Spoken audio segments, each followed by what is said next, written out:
je me suis concentrée sur le ministère de l'Intérieur, compte tenu du volume de documents existants sur la police qui est déployée du ministère de l'Intérieur.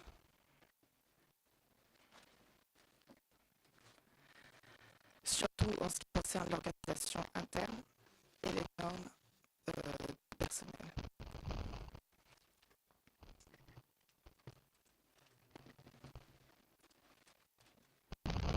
Je me suis aussi concentrée sur le personnel régulier, les questeurs et les commissariats de l'Italie, dans lesquels le régime fasciste shows est très sensible.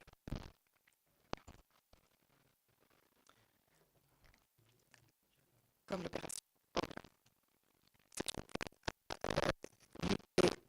l'opération contre l'opposition au régime, et elle a offert son soutien à la sous-intendance de la police.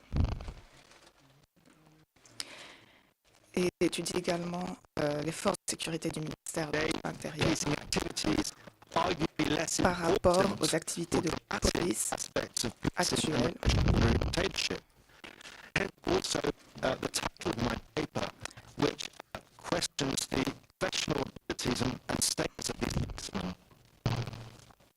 Je questionne le statut et les modes opérationnels de cette police. Je vais examiner jusqu'où Mussolini est-il arrivé par rapport à la police.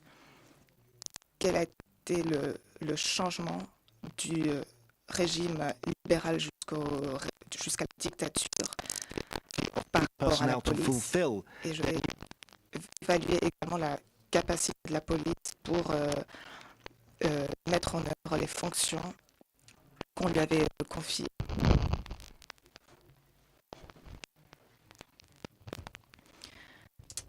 Ainsi que le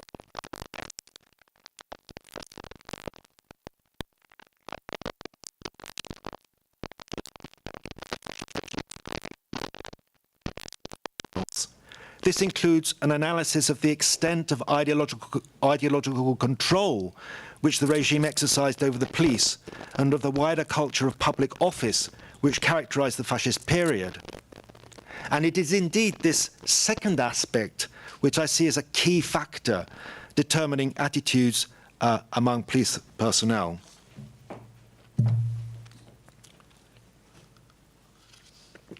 So, in the first place, I think it's important to stress that adaptation by the police to the demands of the new dictatorial regime was facilitated. Aux nouvelles demandes de la dictature a été facilité parce que sous l'État libéral, ils étaient déjà habitués à un régime qui était en partie autoritaire et à des méthodes constitutionnellement questionnables qui étaient douteux et qui priorisaient les affaires d'État sur la sécurité des citoyens. Mais à l'époque libérale, la police aussi avait été questionnée par le public. Sous le fascisme, quelques-uns des outils de police les plus sévères, les plus autoritaires, ont continué à exister et la police a bénéficié d'un plus grand pouvoir. Elle n'était pas questionnée, comme le prouve la loi de and greater professional expectations from the regime. As I will show, this undoubtedly affected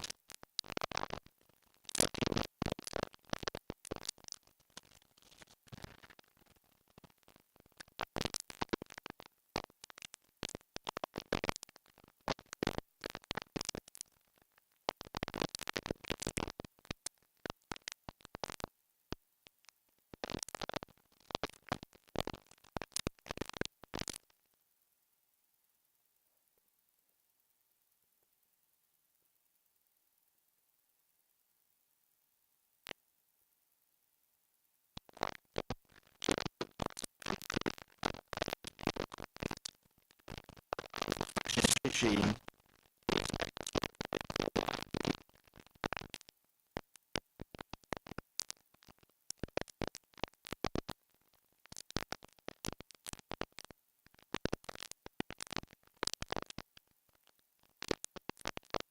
single male homosexual under the domination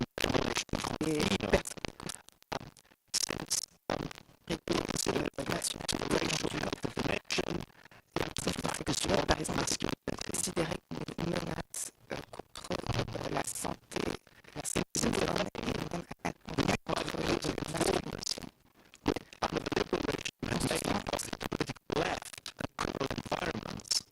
la masculinité. L'utilisation d'exacerbateurs, des mouchards,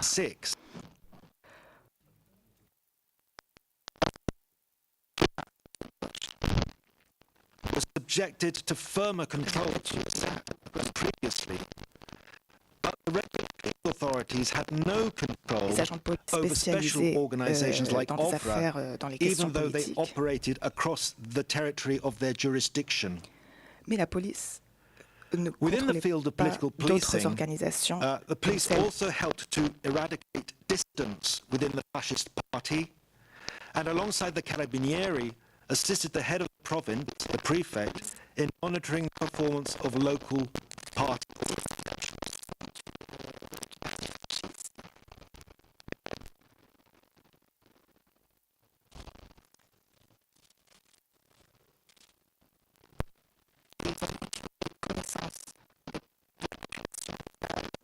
L'assistant le parti fasciste quels étaient les candidats pour occuper des postes de responsabilité au sein du parti.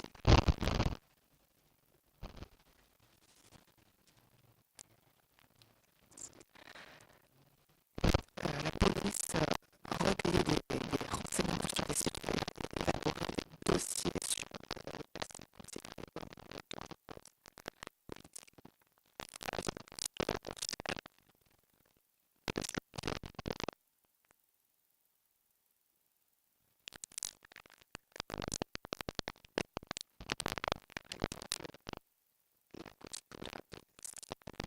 and out of the province, including foreign visitors, many of whom are tourists.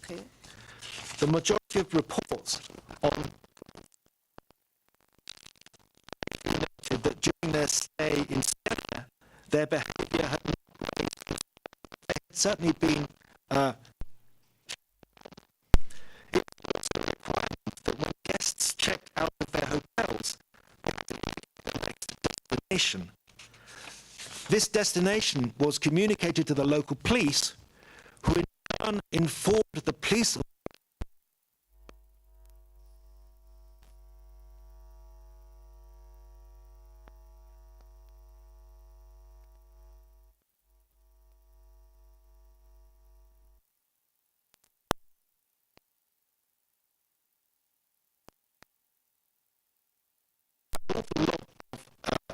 taken up, keeping checks on people, many of whom were not really a threat to the regime in any way.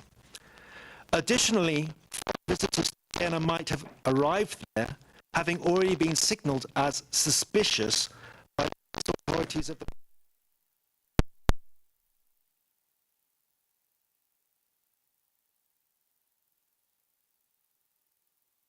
landlady of the hotel, or even people running student residence.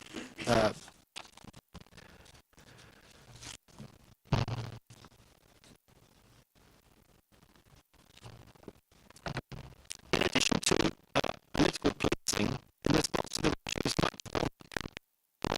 more in society, the police also had to step up efforts to eradicate ordinary vice, including illegal prostitution.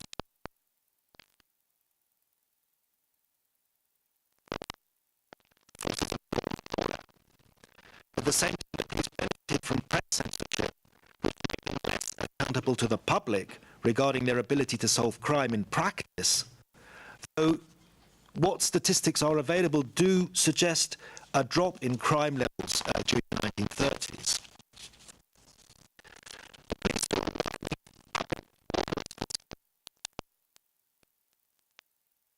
for events organized by the regime, such as rallies and ceremonies, and special security operations had to be carried out or during visits of party or government dignitaries.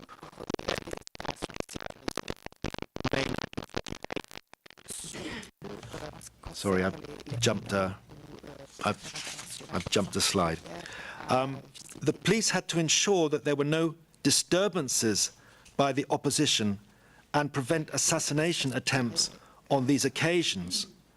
But monitors of the public mood could also be asked to take note of reactions of spectators at these events. It is also important to stress that public order tasks associated with the liberal state, notably the managing of strikes and protests, which had dominated the years leading to Mussolini's seizure of power, did not disappear altogether once the political opposition and unions had been outlawed, considering that illegal work stoppages continued well into the 1930s. Now, despite measures from the mid-1920s onwards to improve the performance of the police, including regular inspections of police headquarters, there is evidence that the intensification and broadening of activities put police units under strain. Moreover, from the early 1930s, a shortage of agenti di pubblica sicurezza was registered, a consequence of sackings of personnel during the late 1920s and budget constraints preventing new recruitment drives until the mid-1930s. There was the Interior Ministry could normally request help them with policing duties. Inspections of police headquarters often qui collaboraient parfois avec le ministère de l'Intérieur. Be sufficient in number if they worked more efficiently. Certainly, the judgments of public security inspectors may have been excessively severe, but again, I think it's important to stress here that these inspectors were not fanatical fascists. They were high-ranking career personnel who'd started their careers under the liberal regime. The problems were more often registered in the provinces than in larger cities like Rome and Milan, where the better quality personnel was selected for top positions. But even here, there were also exceptions. The police leadership in Rome was clearly concerned that enemies were slipping through the net because of deficiencies in the processes of checking their movements. Most striking, however, are the mood and attitudes among personnel that inspections and investigations frequently revealed. As well as the lack of dynamism and enthusiasm among staff, there were cases of aging police chiefs unable to maintain authority amongst their staff, and of factionalism and rivalry within police stations. Episodes of abuse and corruption were not uncommon. These included taking cuts from shopkeepers and giving individuals advance warning of impending police measures being taken against them, and the exploitation of illegal prostitution. The retired chief superintendent and promoter of police reform, Emilio Saracini, while appreciating the powers and greater autonomy which the fascist regime had granted to the police, criticized the neglect of career initiatives, including the slow pace of promotions for deserving superintendents, as a result of which he claimed they only stayed in the police because of economic necessity. We should add that the inspections on occasion revealed outdated and cramped police headquarters, unhygienic living accommodation, including devenus des policiers par nécessité. Les conditions dans les commissariats, dans les casernes. The files of police officers and clerical staff stationed in Siena also reveal cost of living and welfare difficulties, with some getting into debt. The situation was undoubtedly partly both a Certains symptom policiers and a accumulaient des cause dettes parce que les of salaires the étaient persistence très of bas. historically Tout ceci negative était reasons la for cause et joining le the police in symptôme à la Italy, fois namely the perceived lack of qui prestige faisait attached to que being les gens a member of the Interior ne voulaient Ministry pas Police. faire partie de la As police. a result of which, one applied to join the police Faire in order partie to de la avoid police n'était pas unemployment, prestigieux à l'époque. particularly at the lower ranks, or after having failed to find more prestigious employment in other Les gens branches of devenaient government. des policiers tout simplement pour In this n'être pas regard, au during the chômage fascist ou period, pour être most members promus of et the occuper des police postes originated from de the poorer pouvoir dans south le of Italy, gouvernement. as they had done during the liberal period.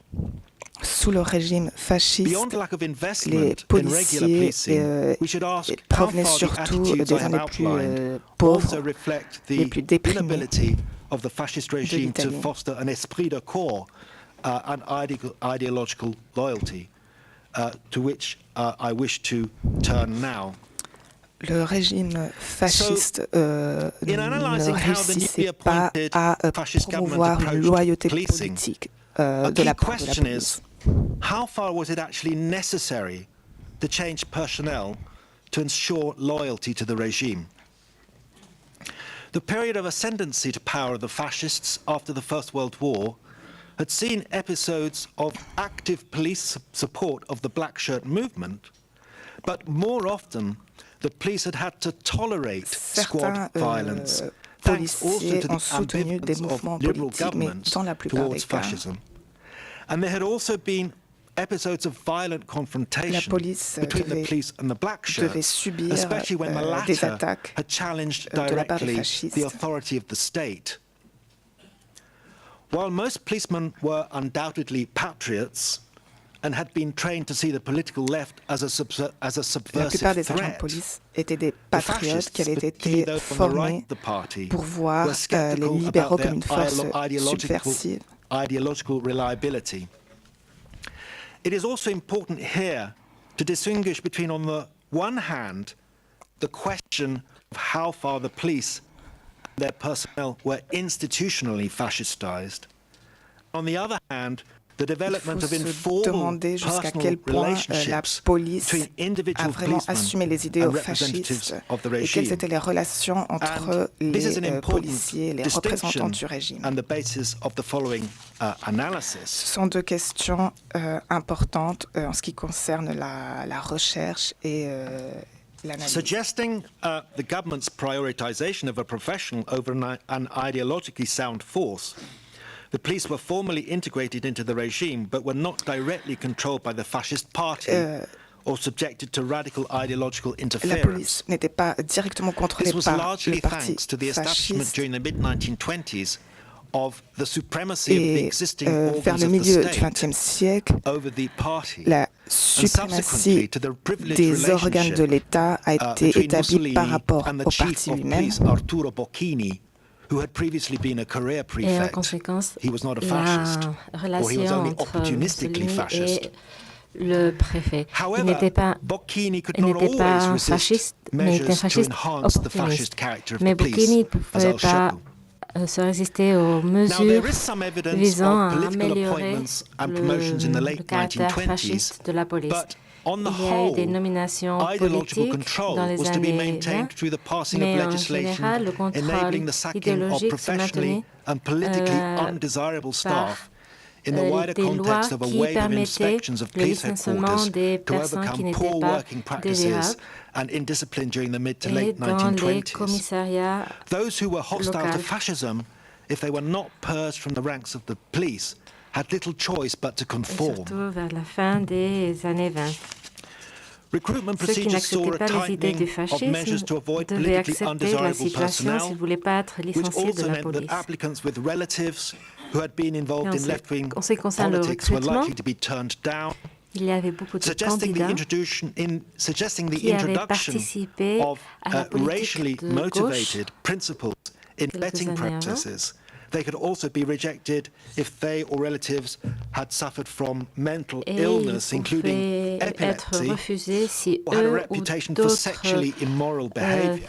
membres de sa famille avaient The evidence eu available about des entry maladies tests, promotions, où ils exams, and avaient des training conductes programs, including considérées from immorales. manuals I consulted at the Et National par Library in la Florence, documentation dont on suggests dispose sur primarily a les focus on the concours practical d'entrée aspects of et la policing and formation, on application of the new on a public security pu law, voir qu'il y without a ignoring the wider context of the new fascist order, though this latter de aspect l'application was de cette often nouvelle treated loi publique. marginally. This would suggest a formal integration of the police into the fascist regime as opposed to a Donc, radical nous program pouvons of political déduire qu'il y a une indoctrination, intégration formale de as la happened police in Nazi Germany, dans le where régime from fasciste. the mid-1930s, the SS were directly involved in the ideological instruction of police Et officers. c'est différent à ce qui s'est However, produit the level of en ideological Allemagne training nazie may où la also have SS depended on the participait à la positions of formation idéologique individual de la police. instructors, Mais some le of whom were niveau de clearly formation keen idéologique supporters of the dépend aussi fascist de la regime. position des instructeurs. Certains d'entre Now, eux regarding the ideological makeup of appuyaient members of the ouvertement police, le régime while fasciste. party membership previously banned from November L'adhésion 1925 au parti became avait obligatory for été entrance to the police interdite and auparavant, subsequent mais promotions après, from October elle est devenue 1932. obligatoire pour pouvoir Compulsory accéder, membership was intégrer la applied police throughout et state promotionner. employment, thereby diminishing its ideological significance. Perhaps more Cette crucially, adhésion in terms of the demandé control which the à party could travers exercise over the police, and suggesting l'emploi Bocchini's public, ability to ce qui resist cachait un peu party l'idéologie encroachments, at least until the fasciste. late 1930s. Police personnel could not join the fascist party employee associations until membership became compulsory in 1938, but even then the agenti were excluded since they were members of the armed forces. From the mid-1930s, first-hour fascists were given formal recognition in state employment, including the police, allowing them advantages over other citizens in job applications, promotion competitions, and salary and pensions calculations. Yet, there is little evidence that the political composition or outlook of police personnel changed significantly as a result. In any case, independent of their official ideological status, in all likelihood, large numbers of policemen were at least sympathetic towards a regime that had enabled them to root out left-wing subversion, and that they saw as having boosted Italy's fortunes, and largely mirroring what large numbers of Italians felt as too. More significantly, from the mid-1930s, younger generations of entrants to the police who had been through the fascist education system and youth organizations heralded the future fascist makeup of police personnel, though this would be cut short by the demise of fascism during the Second World War. Mais ceci va changer après Finally, la I should fin de la mention Deuxième measures Guerre also taken mondiale. to improve the Et public status finalement, of the je voudrais Interior parler Ministry of des Police, mesures qui notably the annual visaient Police à Day améliorer le celebrations, status public characterized du by ministère de l'Intérieur, processions, gymnastics displays, comme les commemorations, célébrations the awarding of du jour medals, de la police which the on regime faisait established in 1928. The celebrations aim to showcase the strength and abilities of the police and their integration into the regime, enhancing their recognition by the public, as evident in news footage that you can also access via the Archivio Luce website, as I've indicated on the slide. Incorporating fascist symbols and gestures such as the Roman salute, these ceremonies encourage members of the police to identify with the fascist project of political renewal, but we have to distinguish propaganda from the practice of policing. Images, for example, of a powerful and technologically advanced metropolitan police on display at the main celebrations in Rome hardly reflected the reality of policing on the ground, especially in the provinces. Mais qui ne reflétait We pas can la imagine réalité then how sur the le ability terrain of the regime et la to situation dans les engender provinces. ideological loyalty among Donc, nous police pouvons personnel was considérer partly inhibited que by the le limited régime resources and poor working conditions I outlined earlier in the paper. Une fidélité, mais From the qui mid-1930s, n'était young pas réelle fascists dans in la the police province. Depuis les années lamented 30, the lack of a les fascist jeunes spirit fascistes de la amongst their police older colleagues, calling for training modelled on existing military and fascist academies, with greater emphasis to be placed on the objectives of the fascist revolution. However, such fascist idealism should be measured against the wider context of the deep-set culture of public office founded on the exercise of personal power, clientelism and factionalism, which the fascist regime inherited from its liberal predecessor.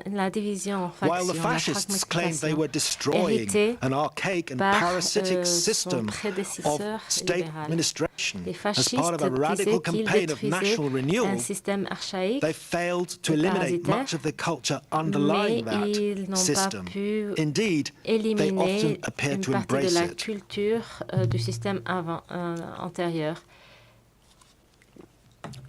This culture was clearly felt within the regular forces of the Interior Ministry Police and partly helps to explain the mediocre performance and poor work ethic that emerges.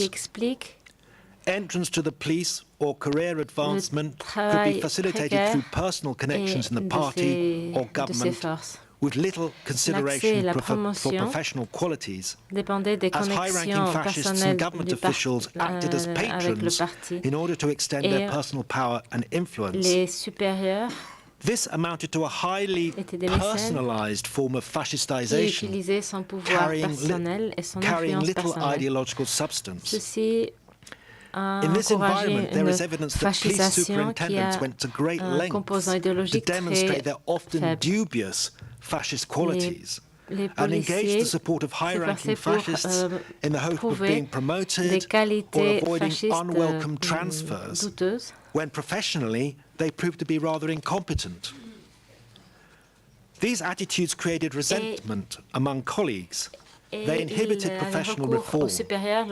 Moreover, superintendents risked becoming loyal towards individual fascists to the point that they might ignore or challenge their superiors or get involved in factional rivalry within the local party. Police corruption was also, in part, a symptom of this culture, which was in turn facilitated by the greater powers and reduced public accountability which the fascist regime gave to the police. So, in conclusion then, if it is difficult to argue that the fascist regime fully succeeded in creating loyal police professionals among the regular forces of the Interior Ministry, this was, in my view, less a question of how much ideological control was exercised over them. It was rather a consequence of difficult working conditions created by the prioritization of special policing units like OFRA at the expense of underinvestment in the work of the regular forces, despite an expansion in policing tasks. On such grounds, it is tempting to refer to staff of the regular units of the Interior Ministry Police as second-class policemen, reflecting undertakings which were considered of being of secondary importance to the work of OFRA, considering also the limited institutional status they enjoyed despite efforts at increasing their public profile through celebratory events, and countless inspection and investigation reports which stressed their professional shortcomings. The role that they played in the maintenance of the new political order and their work of checking the movements of thousands of citizens was an important one, though limited resources, poor working practices, and a lack of professional enthusiasm which emerged from the research in some measure undermined this. Certainly, we should not disregard the better performances registered at some police headquarters, but these appear to have represented a minority of cases. Moreover, and I would like to underline this particularly. Moreover, these deficiencies were exacerbated c'est un peu by minoritaire. the persistence of Ces the time-honored personalistic culture par cette of culture patron-client du relationships favoritisme, du within the police and clientélisme, beyond. These helped to create division des and conflicts of relations interest personnelles rather au than sein de la corporate police et à unity l'extérieur. and Ceci loyalty provoquait des inside the conflits institution d'intérêts and inhibited et efforts éviter to create a positive esprit de corps une inspired by fidélité, dedication to un the new sentiment de fascist fidélité ou order. la création Thank you. Gracias.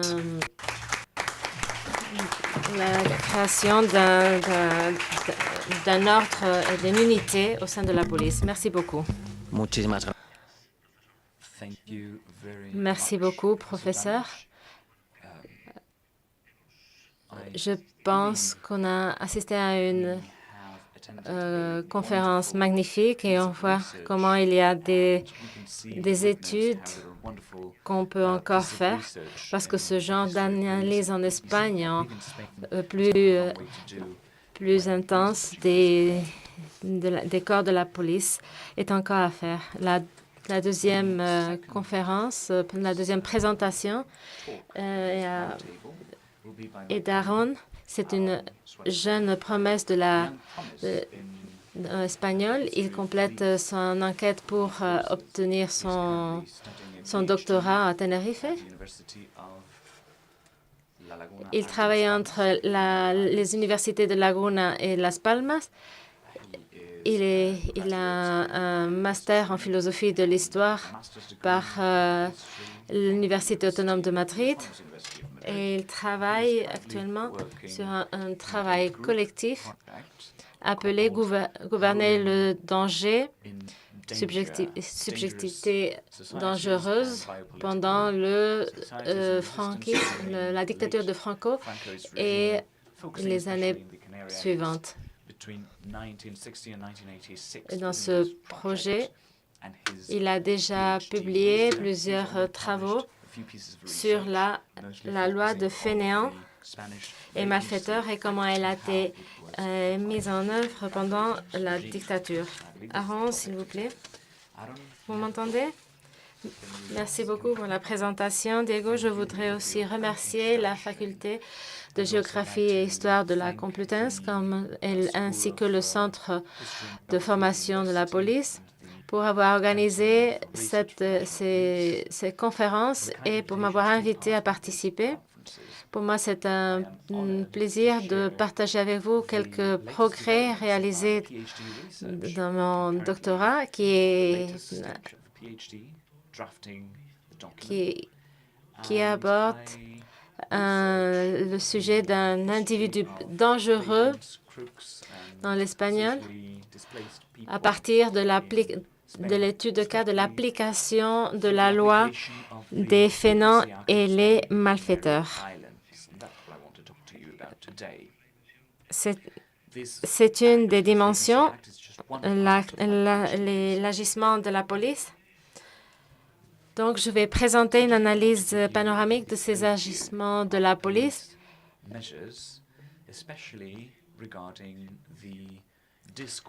surtout en se centrant sur le discours de la police, qui est très important si on comprend les caractéristiques de la loi des fainéants et les malfaiteurs.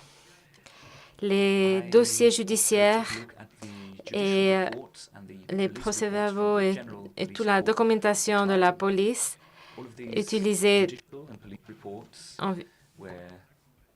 peuvent nous aider à comprendre l'importance du travail de la police dans ces procédures judiciaires. L'objectif de la loi était de gérer des individus dangereux. Cette loi, elle était un peu obscure dans sa rédaction, ce qui offrait beaucoup de liberté à la police pour agir à l'encontre des citoyens. Les agents apporter des informations importantes pour présenter les individus devant la justice.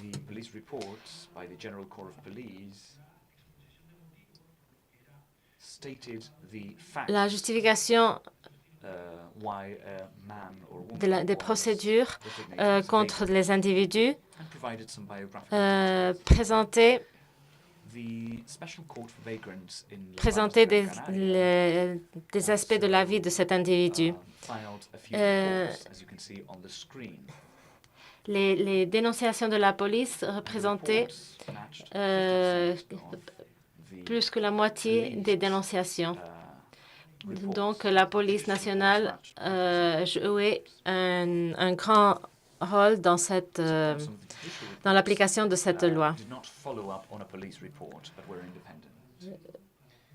Je vais mentionner les sources que j'ai utilisées pour élaborer mon travail.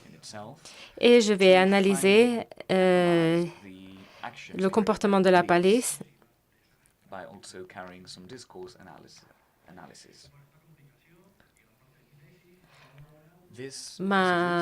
J'ai réalisé mon travail me basant sur des documentations que j'ai trouvées en Grande Canarie des années de 1954 jusqu'à 1969, qui est les années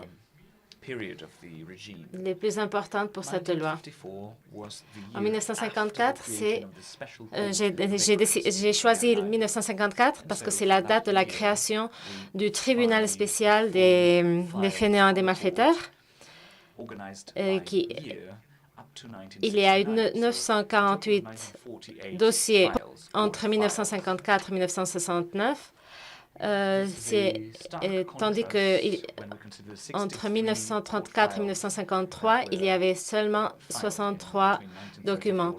Mais certes qu'il y a eu des documents qui ont été perdus à cause de la guerre civile. Donc, c'est un peu difficile de comparer entre ces deux dates. Et 1969, j'ai choisi 1969 parce que c'est la loi d'entrée en vigueur d'une loi contre la dangerosité sociale. C'était la même loi, mais sous un nom différent.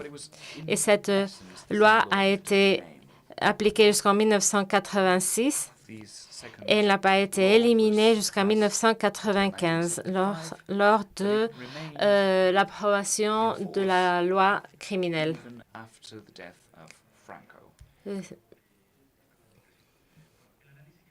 L'analyse que je vais exposer aborde un des axes de discussion présents dans les dossiers. Et le discours de la police, entre autres discours présents dans la procédure judiciaire. Je vous expliquerai après pourquoi je mentionne le mot discours. Parce que dans une procédure judiciaire, il y a plusieurs voix. La famille, les procureurs, il y a beaucoup de participants qui ont leur voix dans cette procédure et celui de la police est l'un d'eux. Et l'objectif était de déterminer si cet individu était dangereux ou non.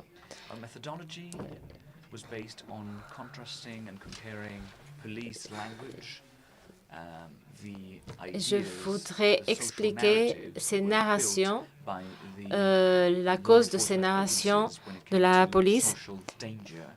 Et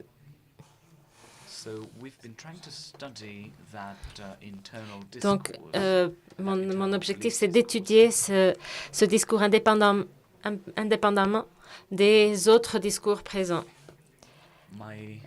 Et je me base que la langue n'est pas seulement une image de la réalité, mais il construit aussi une réalité, des réalités sociales, culturelles qui ont un impact sur les personnes lorsqu'elles sont identifiées, conceptualisées dans un discours juridique, policier, technique, journaliste, politique ou littéraire.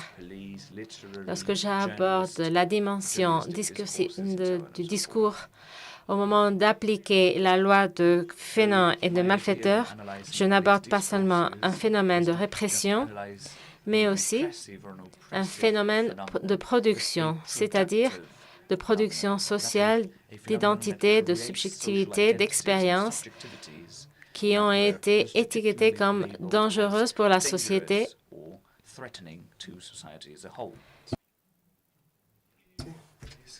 C'était quoi la loi de fainéants et malfaiteurs?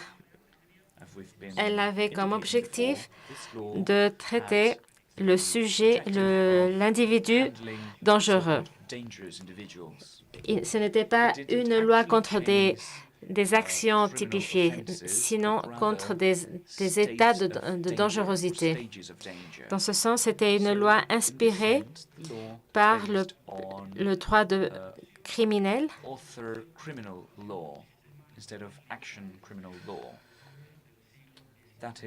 du siècle, du 19e siècle.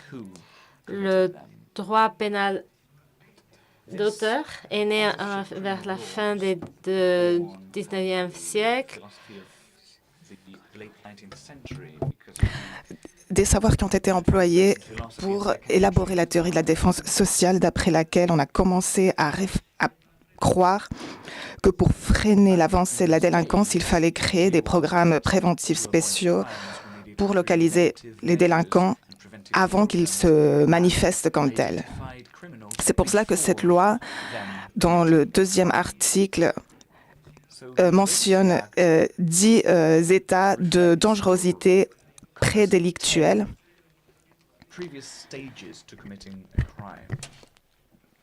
Donc, dans le but de pouvoir traiter la dangerosité avant que le délit n'ait lieu. Selon Adolphe Prince, de l'école belge criminelle, vous pouvez voir la citation à l'écran. La véritable nouveauté de cette théorie se trouve dans cette élaboration d'un état dangereux comme critère de punibilité. Peu importe que l'individu soit un homme normal, avec une mauvaise foi, ou un dégénéré, ou un fou, l'important c'est qu'il se manifeste comme quelqu'un de dangereux.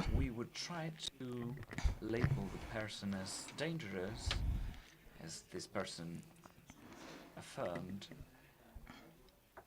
and so it would be up to the authorities to label an individual as dangerous. De l'autre côté, Quintiliano Saldaña, un juriste espagnol qui soutenait les thèses de Prince,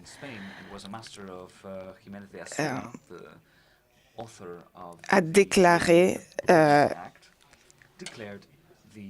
dans l'un de ses études que la tendance, considérait que la tendance au délit ne se manifeste que par le délit même, estenté ou frustré, comme croyaient les classiques, et que c'est naïf. L'état dangereux moral se trouve à l'esprit, dans l'esprit. Stems from a philosophical thought, from classical liberalism, stemming, for example, from the thoughts of Cesare. Nous avons à l'écran une citation de Beccaria qui résume la doctrine du droit pénal de l'action contre lequel a surgi le droit pénal d'auteur. Le droit pénal d'auteur niait le principe de l'égalité parce que justement la dangerosité était ce qui n'avait pas été typifié.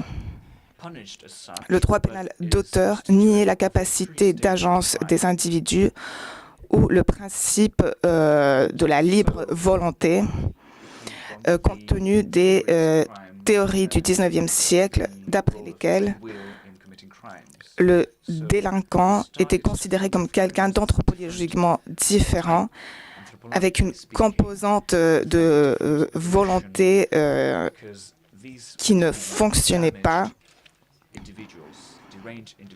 et qui était influencée par un moyen social corrompu.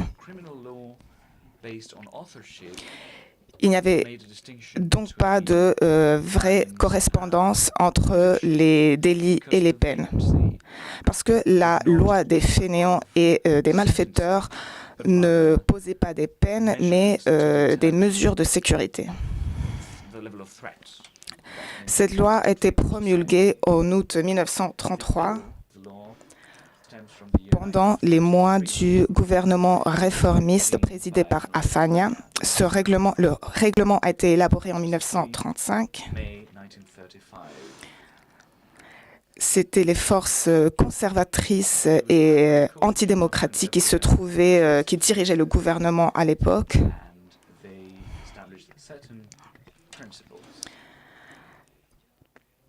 Les principales modifications de cette loi ont eu lieu sous le régime franquiste. Ils ont inclus alors la figure des homosexuels dans ce concept de dangerosité.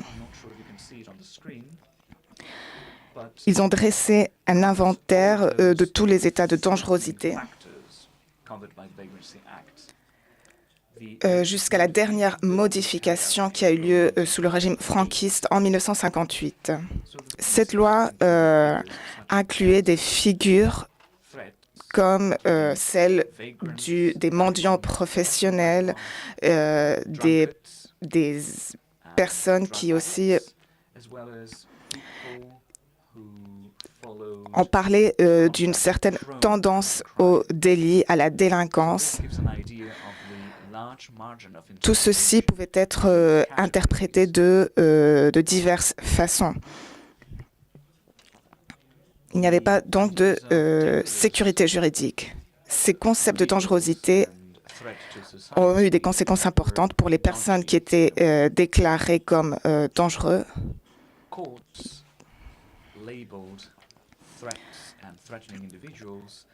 Les personnes qui étaient classées comme dangereuses subissaient des mesures de sécurité telles que l'internement dans une colonie agricole pénitentiaire de Tefia à Fuerteventura. En deuxième lieu, l'obligation de résider à un endroit différent par rapport, par exemple, à son lieu d'origine.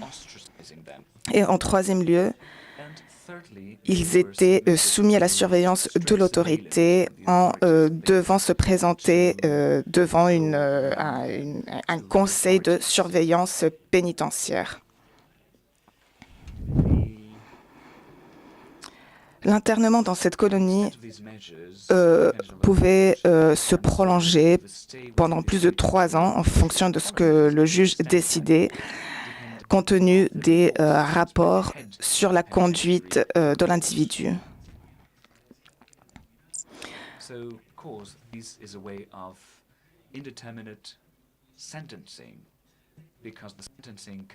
Donc, si on détectait que la dangerosité avait diminué, on allait décréter donc l'arrêt de cette mesure de sécurité.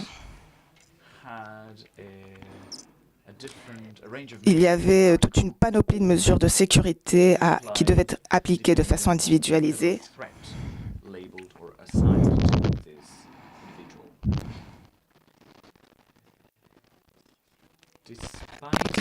conséquences que ceci avait pour les individus jugés sous cette loi, ce terme de dangerosité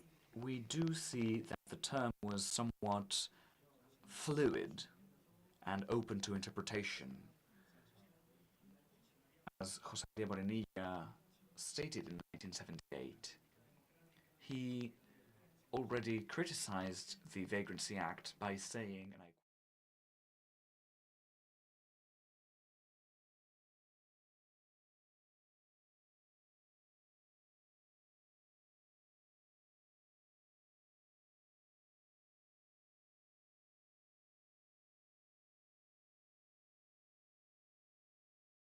stating clearly the scope and the legal sense of the term social danger or threat. This gives us an idea that the term had no real definition, but we will see how it nevertheless translated into police actions. Publicada de manera póstuma en 1925, me va a servir para introducir una reflexión inicial en torno al objeto. I'm going to introduce a concept from Kafka. Of course, you have read this book.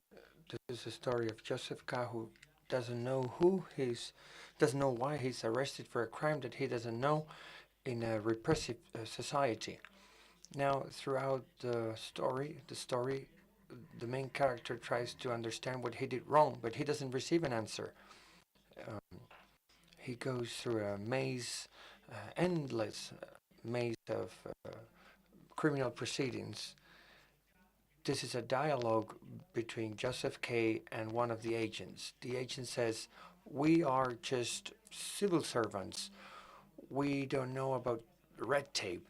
Our role is to surveil you 10 hours per day and take our wage. However, we know that the authorities analyze thoroughly the reasons for your arrest before arresting you." So this part of the novel of the book can show us the way the police forces were applying the Vagrancy Act at the time, because these police forces had a very active role in the proceedings. In every criminal proceedings, they would make a statement on the reasons for the arrest, on the profiling of the detainee, thus revealing the degree of danger to label this individual as a social danger or a social threat. These police officers would make statements that were comparable to a ruling made by a judge even before the criminal proceedings was started. Now, this police speech or statement was based on two components. Some of them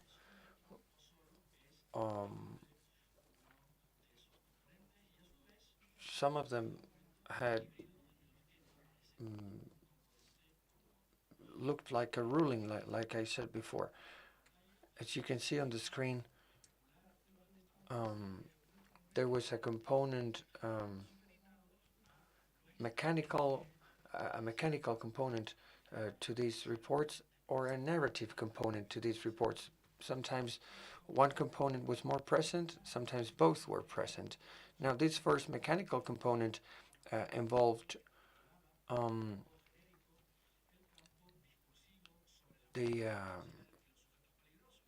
degree of dangerousness of the individual. This is the mechanical component of the police statement. It was, of course, contaminated by terms from psychiatry, psychology, criminal science, terms that the police would use to classify the detainees before the trial. Now, this mechanical component is like a linguistic loan, so to speak, from other sciences in an attempt to make it more specific, more rigorous.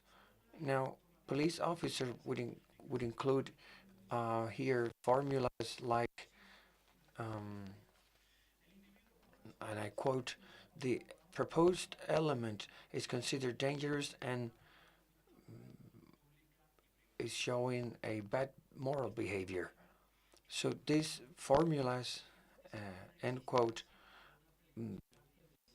would somehow show the social threat that the individual posed.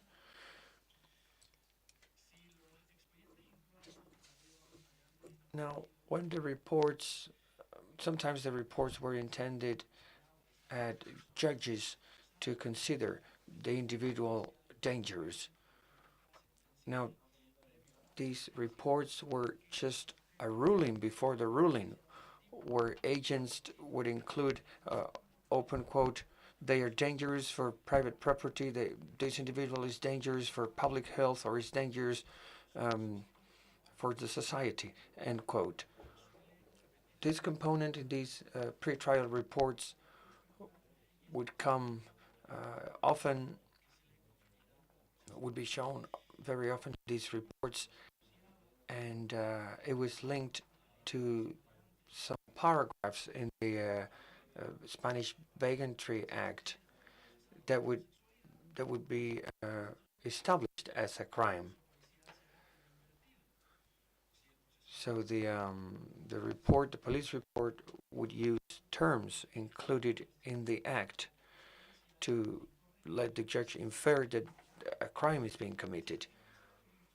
If the report talks about unemployment, this will be reflected in the report. Or if the individual was drunk, so to speak, he would be called alcoholic in the report to make this connection to the law, to the Bigotry Act. Now, this component in the reports comes from sociology, deviation sociology, social labeling that was studied at the time with Howard Beckett or Stanley Cohen being authorities in this subject. Now, after this mechanical component, there was a narrative component in the report where the police officers would tell the life patterns, would describe the life patterns of the individuals arrested. In this part of the report, we can identify the way of thinking of the time, like raids that took place at the time. In Las Palmas de Gran Canaria, for example, we see reports focusing on the port, so we can understand that this area was an area with a lot of criminal activity. So this is like a bias, so to speak. This is a narrative to let the reader know that we are talking about an individual who was already in a criminal area. This narrative would complete the narrative, the story in the report. Now, this part of the report was linked to rules that were being broken by the individual, like, for example, long-term unemployment, which was illegal, or sexual practices that were not normative, so to speak. Bizarre social relations or attitudes, subversive attitudes, so to speak, that were, like I said, linked to certain rules. Here in this part, police officers would include moral judgments that were completely illegal. Also, in these reports, we could see signs of external influence in the reports, like, for example, the use of a nickname which was usually related to lowlifes, or other comments that would raise concerns, suspicions by the judge about the criminal activities of the individual. Also, the body measurements of the individual were pointed out. Also, scars and physical marks that the individual may have. Like I said, scars, amputations, or tattoos, or consequences of syphilis or other sexually transmitted diseases. All this information was included in the report to hint that the individual was having an immoral life and therefore a dangerous attitude. How much time do I have? All right. Now, given the nature, the criminal nature of this law, it's hard to distinguish whether the police actions were somehow following any any legal guarantees. Because like I said, this law was very whimsical, so to speak. Now, we can deduct that some of the police actions at the time during the dictatorship were used as an act of repression during the Franco dictatorship. And the prisoners claimed this at the time. In 1969, two individuals arrested for homosexuality accepted the crime of being homosexual, and then with the medical examiner, they admitted that they were tortured, and the police officers to recognize to accept that they were homosexuals. And then we see a report by the medical examiner explaining that these individuals had undergone torture by the police officers in order to get this statement. And I finish. What was the main reason to act by the police forces during between 1954 and 1960? What was the let's say the evidence for the police to act at that time, or the traits? The traits of the individual were usually males, young males from Las Palmas, single men who worked in precarious jobs, low-wage jobs, with terms of unemployment, living in poor areas, and individuals that were in a forced labor camp, or in a hospital, or individuals that were hospitalized before, and they were usually they didn't know how to read or write in many cases. They were illiterates many times. So this Vagantry Act was in place not only for the police, but as a criminal governance to dominate poor people during the dictatorship. And we could also investigate or do research on how this law operated after the dictatorship. Thank you very much.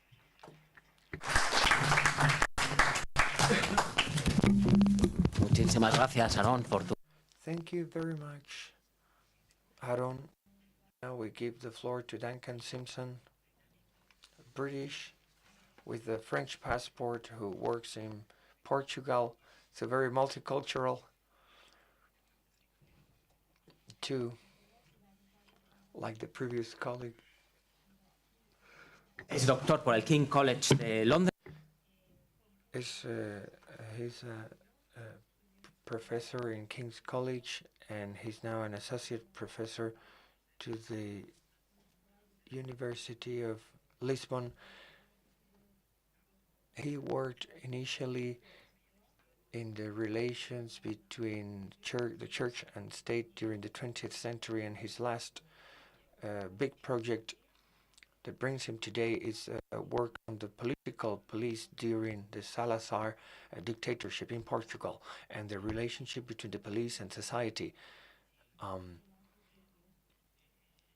during the dictatorship between 1955 and 1974.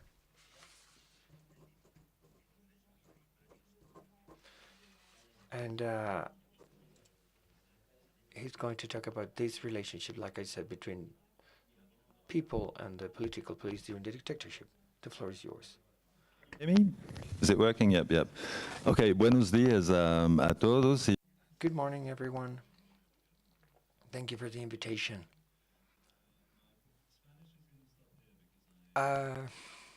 Or Portuguese, but if I try in Portuguese, I think it's going to degenerate very quickly into some kind of portunhol, as they say in Portugal. That's going to be totally depressing. So I think I'll stick to English. So as Diego was saying, what I'm going to try and introduce to you today is basically the main themes, let's say, in the historiography of Salazar's secret police in Portugal from 1945, or in the post-war years until the end of the regime in 1974. I'll just introduce, probably in the main lines, the PID itself, as the political police was known as. The PID, yeah.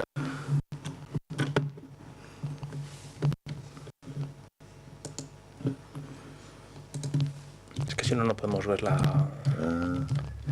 la pantalla nosotros. Okay.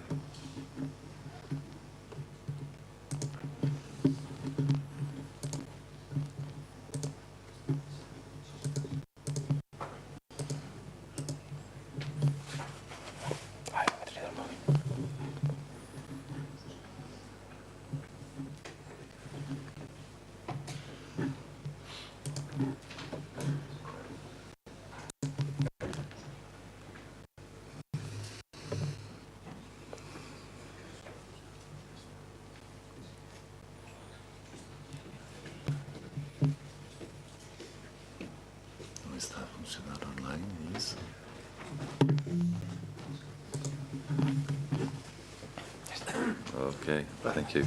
Thank you. Maybe I'll start as well with a very quick word on what the Salazar regime, the so-called Estado Novo, was. To put it, in simple terms, the regime was what we could describe as a typical authoritarian, conservative reaction to a period of highly anti-clerical regime, which was in this case the Portuguese First Republic, characterized as well by high financial and political instability, leading to a military coup in 1926, from which emerged military dictatorship, through which Salazar himself managed to quite ably strengthen his position and emerge by 1933 as the de facto dictator of Portugal. What I'm going to talk about here is his political police, the PID, which means the Polícia Internacional de Defesa do Estado, created in 1945. Replacing the previous political police, the Polícia de Vigilância e de Defesa do Estado. We can understand that 1945 is obviously a very specific context. Salazar's idea at that point was essentially to cosmetically transform the image of his regime in the context of the victory of the democracies during the Second World War in Western Europe at least, Portugal and Spain being the exceptions to this situation in terms of democratic regimes. So the PIDE had essentially a threefold mission, as I've put here. The first was obviously to guarantee the security of the state. By this I mean combat any dissidents, political opposition, make sure that no organized political opposition to the regime could emerge. The second part of its mission was to carry out control of the borders in Portugal, preventing certain undesirable characters either of entering the country or of leaving the country. And it also acted as an intelligence agency, increasingly in close contact with foreign intelligence agencies, whether in the US with the CIA, whether with the French secret services or the Spanish, the Francoist secret service, for example. All of this intensified, obviously, by the context of the Cold War and anti-communist sentiment. The political police in Portugal, so the PIDE, always remained a very small force in terms of its resources, whether human or material. And I think that is seen immediately in the number of functionaries, as I put here, who worked for the PIDE, which was limited to 2,626 in 1974. That was the highest number of functionaries reached in Portugal. And we have to bear in mind that this includes, these individuals had to cover not only the what was called at the time metropolitan Portugal, but also after 1961 and the start of the colonial wars in 61 in Angola, in 63 in Guinea-Bissau, in 64 in Mozambique. Also these huge expanses at war. It benefited from, in 1974 again, a network of paid informers which has been estimated at around 20,000 individual members, although this is incredibly difficult to estimate. You know, it's a figure usually given by some, not even researchers, but people who had access at an early point to the PIDE archives after the revolution of '74. But it's very difficult. This is an estimate which I would, you know, tend to have some kind of doubts about its validity.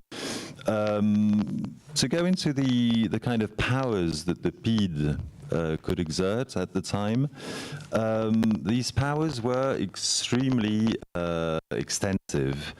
The PIDE was able to carry out preventive arrests, so arrest ante delictum. The PIDE was responsible for the whole chain of surveillance of potential targets, their arrest, then what is called in Portuguese instrução do processo itself, which involved interrogation, questioning, which throughout the time of the Salazar regime happens without the presence of a lawyer during questioning, which we can easily imagine would lead to all forms of excesses and malpractices in terms of questioning techniques. Another of its extensive powers stemmed from the so-called security measures that were passed in Portugal after 1945. These medidas de segurança basically meant that following the sentencing of political dissidents, The police could arbitrarily decide that once the sentence had been carried out by the suspect, it could be extended for a further 6 months, if necessary for another 6 months, indefinitely necessary, basically, if the leadership of the people considered that these prisoners were not yet ready for reinsertion into Portuguese society. It also benefited from its own network of prisons that was administered by the PIDE itself. The most famous of which, for those of you who have been to Lisbon, is Caxias, on the outskirts of Lisbon, on the way to Cascais. Peniche, about an hour north of Lisbon, which is an old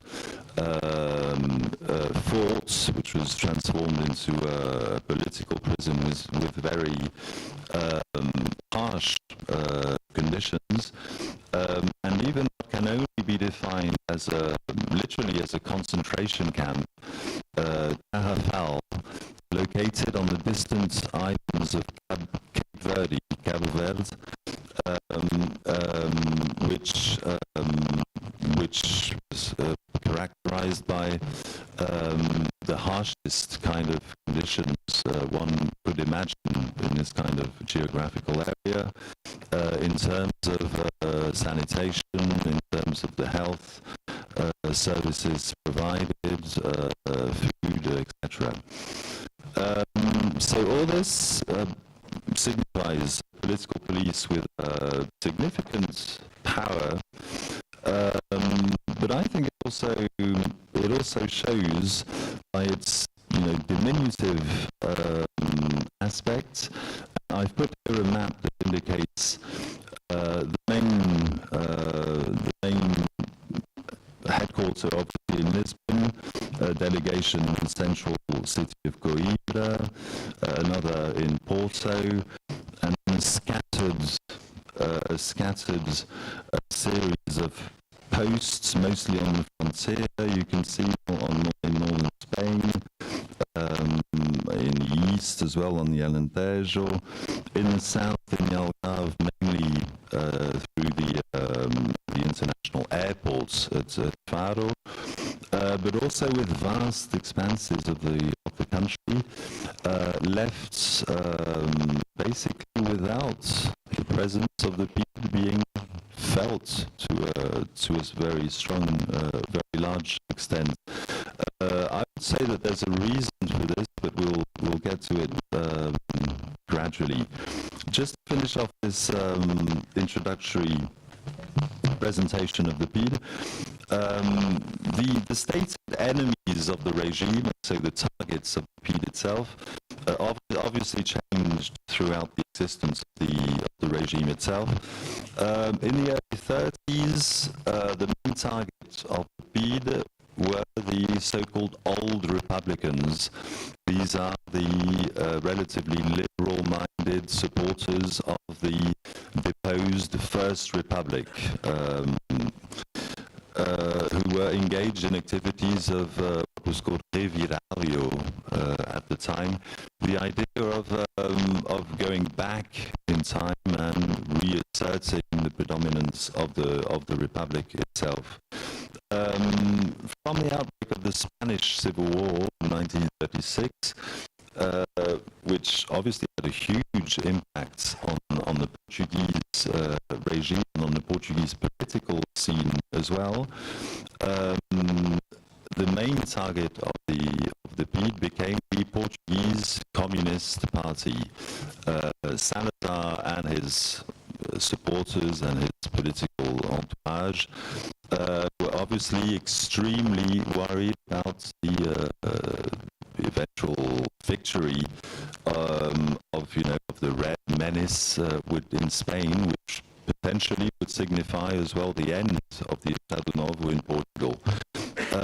This situation only starts to evolve from the early 1960s, when we witness what is quite similar to most to all of southern European dictatorships, a gradual diversification of the opposition forces to the regime, stemming from the rise of progressive Catholics who start to disassociate themselves from the regime, from socialists unlinked from the Communist Party, the pro-democratic socialists, a whole range of anti-colonial movements in Portugal itself, all of which are intensified by the outbreak of the colonial war in Africa, and as well a whole series of far-left extremist factions intent on pursuing more violent means to remove the dictatorship, or at least to contribute to its demise. From this very brief introduction to the PIDE, I'd like to move on to what the established historiography of the PIDE has been in Portugal until very recently. I hope that my work has contributed to change this perspective, but until very recently, basically what was studied in relation to the PIDE was essentially what we could define as a very top-down kind of analysis. It was focused on the PIDE's main modalities of repression, as I've put here, which included the use of torture, whether psychological, whether physical, which included, as I said before, the use of arbitrary arrest and the possibility of almost endlessly extending internment periods. Here we have at the bottom, I've put two drawings that were made by a communist prisoner during his years of imprisonment, first in Aljube, in Lisbon, then in Caxias, in the outskirts of Lisbon, which exemplify forms of physical aggression and torture. The second being the so-called estátua, as Jaime Serra puts it there, which has become in Portugal kind of a symbol of the violence of the PIDE. The statue was basically forcing a prisoner to stand, usually with arms outstretched as well, for several hours, days even, waking the person up by, I don't know, by slapping, for example, until the person either lost consciousness or at least went into a state of perturbed consciousness, which ultimately was supposed to force him to enter into a mind frame of confession. So a lot of what has been done has been focused exactly on establishing, documenting these modalities of repression. A lot of work as well on establishing the biographies and the evil, I would say, the evil done by the main perpetrators of the PIDE. One particularly paradigmatic book is a book by a Portuguese researcher called Irene Pimentel. I've put here a book called Os Cinco Pilares da PIDE, in which she extensively, over it's about 600 or 700 pages, goes into the biographies of what she considers to be the 5 most infamous inspectors of the PIDE and their use of violence, of ethically unjustifiable conducts, as she puts it. So I would present this, as I was saying, as a kind of top-down approach to the PIDE, which on top of that, focused only on the tiny minority, which I qualify as the tiny minority of oppositionists who were effectively exposed to PID violence. It's important to bear in mind that while these hundreds and hundreds of pages are devoted, to studying the slightest details in the careers of almost every possible oppositionist to the Salazar regime, the rest of the population, which can be described as approximately 96–97% of the population, is or has until recently remains completely ignored in the work of historians. There's many interesting reasons, I think, for that, but maybe we can discuss them at the end of this talk. So the rest of the population, this overwhelming majority, these 97% of Portuguese citizens, are simply reduced to the status of passive victims of the PID, supposedly paralyzed by what is presented as a generalized context of total fear reigning in Portuguese society as a result of the PID's actions and activities in Portugal itself. I think, obviously, the way I presented it, I think makes it obvious. For me, when I started working on the theme, I almost couldn't believe just how simplistic this type of narrative was. Maybe it's partly the effects of how peripheral, at least until quite recently, Portugal had remained in terms of, following more modern and recent trends in research into these themes. But this narrative just seemed incredibly simplistic. And what I started to work on, partly because I'd seen many signs of this in the archives, partly because I'd also followed, obviously, more recent research carried out on totalitarian regimes, in particular, was this idea that certainly the relation between the political police and the common citizens, as I call them here, was certainly far more complicated, I would argue far more interactive, multifaceted than this simple idea of the povo vítima paralisado pelo medo. And so I set out to try and support this thesis of mine. And actually, I put here a cover of my next book that's going to come out in January. And I was thinking, Diego, maybe this could be a very interesting book to buy for the library, maybe here at Complutense, or maybe at the police as well. If you need the link, I'll send you the link. It's coming out in January. Okay. So what I wanted to show, or what I felt, the potential that I felt in my thesis meant that I needed basically to find ways to approach the PID from below.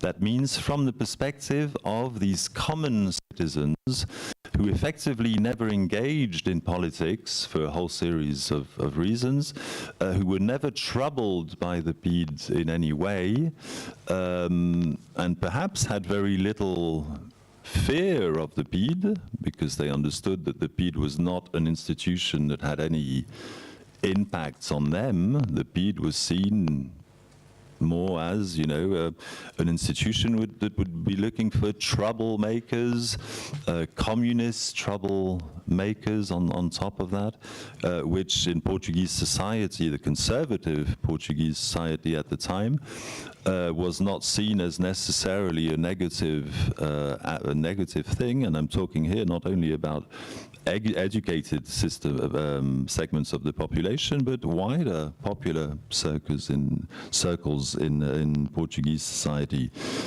So to study the PIDE from below, I had to find ways to reach these ordinary citizens.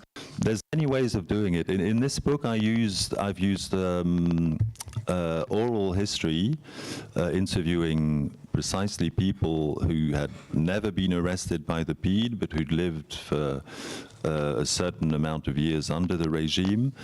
The only condition being that they had never had any contact or been arrested by the PIDE, precisely to avoid focusing again on the victims, the oppositionists against the regime. I also used a quantitative survey carried out in different parts, trying to cover as much as the Portuguese territory that I could, a quantitative survey of similar type of target respondents on their perceptions of the PIDE at the time, on the way they interacted and saw the PIDE at the time. But another way of doing it, and that's what I'm going to focus on here, is also through archival material.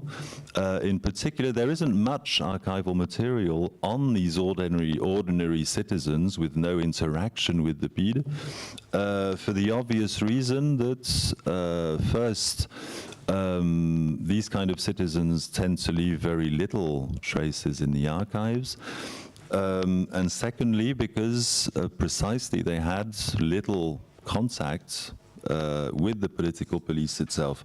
But there are nevertheless several types of archival sources, and they consist mostly in correspondence, letters, spontaneous letters, or letters written spontaneously by members of the public to the PIDE. And I focused on letters of denunciation, so written by ordinary common citizens, unsolicited by the regime, purely out of their own will to do so. I focused on petitions as well, written in a similar way, and on applications, spontaneous applications, people who wrote to the PIDE because they wanted to be part of the PIDE, they wanted to join it, whether as an inspector, whether as an informant. I was quite surprised when and that was one of the aspects that led me into this research in the first place, to see just how strong the contrast was between the established historiography in Portugal a few years ago, and then setting a foot in the archives and seeing that rather than fleeing and being terrorized by the political police, what I found very quickly were hundreds, thousands of letters of Portuguese people who wanted to actually be in the PIDE and be part of the political police itself. I'm just going to use these letters here to create a kind of typology of what I would describe as the 5 types of spontaneous interactions from below between ordinary Portuguese citizens and Salazar's political police. The first, and I'll give you just one example for each of these 5 types so that we don't spend too much time on this. The first type of spontaneous interaction is the interaction in which people writing to the PIDE see the political police as potentially an influential sponsor. And this, I noted, is not unusual in high longevity regimes. For example, the case of the Stasi in East Germany also provides in numerous cases in which the political police was seen as a force carrying significant clout within the regime, so that maybe it would, if approached properly, be able to provide some kind of favor or advance some kind of personal cause for the person writing. I'll give you just one example here that that I found very early in my investigations, and that again encouraged me to continue. It's a case that happened in 1964 in a small village at the time in the outskirts of Lisbon in 1964. Now it's part of it's been absorbed into greater Lisbon. A small village in Adabeja, called Adabeja, a small village in which a highly ranked PID officer used to rent a house in the summer holidays. When I started reading this case, so I was still heavily influenced by the Portuguese historiography on the theme, and my reaction, or my first idea, was that probably the local people would keep their distance from this individual, moved by fear, uncertainty, etc. What happens in practical terms was the exact opposite. As soon as they discovered who he was, the local community arranged to jointly get in contact with him at his house and tell him about the difficulty they were having with local authorities in arranging a public lighting system in the village. So we have here a perfect example of the PID as not of something to be fled, to be avoided, but on the contrary, a resource to be used by the population, and in this case, the most modest and poorest segment in society. And what I thought was even more interesting here is that their approach functions. They spoke to this PID officer. He agreed with them that what was happening was unacceptable, and he passed on the petition to a higher rank within the PID, and eventually the case actually even reached Salazar's office. And a few weeks later, there is documentation in the Salazar archives in Lisbon showing that the process was launched to carry out the electrification of the village. A second type of spontaneous interaction from below would be the PID as what I call an appropriable device of coercion. Again, and through reading on the relations between society and the police more broadly, either in mostly in totalitarian regimes, since that is the field that is more highly advanced in the study of these kind of questions, it became clear that it is not uncommon, again, for individual citizens within the context of these type of regimes to adapt intrusive forms of governance, in this case the potential intrusion of a political police, to their own advantage, even if this means using fraud, or a form of trickery, if I can put it that way, to achieve their aim. I'll give you here a very simple example amongst many. From 1966, in a small northern village, a beggar, so here again, one of the lowest of the lowest in the social hierarchy, the case of a beggar who was repeatedly threatening people on the streets, telling them that if they did not help him, give him something, he would denounce them to the political police as being communists.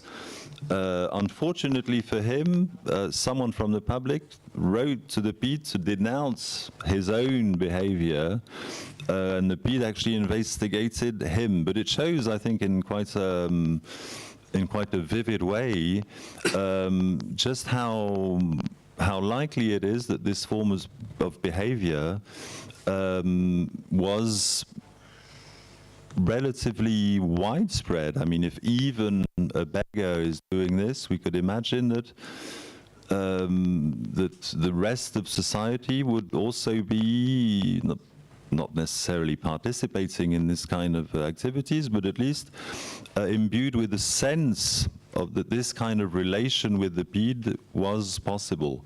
And indeed, there's a number of other cases, more sophisticated than this one, in the archival corpus that I use here.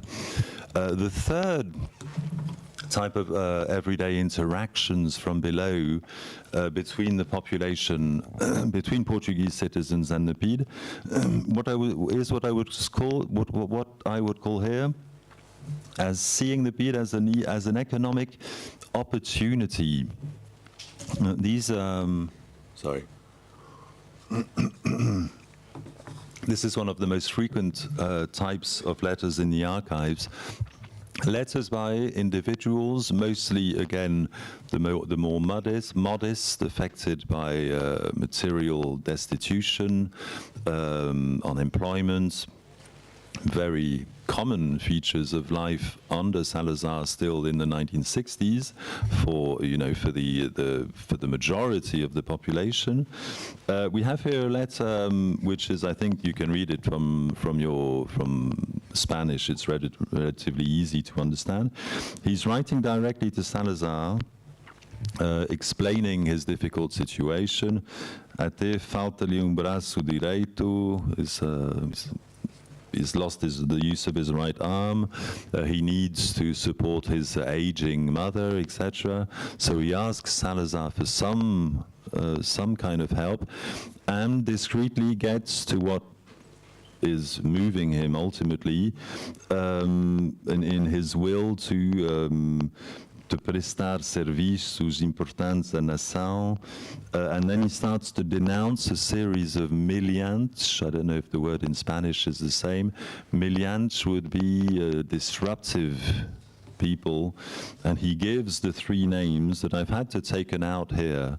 There's a law in Portugal that prevents us from using the names unless we are certain that these people have been deceased for a certain number of years.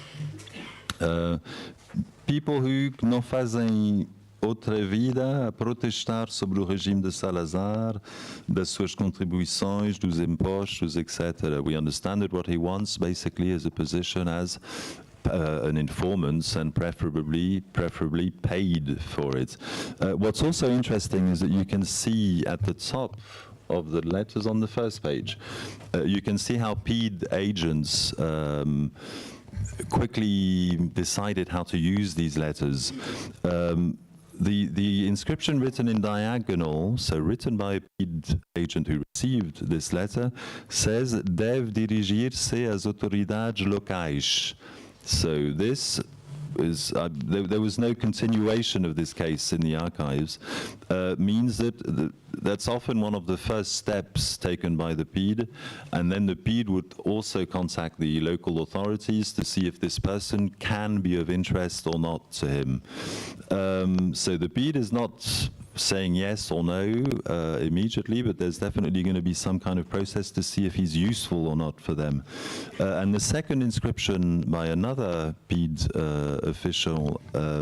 officer at the top, or inspector, reads incluir os três, here's my glasses, incluir os três acusados neste processo. So the PID immediately uses the three names that have been, the three people that have been denounced in this letter, and is going to launch an investigation into them, showing, as many of these letters do, just how valuable this kind of interactions from below were for the political police in Portugal in the 1960s at least, which is the period I'm dealing with here. The fourth kind of interaction from below is what I would call the PID as an instrument of private conflict resolution.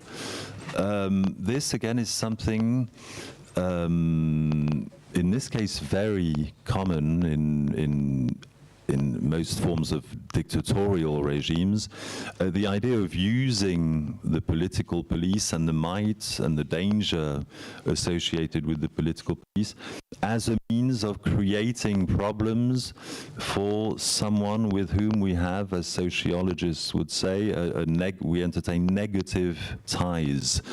It can be a colleague that we disagree with, it can be even a member of the family with whom we've had, some form of dispute. It can be a former girlfriend or boyfriend. In this case here, it's a dispute between colleagues. The document on the left is a copy of the denunciation letter itself. It was written in Porto. By a resident in Porto to the PID, and he accuses an individual in his workplace of distributing the communist journal at the time called Avant in the factory. And he gives his name, stating that obviously what he's doing goes against the interests of the nation, etc. We can imagine how people writing these kind of letters would tend to pose as well as fervent admirers of Salazar and of the regime. Once again, if you look at the top of the letter, you'll see how the PID agent reacted. Under the SR, which means Serviços Reservados, you can see passe-se busca. So the PID is deciding that they have to go and make a busca, what would be the word for this in English? They need to go to the suspect's house and search the house, okay, a house search. And the second page on the right is the result of that search in the suspect's house, in which the PID declare that they found absolutely nothing suspect. In fact, quite the opposite. If I read just the second or the third paragraph, so talking about the suspect, de origem muito pobre, tem hoje uma situação econômica boa, possuindo uma residência muito bem mobilada e com requintes de bom gosto. I like this, seeing the PID agents even judging the tastes of the suspect. Tem automóvel, possui uma estufa onde cultiva orquídeas que vende. Nada foi encontrado de suspeito. And the last paragraph, ficou-se com a impressão de que os vizinhos sentem inveja do viver pacato e desafogado daquela família, tendo-lhe criado já alguns problemas. It's a case here in which we see that it's obviously the denouncer was moved by a sense of jealousy at his colleague's success in his career. There's another letter also that mentions how the neighbors had been arguing about the garden wall between their two gardens, and that this denunciation was probably also related to this to create problems with him. This type of interaction from below will deserve some kind of further analysis, but maybe I'll keep this as well for the discussion afterwards. Certainly, it's 2 minutes. Okay. Certainly, it took up time and resources away from what would have been more urgent and pressing considerations for the PID. And the final, so this is my final interaction from below. It's an interaction which also is very important and has tended to be overlooked in the Portuguese case and even dismissed. It's straightforwardly people who use the PIDE as a platform for collaboration with the regime, what is called duty denunciations. Effectively, these are people who generally believe in Salazar, believe in the cause of the Estado Novo, and it doesn't mean that, you know, they believe with every single ideological aspect of the regime, but at least sufficiently to give it their support. They can agree, for example, with the colonial aspects of the regime or with the pro-Catholic aspects of the regime. And in this case, we have, I've put it here in the duty denunciation category.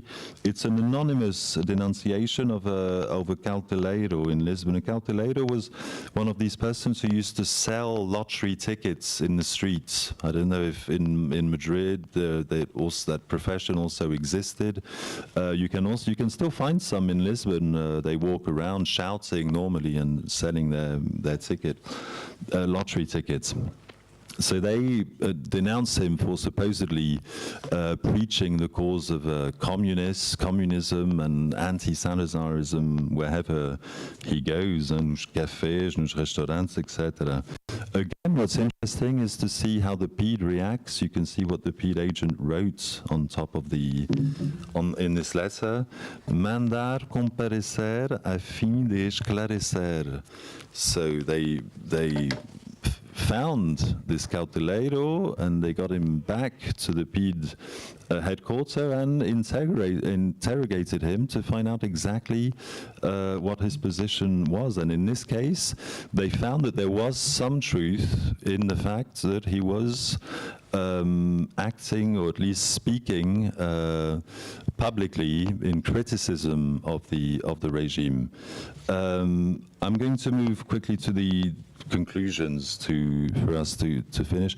I had just here just 4 conclusions, but I think the main one would be, first and foremost, this idea that societies remain passive in the face of political policies. In this case, I think is something which is not credible. There will always be a degree of adaptation, of adjustment, of trying to manipulate them if necessary to reach a certain advantages. This depends, of course, on the state of society itself, its advancements in economic terms, for example, the depth or superficiality of its democratic culture. All these are elements to take into consideration, which may come to affect to some extent this degree of proactiveness, but certainly don't annul it. I'll use here just the third of these conclusions. Bear in mind that all of these interactions from below, including even certain aspects of the false denunciations, ultimately were beneficial to the work of the political police. What we can say is that they deepened what Michel Foucault would call the capillary opération capillaire du pouvoir, operating within the fine or the smallest at the end of the nervous system, reaching the inter-individual levels of society, which is obviously a very powerful means of building a model of social control. And I'll leave it at this, I think, as the 2 main conclusions. And if you have any questions on this, I'll be happy to answer afterwards. Thank you very much.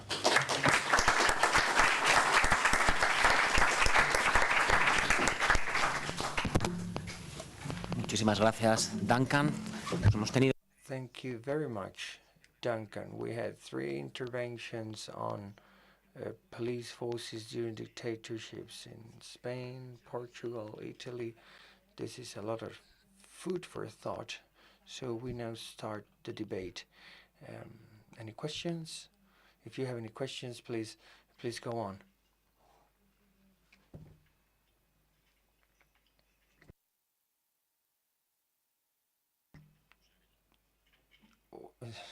So that the interpreters and the people on streaming can hear you, we're going to give you a microphone. The interpretation cannot be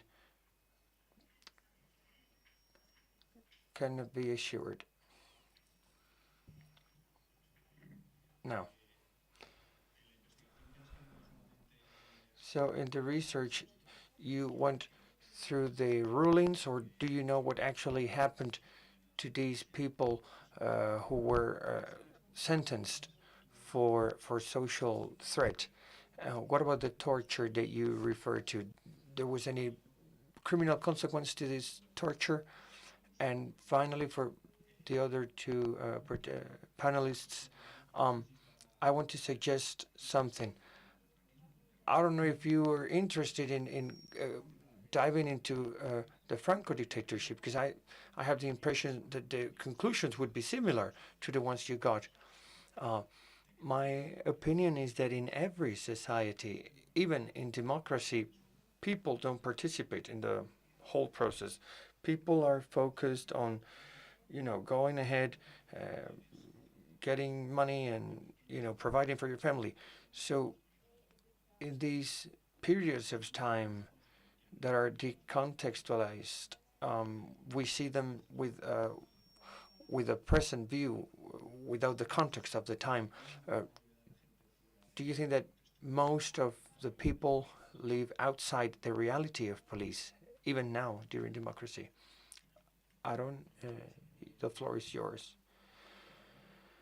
Thank you for your questions. In my case, I analyzed the whole judicial report. A police report can have more than 100 documents, depending on whether the subject was declared dangerous or not.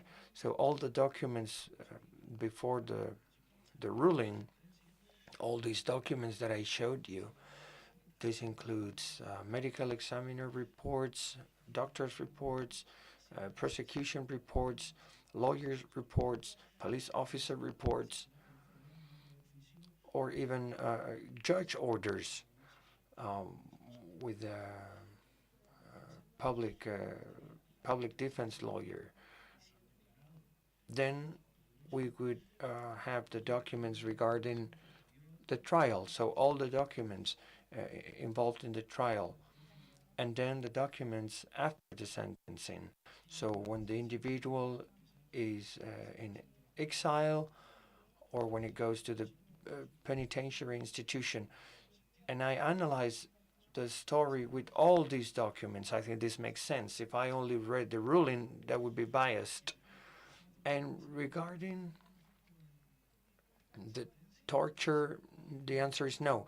These had no consequence in the ruling made by the judge. It is just noted in the medical examiner's report that the individual suffered torture, but these individuals were sentenced. This torture had no consequences, no favorable consequences for the individuals. And through my analysis, it is connected to Duncan's thesis somehow in the conclusion that I get, because as you can see in the reports that I showed, also, families would use the Spanish Bigotry Act to denounce their husbands.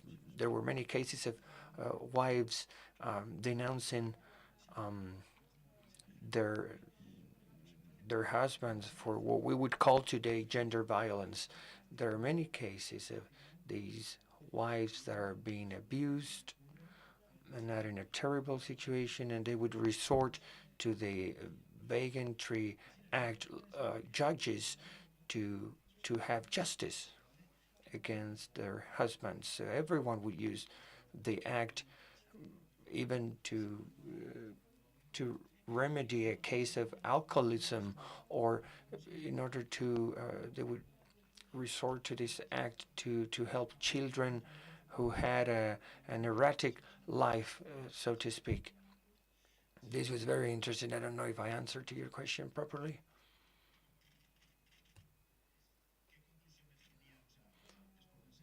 What conclusions?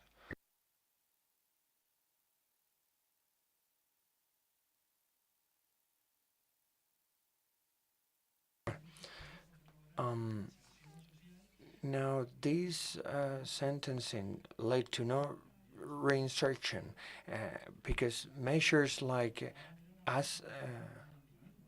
exile would lead to the marginalization of the individuals, not to their social reinsertion. Once these individuals started to do their sentencing, the police, the prison authorities would find a job for the prisoners, but this would never happen. This was a failure of the act, and the level of criminality, the rate of criminality was very high at the time, isn't it? Yes, it's true. The rate of criminality was very high, and if you remember my graph, the second body that presented more reports were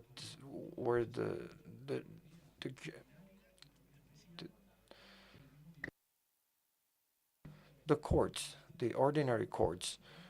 Pre-trial judges would propose cases for the Bigotry Act judges. So a report arrived to the ordinary courts, and during the pre-trial investigation, the pre-trial judges would consider cases for a Bigotry Act judge, and you had individuals that were sentenced both by ordinary courts and by Bigotry Act courts.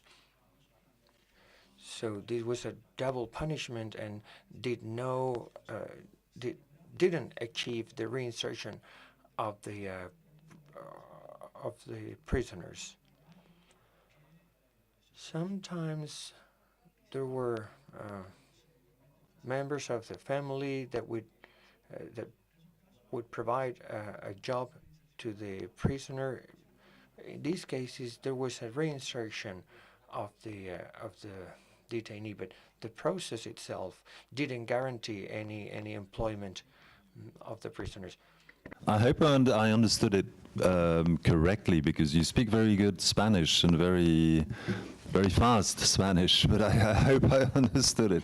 But I like the idea that you were saying that most people live outside the reality of the police, of police investigations, the policing of society, and I think it's exactly that aspect, not only that, but it's that aspect in part that I'm interested in highlighting in my current work on my finished work now on the PIDE, because just stating this in the Portuguese context at the moment, implying, that most people were not living in fear of the PIDE, were not even, in some cases, I'm not even aware of the PIDE's existence. I had several cases of this in the quantitative survey, in the interviews as well, is highly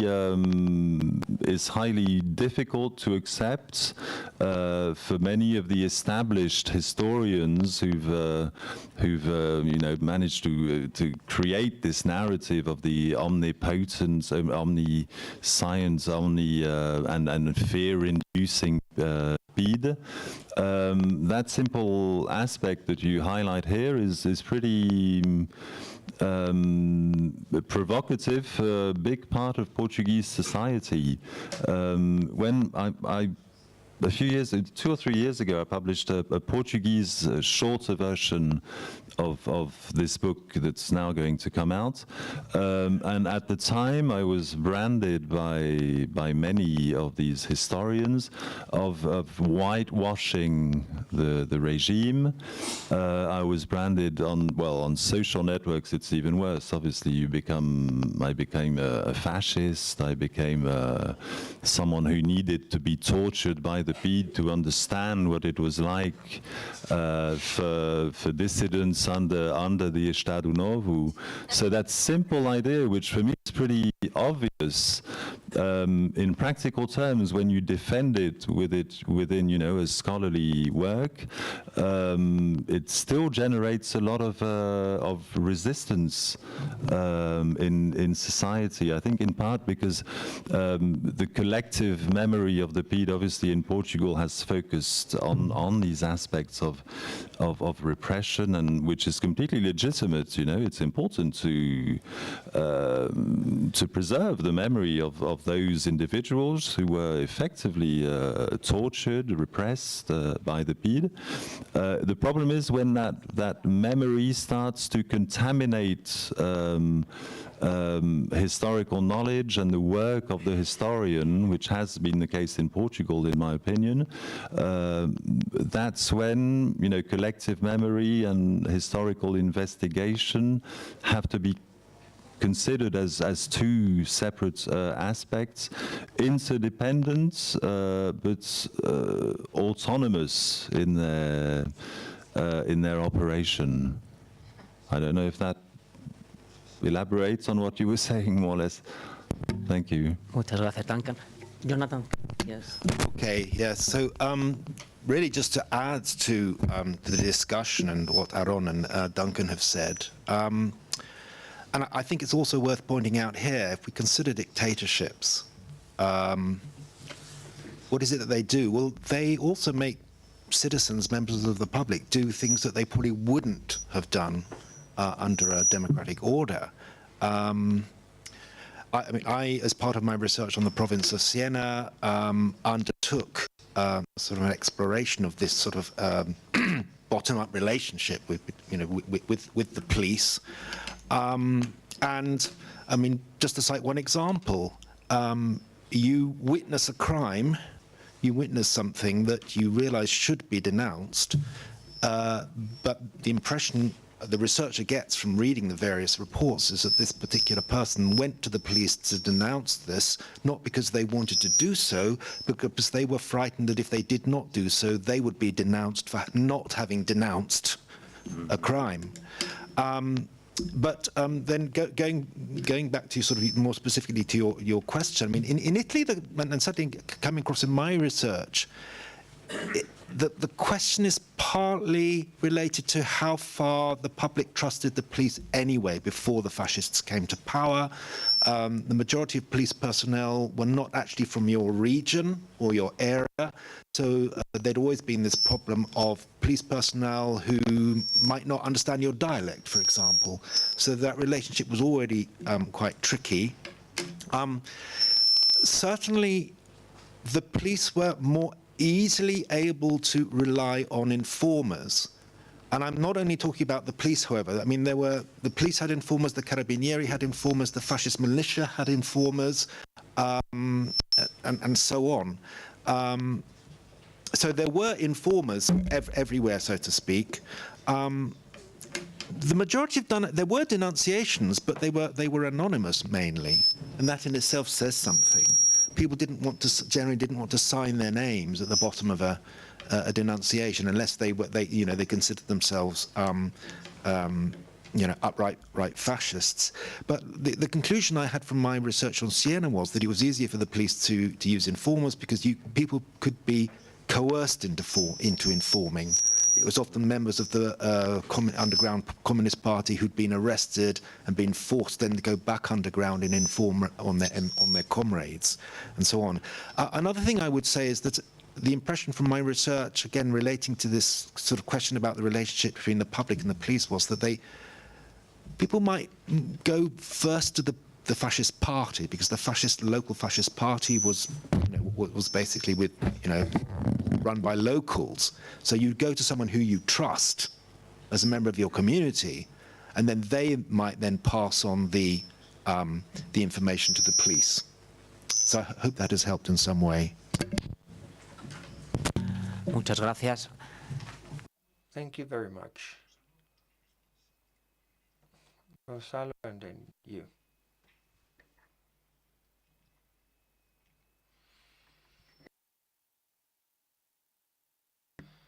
Good morning.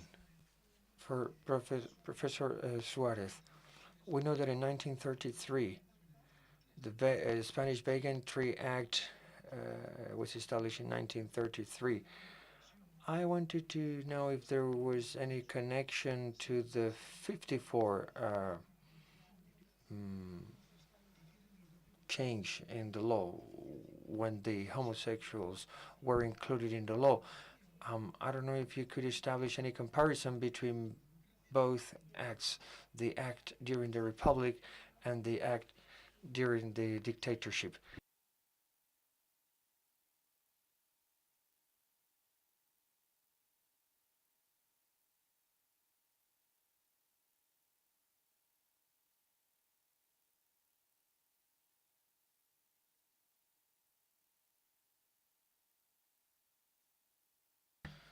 Duncan, I was hearing you and I was wondering if you studied the relationships established between PID and other police forces in Portugal. I was thinking about this because I was wondering if you, in your approach to PID, if you don't risk to isolate a reality that on the ground, and you pay a lot of attention of this history from below, of a reality that was not, PID did not act isolated from, for instance, other police forces. A lot of people on the ground might not know who PID was, but surely they knew who police was. So how was PID acting? They did not have many men, but other polices had. So how was these relationships with other police forces? Did PID got informations for other police forces? How was this presence, the presence of PID through other police forces? Because here we have only the image of PID, but on the ground, the intervention of the state through its police institutions was much larger. Yeah. Gracias. Una otra palabra. Thank you very much. Another question?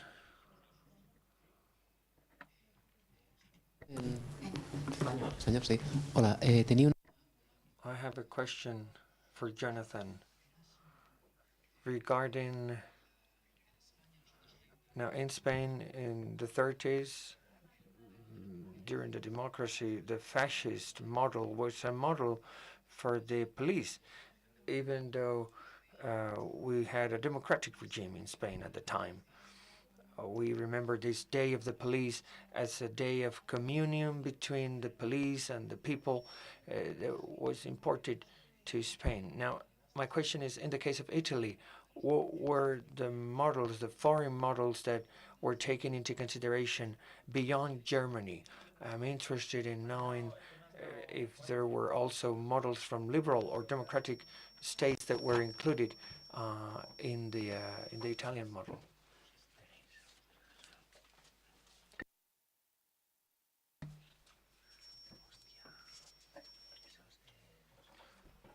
Good morning. Just a question. I think I saw in the graph on the Bigotry Act, you were referring to the properties, the Spanish possessions in Africa. I think you were referring to Equatorial Guinea.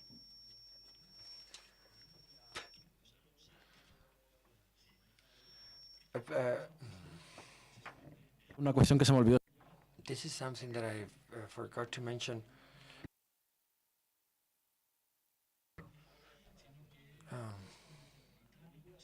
Please turn off your mics if you're not speaking.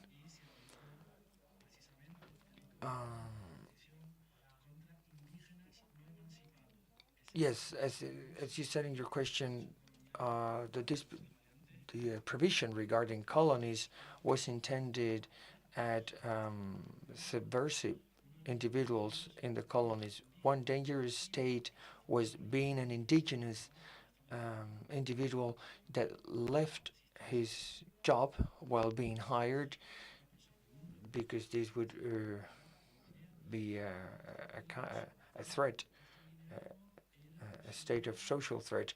And another state of threat in Equatorial Guinea was sorcery and spiritual practices who were also evidence for this status, this labeling of being a social threat, a social danger. So now there was no criminal proceedings, no court, no trial in the Equatorial Guinea Bigotry Act. The police carried out, was judge and executor. We have not found any documents regarding this Equatorial Guinea Bigotry Act, but that's how it worked somehow. We're trying to find more documents about this Equatorial Guinea law. Now, regarding the other question about the Canary Islands context, the first document comes from 1936. The city was already taken by the rebels, and we don't know how it operated during the Republican regime. However, both Santiago de Miguel and Pérez Trujillo have studied the Bigotry Act during the Second Republic, and in the Republican case, it was used more for political purposes, for anarchist unionists. For example, in the northern region, Spanish northern region of Asturias, where the anarchists and the unions were very present. So the act was used politically during the Second Republic. However, during the dictatorship, the police reports don't talk about political ideas, because this Bigotry Act was applied to low lives, to people, unemployed people, poor people, during the dictatorship, like I said. And regarding the police activity, well, it was the same. The police during the dictatorship in Spain was trying to find people who were poor, while during the Second Republic, the police activities were more aimed at political opponents.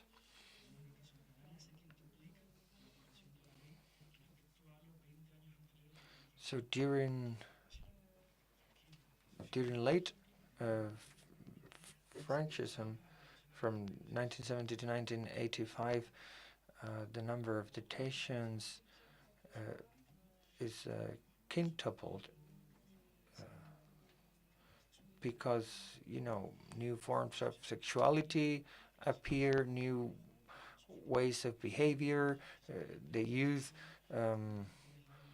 change their way of thinking, and that's why during this late Franco dictatorship, the number of arrested individuals based on this Bigotry Act raises dramatically. Because these new behaviors, these new young people behaviors were against national Catholicism at the time. I don't know if I addressed your question properly. Thank you. Now Duncan has the floor. Thank you for your question. Yeah, obviously you're right. The idea is not to see the PID in a kind of isolated way. The Polícia de Segurança Pública was active in urban areas, the Guarda Nacional Republicana in rural areas, the Polícia Judiciária as well in its own sectors, and each of them tended to collaborate, though with some corporatist tensions and spirits of competition as well with the PID. But still, ultimately, I think it's still valid to look at the actual role or the part or the role carried out by the PID itself, since it has continued, you know, to be seen as the ultimate symbol of Salazarist repression, of the repression of the Estado Novo, even in one of the questions of the survey that I carried out, one of the questions related to this, which of these police or institutions do you associate more with Salazar's repression? And the PID was also always highly at the top. And the simple fact that it might be a post-1974 construction of this image of the PID, which I don't think which it might be in part. I'm still not fully decided on this question. Still doesn't, still basically makes of the PID an institution that the study of which is valid without over focusing on the assistance and the support it received from other police forces. At least I think, but it's obvious that it's also useful to point out these in the countryside, for example. Many times, the GNIR, after arresting what they considered to be political, not necessarily dissidents, but people creating trouble at a particular time, would then call in the PID. In this sense, the PID didn't need to have more of these posts. And I think in that dimension, it's important to point out, definitely. Thank you. Gracias, Duncan. Jonathan. Okay. Thank you very much. Let's take it off. Thank you very much for your. Thank you very much for your. Can you hear? Okay. Thank you very much for your question. This is interesting because certainly from the end of the 19th century in Italy, there was a lot of discussion within the Italian police, but also within sort of government as well, about in what ways it could be improved, in what ways it could become more efficient, in what ways it could manage, for example, public demonstrations without bloodshed. And there was a tendency to look with a certain envy, particularly to France and Britain. I think one of the questions at the back of the minds of many high-ranking police officers was, how is it possible that the police numbers in London and Paris are so low in comparison with the numbers of police in Italy, and yet they're far more successful than we are at managing public order, above all, and solving crime. And that in itself then led to a lot of discussion about, well, should the Italian police have a proper kind of detective force modelled more, for example, on Britain? Should it be more of a kind of civilian, unarmed police? And so there was a lot of debate about this. It's not easy, looking at the documentation for the fascist period, to get a sense of a kind of inspiration from outside Italy, but I think this has got more to do with probably with a form of kind of self-censorship, given the start of the dictatorship. And if you look at the narratives within the police, it's all about how, thanks to Mussolini, we now have a new police, a new model of policing, such that this model of policing we can export. So you may be aware, Duncan may be aware, that there was a special police mission that went to Portugal to advise on policing techniques, and particularly to advise on dealing with or managing the communist threat, and other commissions, I think, went to Bolivia, I think, as well, and Peru. Certainly, certainly the Nazis initially modelled themselves on the changes and the transformations that Mussolini made to the Italian police during the 1920s. But then I think, if anything, they sort of far surpassed the Italians, the Italian fascists, in terms of the sort of type of policing repression they set up. But it's an interesting question. But I think the feeling at the back, from what I've seen, is that there probably was perhaps more of a kind of silent looking and thinking about those models of France and Britain particularly, but how far this was voiced during the fascist dictatorship is somewhat not clear, to be honest. It was more of a kind of formal, homage to, the new opportunities that Il Duce has given us. Thank you. Muchísimas gracias, Jonathan. Pues hemos llegado a la hora de la... Thank you very much. Now we're going to have a break. This was a very good first session, and now we will have a coffee break. Does everyone have a ticket for breakfast? A breakfast ticket? If you need a ticket, please come here and we'll give you one. We will come back at 12.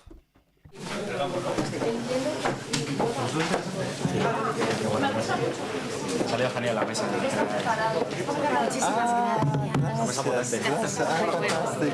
Fantástico. Gracias.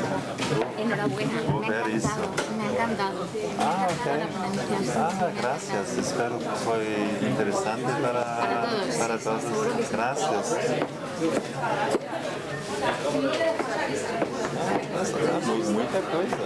Mucha coisa.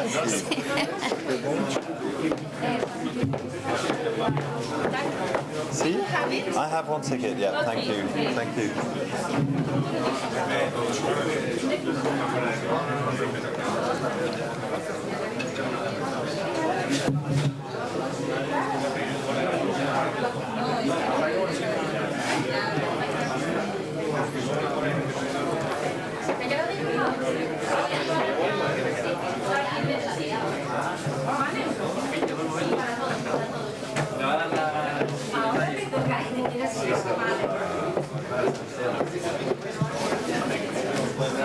Sí, yo lo vi en la presentación de Guinea también. Bueno, vi que lo saltaste, pero...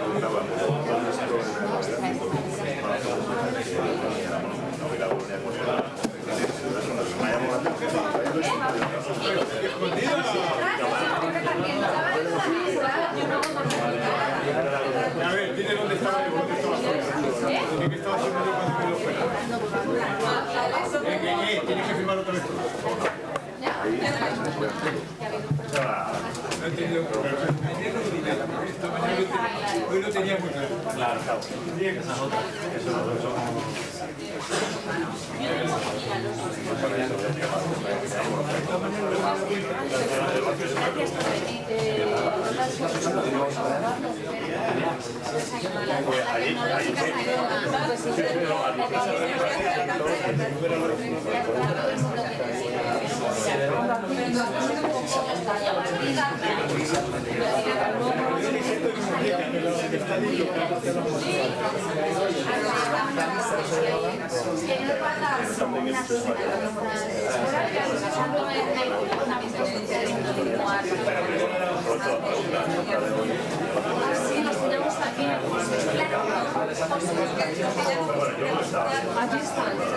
Sí, perfecto.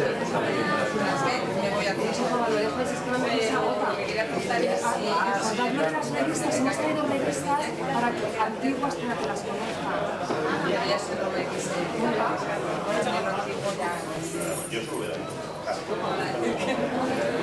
Pues lo dejo así.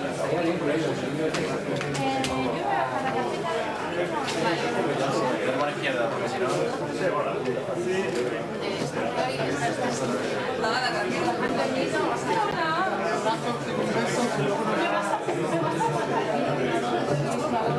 Ay, nada, niño,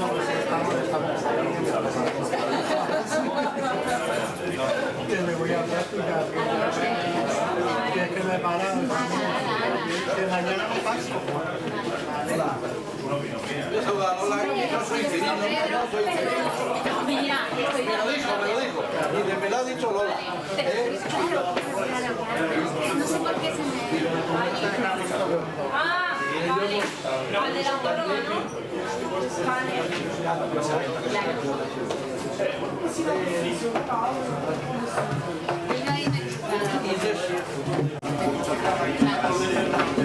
Yo soy eres un portal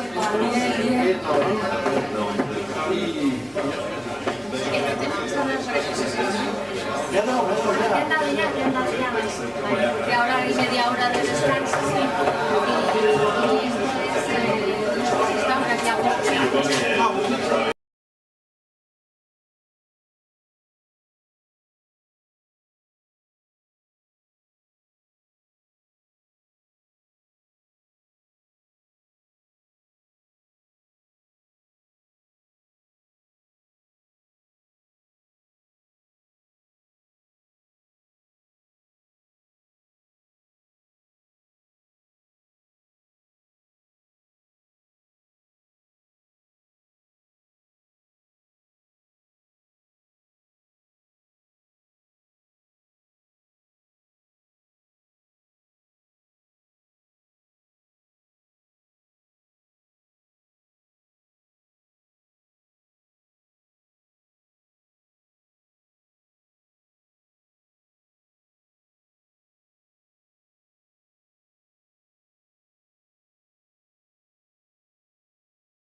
¿En qué orden vamos? Tú primero. Yo era el tercero. Éramos tres. Éramos tres, pero nos quedamos dos. Ahora están solo dos, tenemos tiempo para hacerlo con calma y ya. Tiempo, tranquilidad, no pasa nada. Yo pasaré de todas maneras. No os corto, ¿verdad? Yo tenía una...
¿Sí?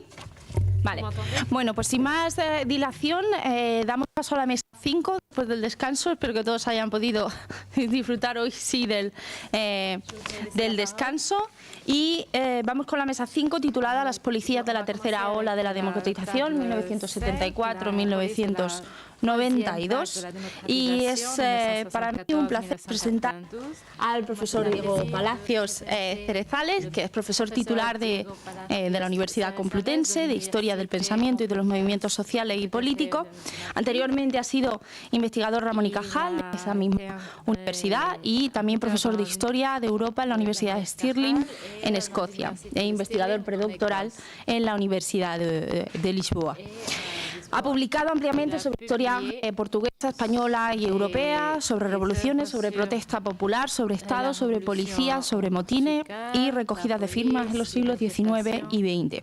Actualmente lo pueden ver en los programas y en los carteles de este primer congreso. Actualmente está trabajando sobre la relación histórica entre la policía y la democracia y es el investigador principal des projets principaux, police y Profipol. De la transición española. Principales libros son Aculatazos, Protesta Popular y Orden Público en el Portugal Contemporáneo, 1834, año 2000, y con Sergio Vaquero, que lo tenemos aquí, que fue ponente ayer, Uniformados y Secretas, Breve Historia de la Policía en España, publicada el año pasado, el año del Bicentenario. Pues muchas gracias, Diego, tienes la palabra. Nacional español. Muchas gracias, Ainhoa. Pues nada, es un placer estar aquí ahora, cambiándome de sombrero, no como organizador, no como moderador de mesa, sino presentando una reflexión sobre este tema de la relación entre policía y democracia y cómo se planteó históricamente en los años 70, esta idea de la tercera ola de la democratización que preside la mesa es pues, de Samuel Huntington, un político. C'est une phrase de Hamilton et avec la révolution des países que pasan de dictaduras a democracias es qué hacemos, qué pasa. On a commencé à parler de cette vague. Qu'est-ce qui s'est passé avec la police qui a été un des instruments du contrôle politique et qui a une complicité avec de nombreux éléments suele llamar la represión durante la dictadura anterior, cuál va a ser su lugar, su papel en el nuevo régimen. Es algo que sucede dans le nouveau régime. C'est ce qui se passe lorsqu'il y a un changement de régime. On l'a vu lors de la République portugaise en 1910 et dans le changement de de régime en Portugal aussi, on a dû voir quel genre de police ils allaient avoir. Cette police va reprendre des éléments de la police antérieure, une police illibérale. Et lorsqu'arrivent les démocraties, on a le même problème. Il y a une relation directe. L'expérience de ceux qui ont été poursuivis pour leur projet politique font partie de la nouvelle élite qui va gouverner dans ce nouveau régime démocratique. Donc,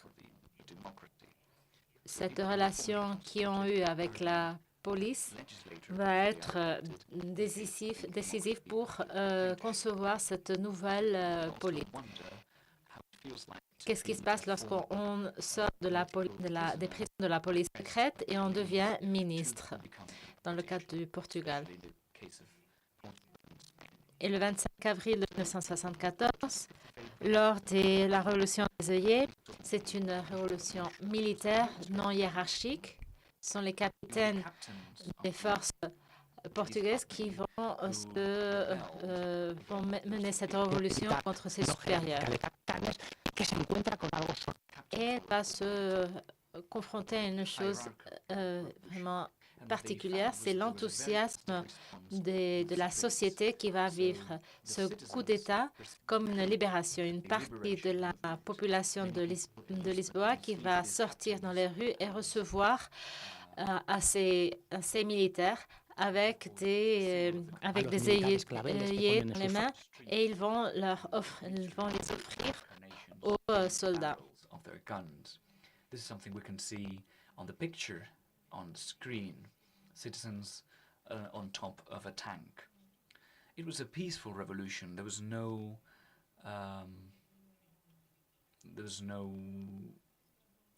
answer or violent answer from the military, except for the PIDE, or the PIDE, the secret Portuguese police, those 2,600 police officers who, for the most part, were in the Lisbon metropolitan area and also in the colonies. There were several clandestine groups and youth groups and university groups who have aired their views and their experience. Vont dire que les militaires ont entouré le Premier ministre dans les installations où il s'est réfugié.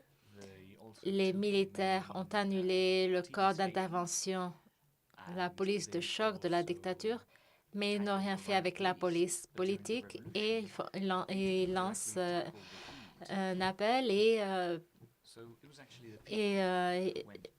on va les aider pour soutenir cette révolution. En Espagne, il n'y a pas une PIDE, parce que la PIDE, c'est plus comme la Stasi, c'est un corps de police propre. Ils ont une école et ils ont une formation particulière. Ce n'est pas comme la brigade d'enquête sociale, ce sont des brigades au sein de la police nationale. Les membres de cette police peuvent faire toute leur carrière au sein de cette police, ou ils peuvent faire leur carrière aussi dans d'autres organismes de la police nationale.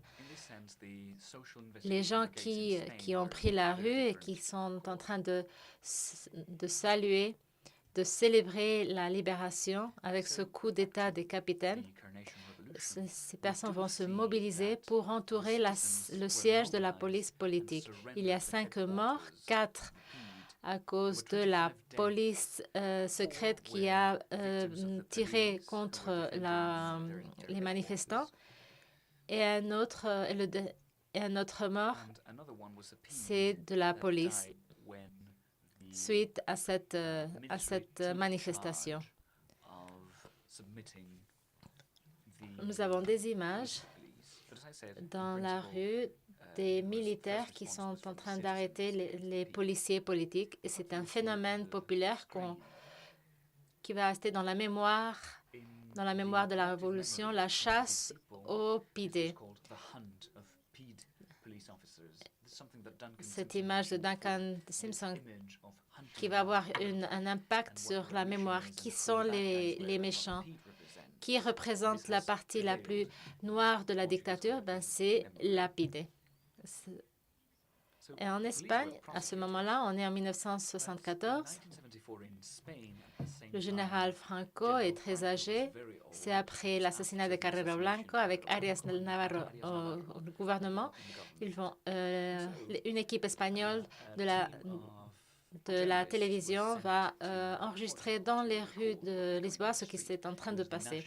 On voit l'enthousiasme populaire et des scènes de la chasse aux lapidés. Il y a des dénonciations de la population et on va improviser un peu des cérémonies pour enlever les photos des dictateurs et on va réaliser un musée des horreurs en montrant les instruments de torture.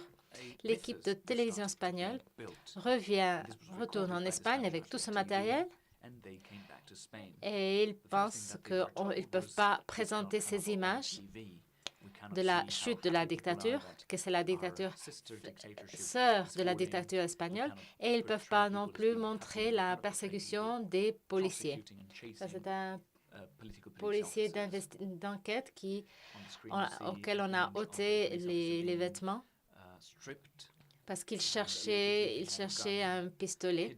Mais ce genre d'image, on ne peut pas montrer à la télévision espagnole. Mais ce que montre Cebrián,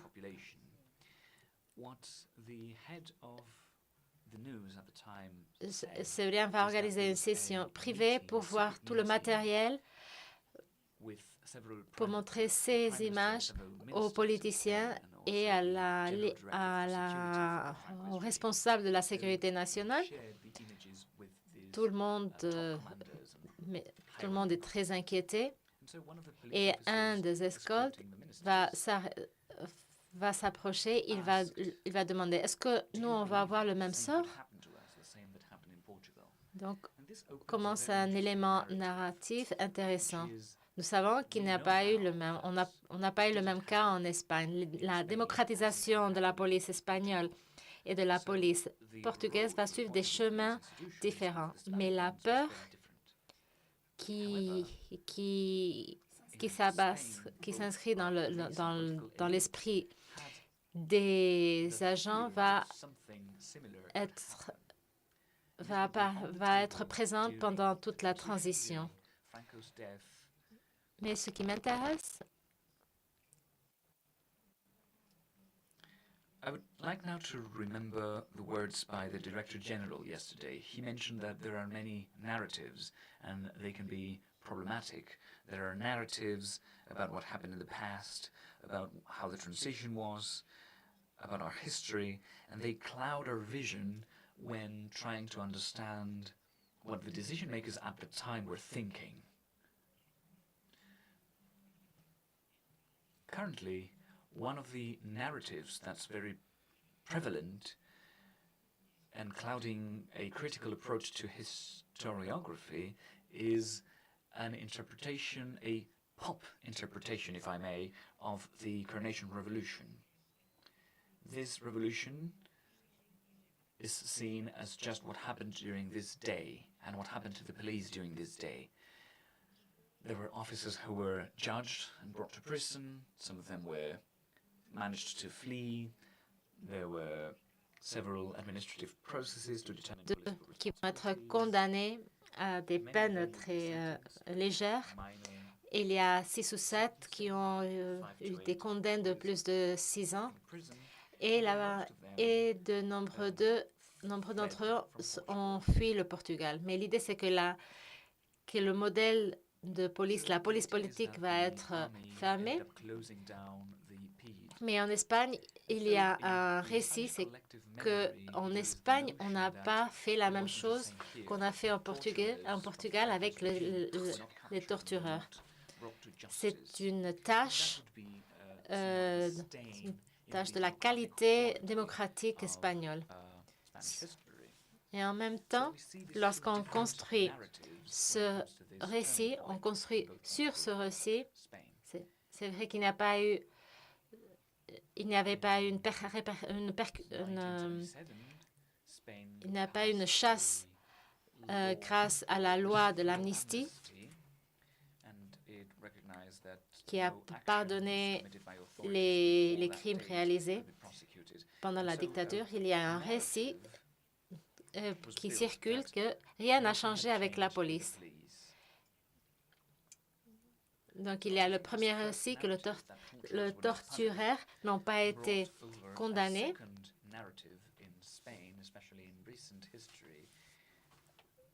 Et on dit que comme on n'a pas condamné les tortureurs, et rien n'a changé. Comme on n'a pas condamné les tortionnaires, rien n'a changé.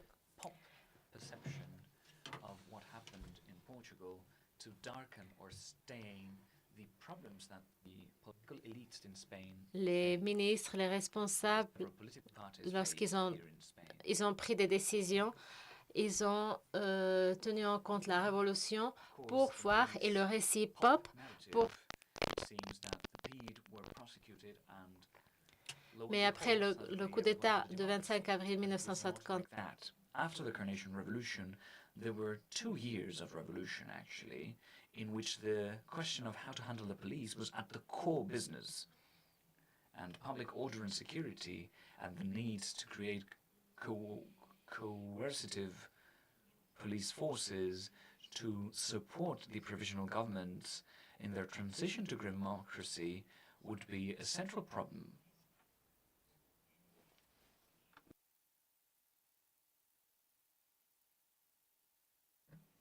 Because there was an end of the political police, but a framework was opened on what made the dictatorship bad, what was repressive about the dictatorship.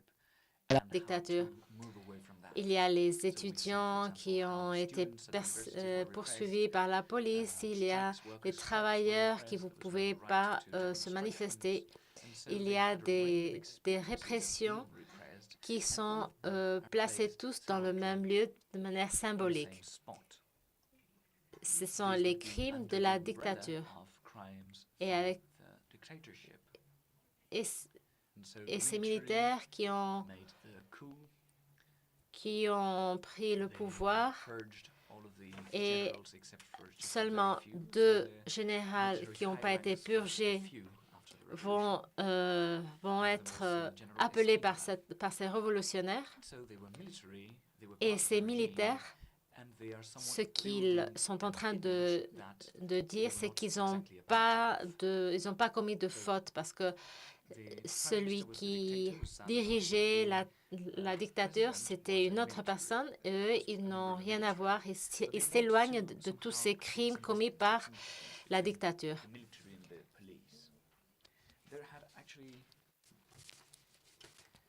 There were 2 police forces, the PIDE and the shock police, or the riot police, who mimicked the French riot police and were created in 1961.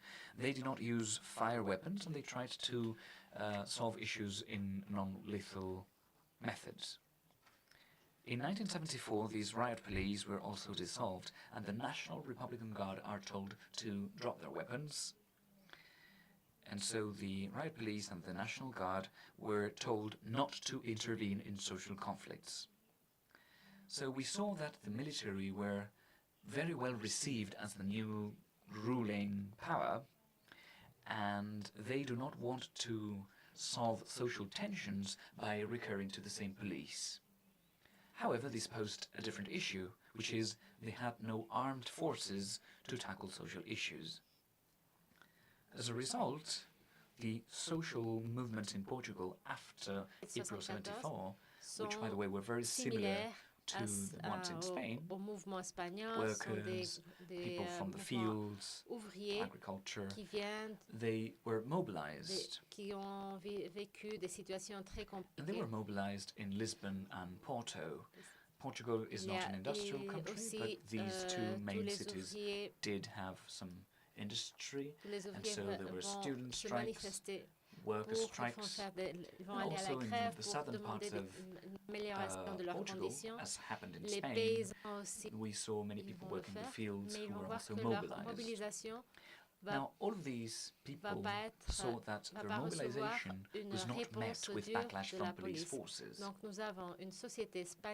So we see ourselves with Western society, Western society in Europe, who have no police control. It was in a way a bit of an experiment. And we saw that the young elites who were well educated have an influence from the spirit of 68. So we saw some Maoists and among other groups, and suddenly they saw themselves without police controlling them. There were also neighbor movements, and they created shelter houses, occupied shelter houses from neighborhood movements. So the workers' movement in Portugal did many things that Spain did not, or movements in Spain did not. For example, they took factories, took the patrons as hostages, they took the property away from the tenants, from private property owners. And so we saw that these occupation of factories was a generalized movement in Lisbon. And in the fields, the same thing happened. Yes, we have seen some examples of this in Spain, but they are rather anecdotal.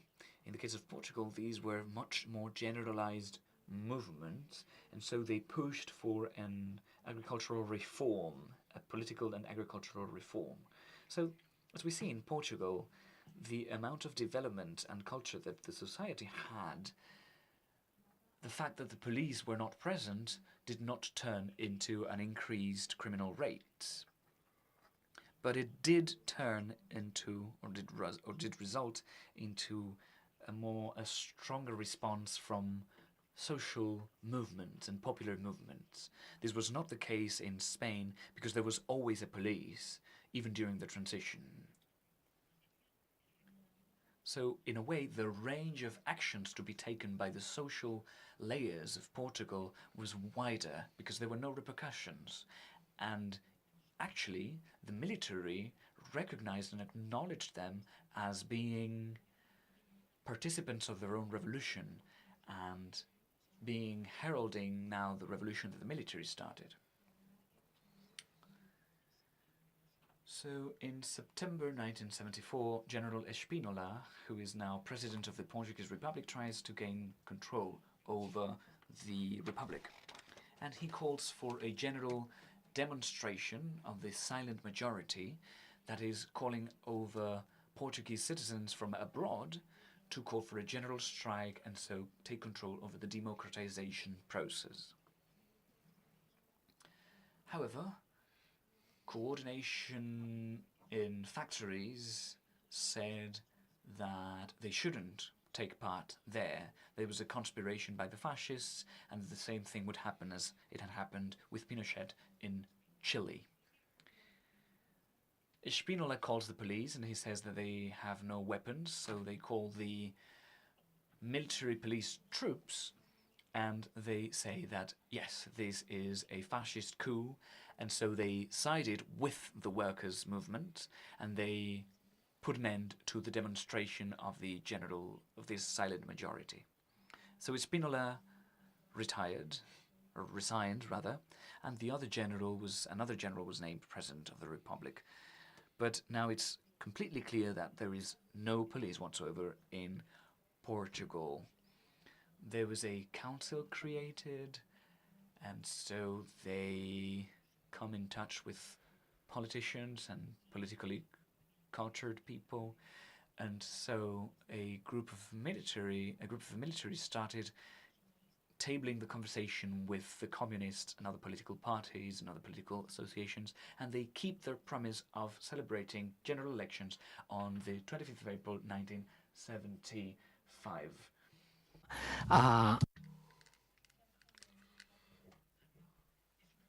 Now in this map you can see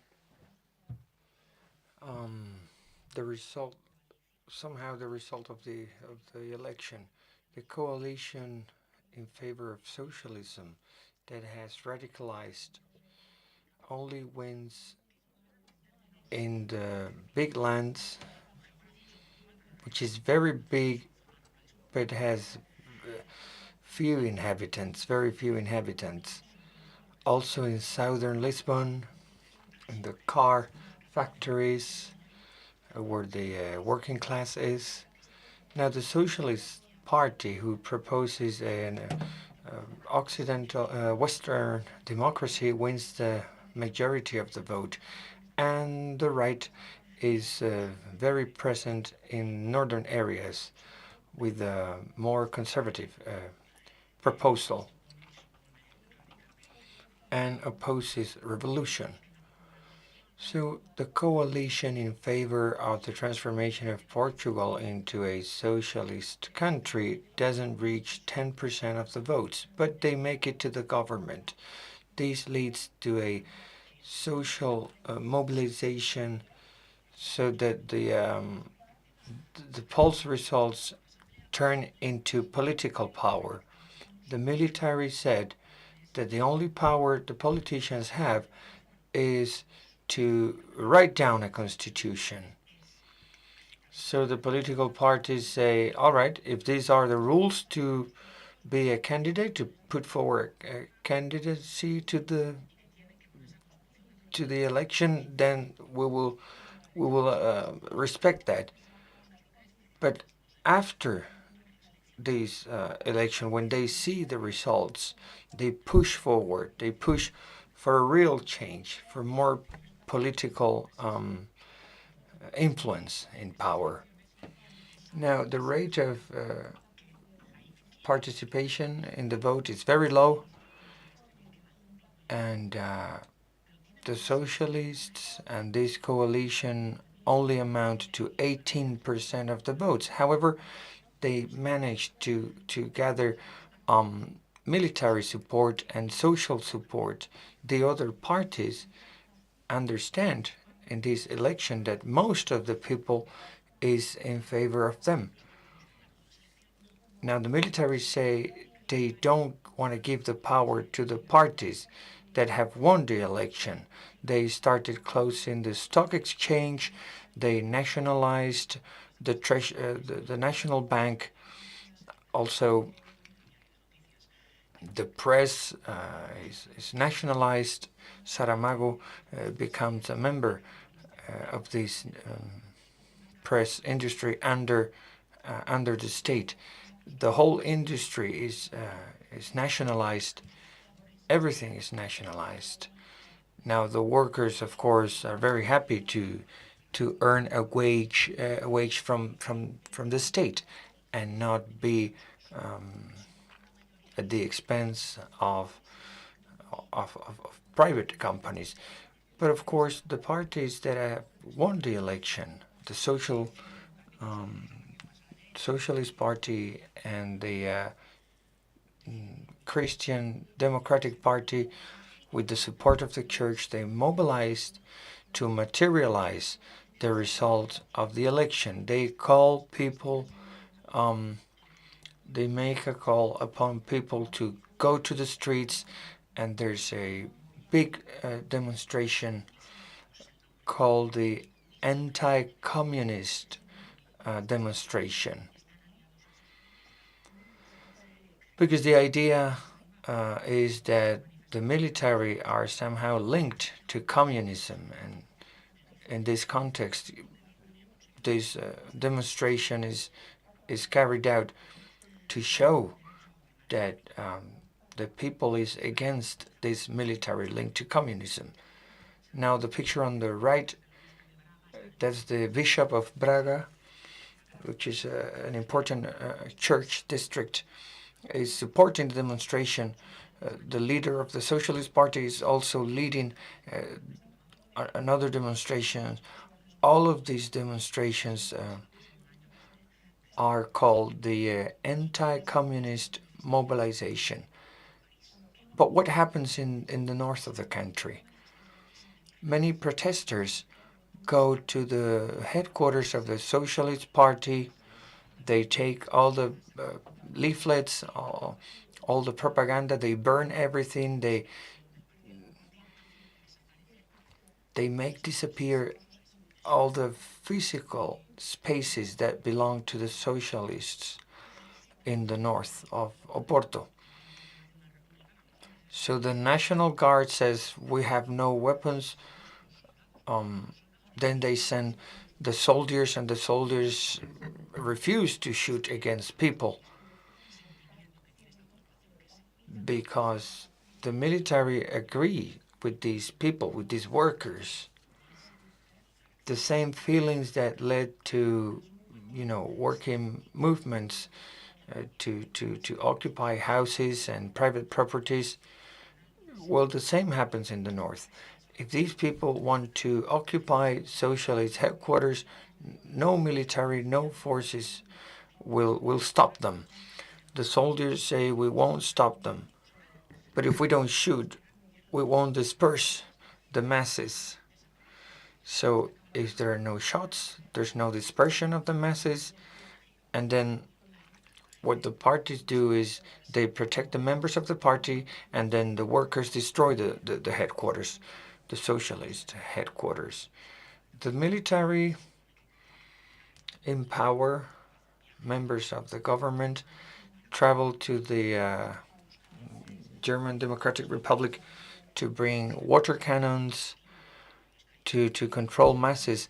Now these water cannons are useful in Berlin narrow streets, but they have nothing to do.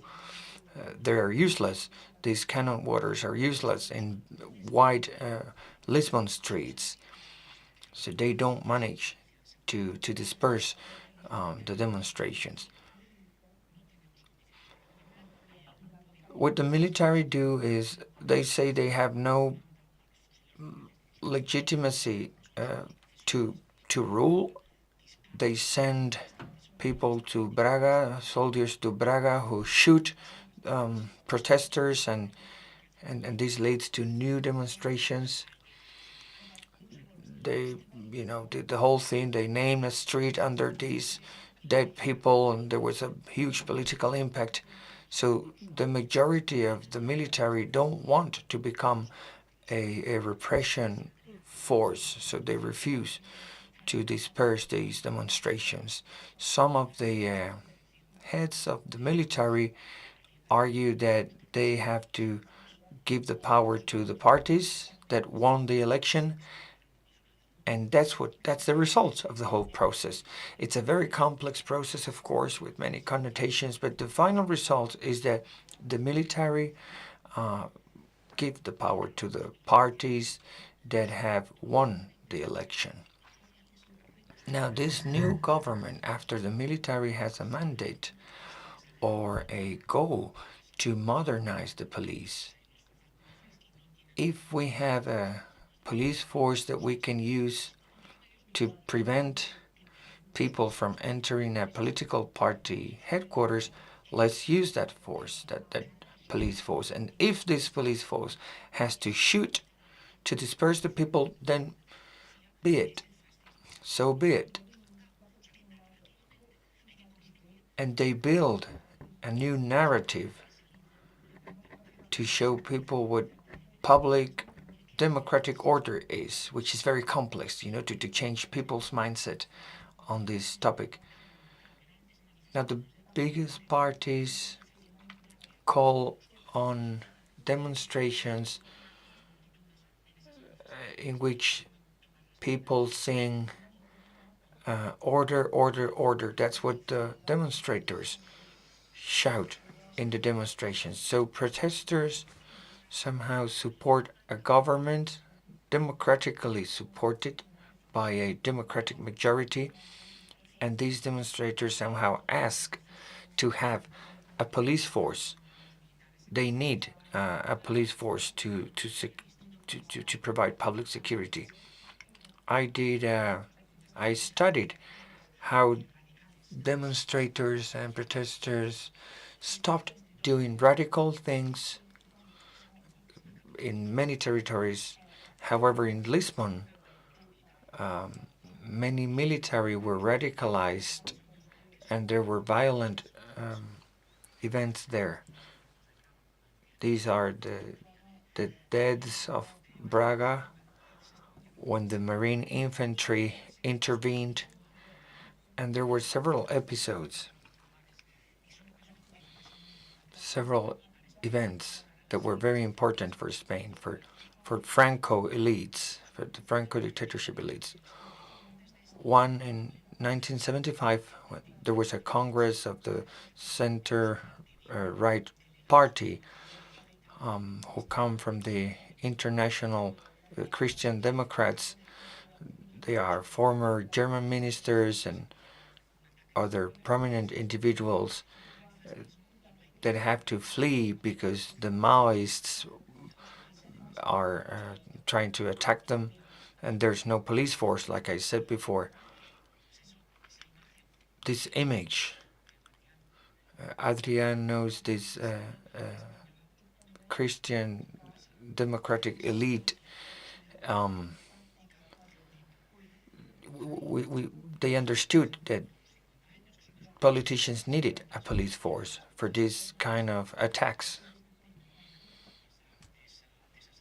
There were demonstrations against executions in Spain, throughout the world, and this ended up with the destruction and pillage in the Spanish embassies abroad.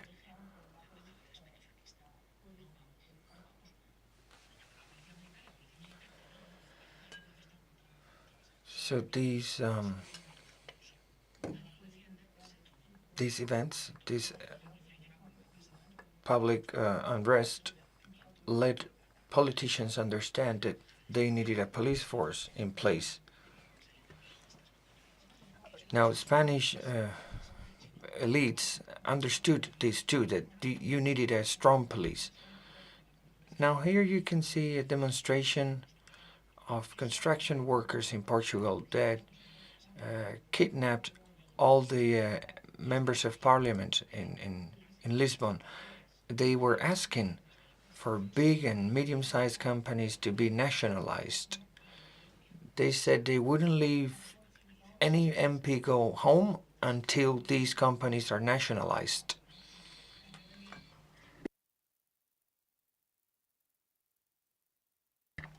So the authorities call the army, and the army say that people are right, that the protesters are right. These companies have to be nationalized. Now, the government declares itself on strike,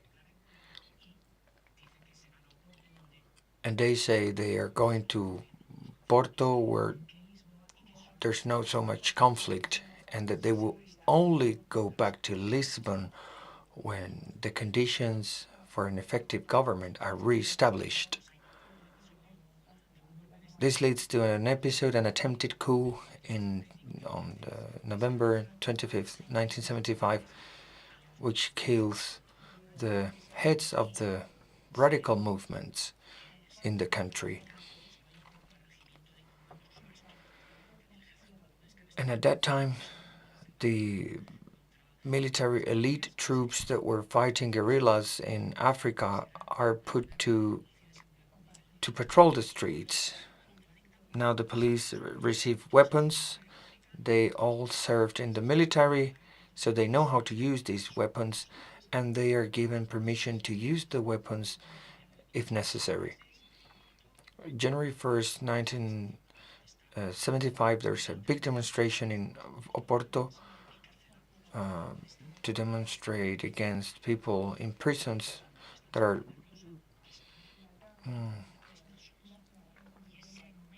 are living in prison during the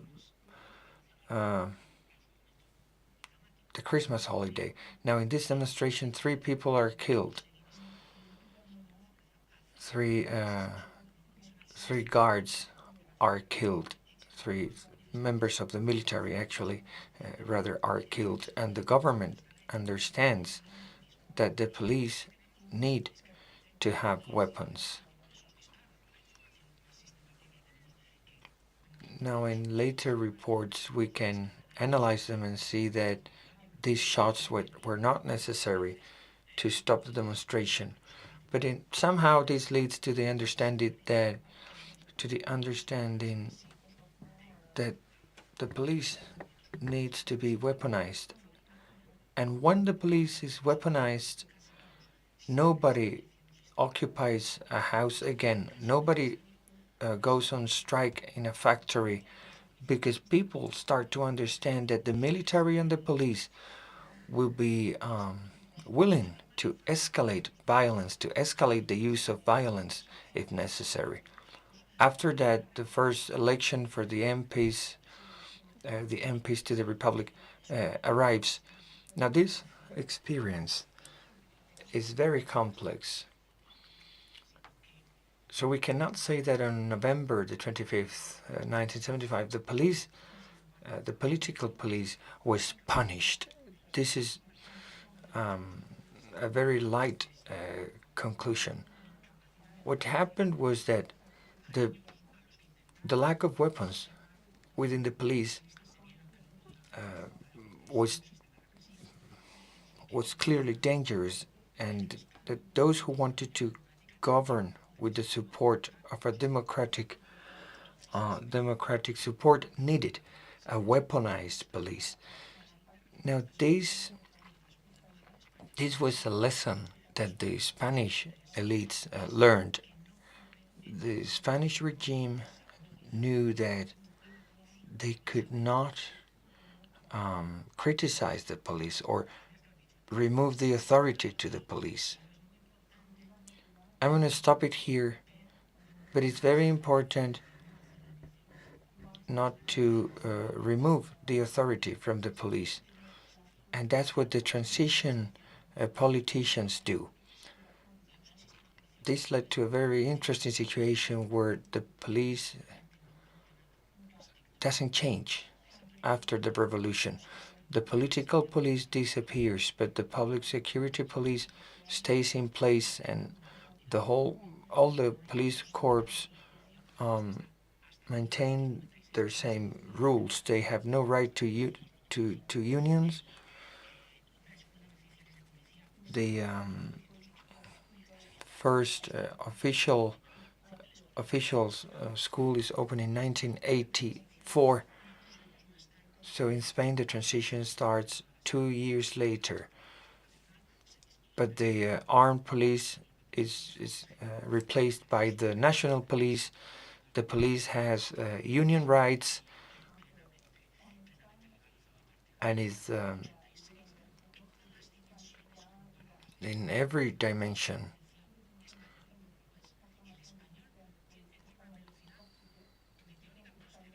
The police transformation in Spain is much more faster than in Portugal. In Portugal, the police didn't change very much before and after the revolution. Whereas in Spain, the uniform changed, the name changed, the rules changed. And the authority was not removed from the police. This was a lesson learned from the Portugal case. In Portugal, where they had in the past removed the authority from the police, they had to reinstate this authority, this trust in the police. Now, in Spain, politicians learned that you cannot remove the trust from the public in the police.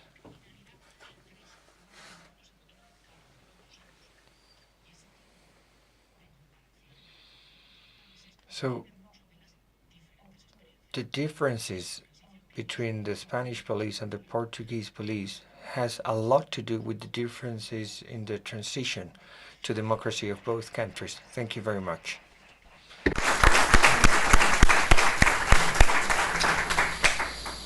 Muchas gracias, Diego, por tu excelencia. Thank you very much for your excellent presentation. I now give the floor to Adrián Magaldi, professor of contemporary history in the University of Valladolid. His focus will be the parliamentary control of public order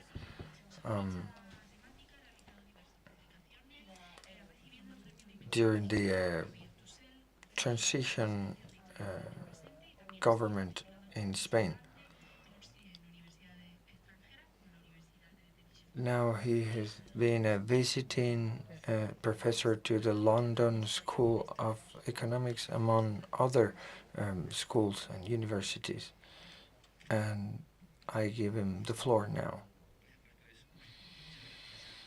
Thank you very much, Diego, and the organizers for inviting me to participate in this Congress.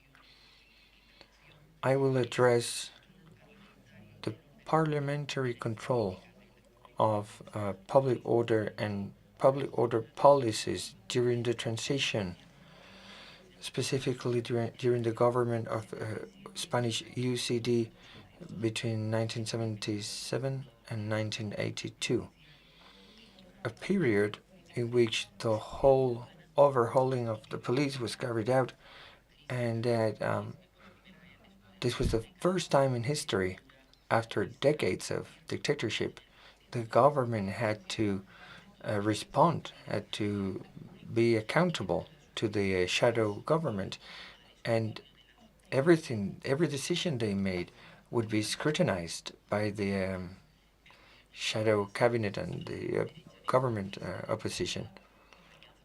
For example, the neo-Franco followers and the neo-communists, represented by two small parties at the time. What I've done is I've analyzed the minutes of the parliamentary sessions between 1977 and 1982. This period, this historical period, was very important because it was the transition to democracy, and because the Parliament, the Congress, and the Senate adapted to democracy.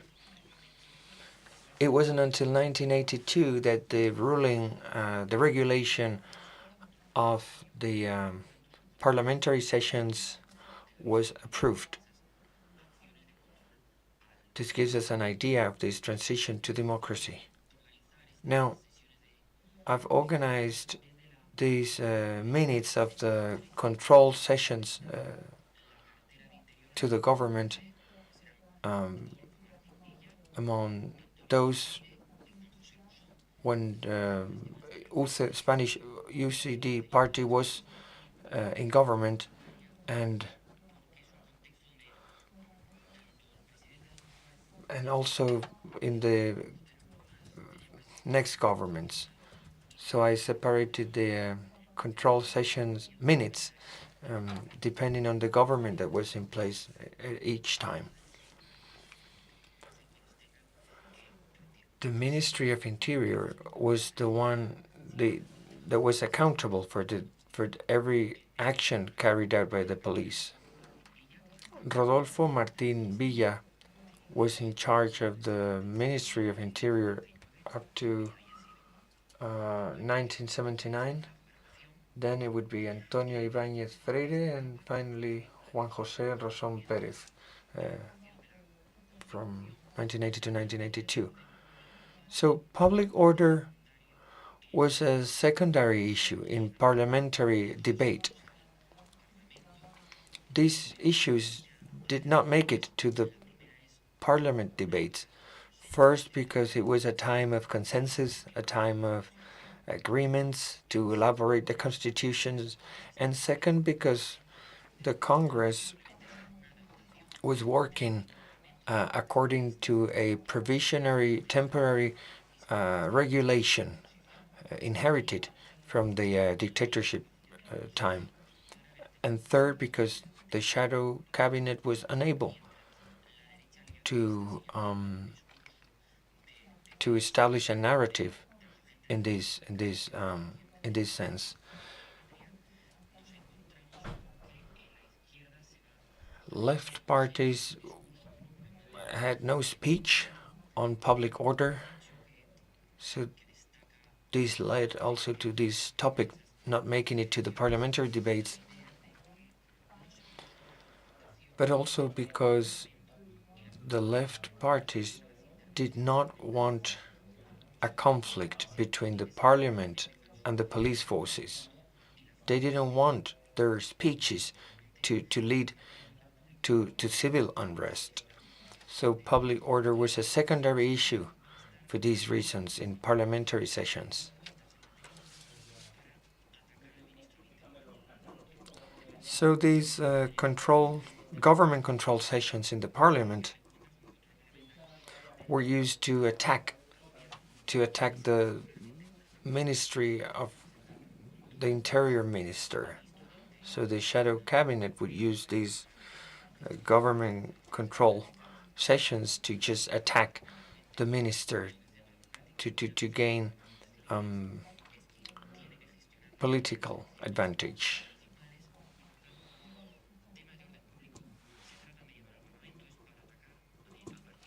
Every time a public security issue is brought to Parliament, it is just the only goal is to attack the Minister of the Interior, the Home Affairs Minister. There's a case, the Jaime Blanco case, that was brought to Congress because he denounced being given a very bad treatment by the police in a police station, and the Socialist Party, the Spanish Socialist Party, brought this issue to the parliament. The Spanish UCD party refused to bring this topic, this point, to the parliamentary debate. However, it somehow made it to the debate, and the position of the Socialist Party was defended in the parliamentary session. Now, the statement was that the MPs trust the police action. And if we read the minutes of this debate, we can see that this initial denounce of this politician that was brought to prison, this case, is forgotten during the session, and if you read the minutes of the session, you can see that it becomes merely a political debate where the spokesperson of each party presents their political program. So they don't deal with public security at all.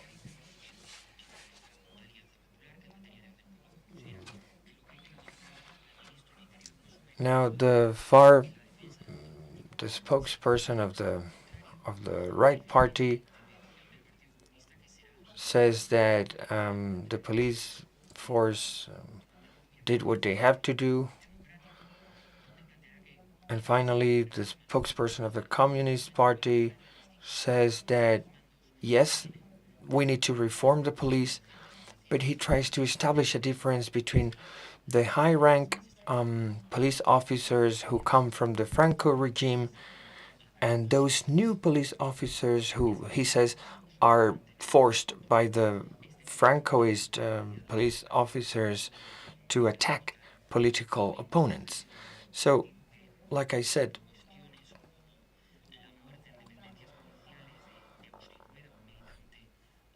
the death of a militant, of a communist militant in a prison doesn't make it to the parliamentary session, and only those who have a bigger popular dimension or political that can be utilized politically, those are the cases that make it to the parliament, to the control sessions. Morirá un joven.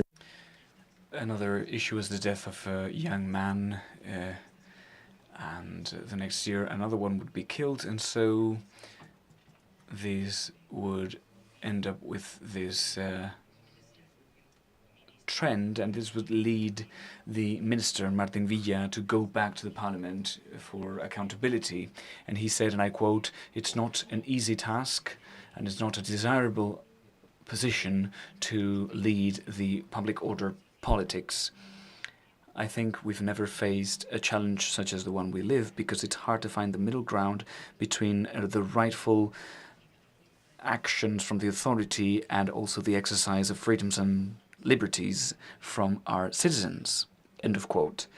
Nonetheless, the Socialist Party would ask for the resignation of the minister. And it would actually be the Communist Party and Santiago Carrillo who would say that it was the first time that the government gave open information and was held accountable. And he also praised that it was the first time that officers and heads in the public order and security forces were sanctioned for having committed for misconduct in their work. So the Communist Party was rather optimistic about it, Socialist Party not so much. Part of the attack from the Alianza Popular, Popular Alliance, did manage to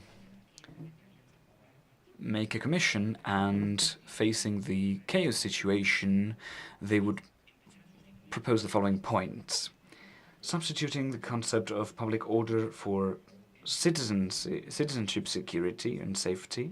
Secondly, saying that there is not a problem of security, but a problem of terrorism from the Basque independentist movement. They would also give a retort to the leader of the Popular Alliance Party.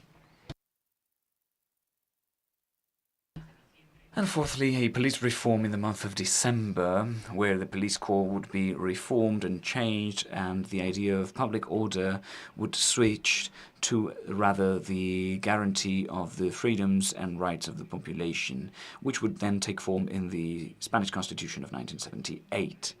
New elections would be called for, and UCD would win again, but Martín Villa would no longer present his application as minister, and he would be replaced by Antonio Ibáñez Freire, who would be in office from April 79 to May 1980. He was a member of the military, and this was a thorny issue for UCD, because they were in the midst of the fight against terrorism, and so they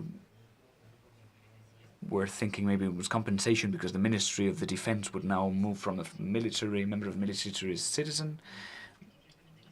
So in the end, they managed to justify it, and Ibáñez's office and term in office was fairly successful. The main issue that he would meet is precisely parliamentary life.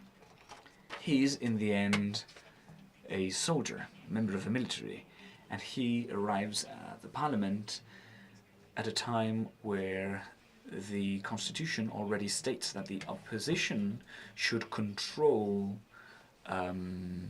the actions of the government. It is true that at first the opposition wouldn't put much pressure on him. He is fairly independent, he is not a militant in the UCD party. But then the opposition would start having some tensions with Freire. Popular Alliance, for example, would accuse him of being too soft and centrist, while the Socialist Party would accuse him of being too much of a corporativist, and accuse him also of not distinguishing accountability from police action and police politics, or policies, rather.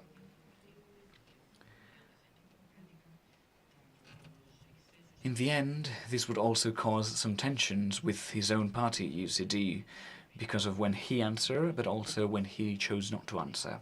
He even said that the problems in public order was due to the degradation of the morals of the country, the weakening of family values, the change of life in cities, and so the government would actually interpret this as an attack on their own policies. When the devolution of competences to the Basque country was being negotiated, the Basque regional government said that they wouldn't let the general Spanish government weaken their nationalist sentiments. At some point, Juan María Vandrés, from the Basque country, mentioned that Navarra had to become part of the Basque country. UCD felt that this was very important to their politics in the region of Navarra. Then there was also the kidnapping of Javier Ruiz Pérez from the Basque terrorist group ETA. But then the Ministry of the Interior would negotiate his release successfully. But at the same time, there was a commission in the parliament to investigate alleged torture and mistreatment in prisons in the Basque country. So all of these conflicts deteriorated the relationships, and this all boiled down to 1980, when there was an attack from the opposition against Adolfo Suárez, the prime minister at the time, arguing that there was terrorism from the ETA organization and the far-right movements, and they were trying to link the right-wing parliamentary groups to far-right extremists. This culminated in the assassination of Yolanda, one of the politicians at the time. And so Ibáñez Freire had to defend, at the parliament, had to defend the police officers and say that the only issue was the sloppiness of the opposition, and so nothing else could be expected from the opposition. This, of course, added more salt to the wound, and so in May 1980, Ibáñez Freire is replaced by Juan José Rosón, the latest Ministry of the Interior from the UCD, May 1980 to December 1982. He took office partly because of the prestige at the regional government of Madrid, but also because of his reputation in the press, because of his comments during parliamentary sessions. UCD also sees him as a man that can be useful. And so his interventions in the parliament are very interesting. In May 1980, Felipe González manages to kick out his rival from parliament. And then in 1981, terrorism from ETA and far right-wing terrorism are the key issues. And another issue was tabled at the parliament, which was the allegations of mistreatment and mishandling prisoners in prison by the police. José España Vivas, who was a militant of the Grapo terrorist group, died as a victim of torture by the police, at the hands of the police. But what would burst the option was February 1981, the Arregui case. Arregui was a member of the ETA terrorist group. He was a military member, and he died in a police premises. The first statement does not mention any torture, but then some analyses were carried out, and it would be found out that he was tortured. These arrived at the parliament on the 17th of February 1981, just a week before the coup d'etat of the 23rd of February. People would ask for Rosón to resign.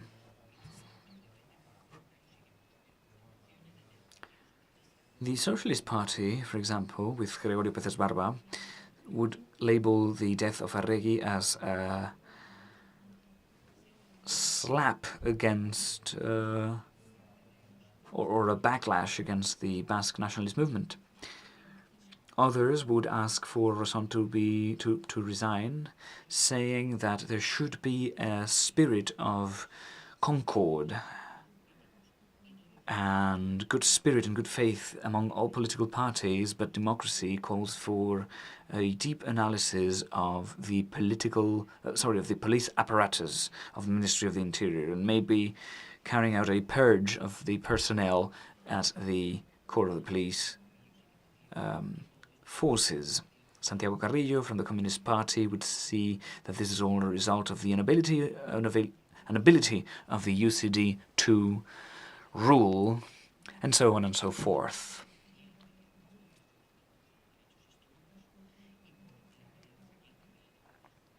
When it comes to the Basque nationalists, it was Juan María Andrés who said that it was impossible to build a democracy if surveilling and observing human rights was at the hands of fascists and Francoists who were not willing to be democratized. So this would be the highest point, or the point of highest temperature in this environment of tensions. So with the coup d'etat of the 23rd of February, tensions actually became lower afterwards. After the coup d'etat, all of these social issues that have been the cause of so many tensions just vanish, as was the case with the Almería case. The Almería case was handled secretly by a commission with members of the Civil Guard or the Spanish Gendarmerie, and was not handled with, or no questions were raised by the parliamentary opposition.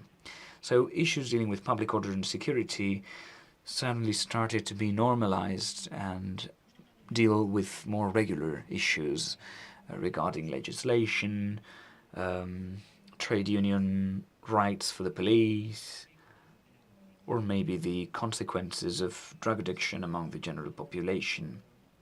So the previous issues were slowly abandoned, and the public order debate in the parliament switched to new topics.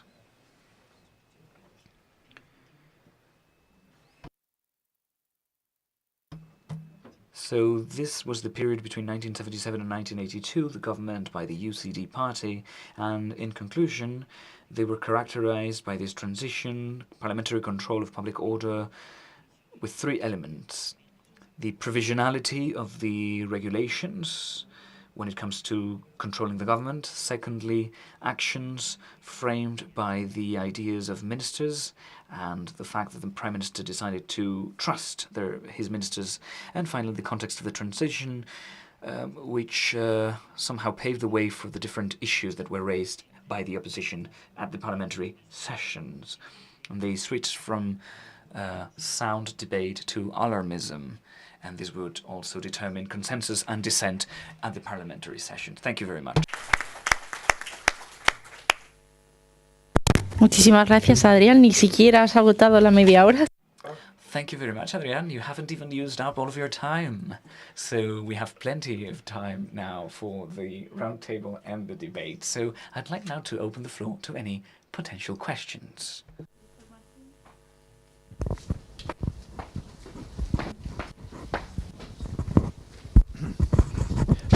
Buenos días otra vez y enhorabuena por... Thank you. Good morning once again, and congratulations on your presentations. Just two questions for Adrián. First, what was the strategy of the Communist Party? Were they trying to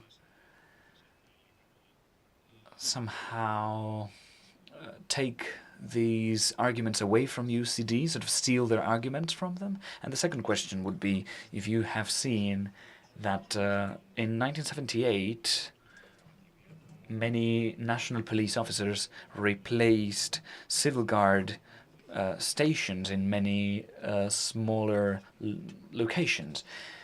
Is this to be found in any of the documents that you analyzed of the parliamentary sessions?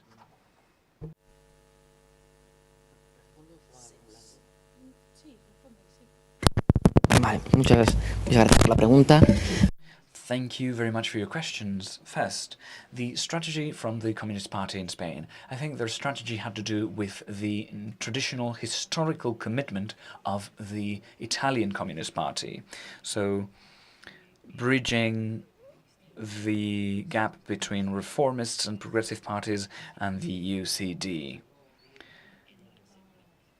the idea is the Communist Party might not become the second strongest party at the elections, so the idea is to weaken the UCD by agreeing and negotiating coalition governments. And that is where the Communist Party in Spain expected to be. So that's the strategy. That's why they helped UCD. They expected to become part of the government, not by being elected in second place, but by negotiating a coalition government. Second question, when it comes to the parliamentary commissions for the Ministry of the Interior, we have to bear in mind that the regulation was provisional. It was just an updating on the parliamentary laws from the Francoist regime. So, until the Constitution in '78 was passed, these parliamentary commissions are not as present and are not as important in the decision-making process in the political life of the Parliament. When it comes to the negotiations within the Commission for the Interior, the minutes, I have to say, are frankly boring, leaving maybe apart barring the interventions from politicians that are featured on TikTok or YouTube. Most interventions, most comments in parliamentary sessions are about moving this comma here, there, adding a new paragraph. It's rather dull, if I may. So in the debates, on the regular debates of these commissions, we cannot really see the switches in the politics. So in this sense, I have not seen any mentions to what you were asking about. Thank you very much. Diego would just like to briefly mention something regarding your questions about police stations where national police replaced civil guard officers. The debate is not in the parliamentary sessions, but rather in the agreements that were made at the Moncloa, so at the head of the government. In those agreements, it was stated that Guardia Civil officers would have to be replaced by the national police, rather by the governmental police, which was the name of the authority back in the day. So, as far as I know, we don't have minutes from these discussions of these agreements. We do have the parliamentary minutes, but not the minutes from the discussions at the Moncloa Palace. And that is actually where they decided on this switch from Guardia Civil to police. Thank you and congratulations on your presentations.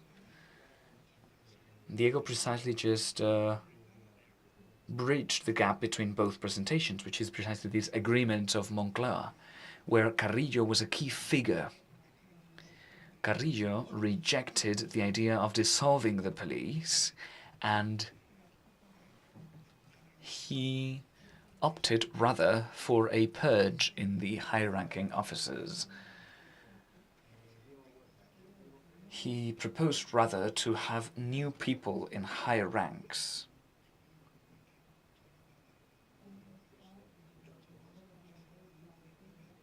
And so he somewhat joined UCD and Popular Alliance, and that is precisely what saved us from the fear that we actually felt back in the day. That's just what I wanted to mention. Yes, duly noted. I don't think we have anything else to say. Precisely. Any other questions? Jonathan? Yeah, thank you very much. Both very interesting papers. I mean, listening to them, sort of a thought occurred to me. Considering the wider context of two countries that have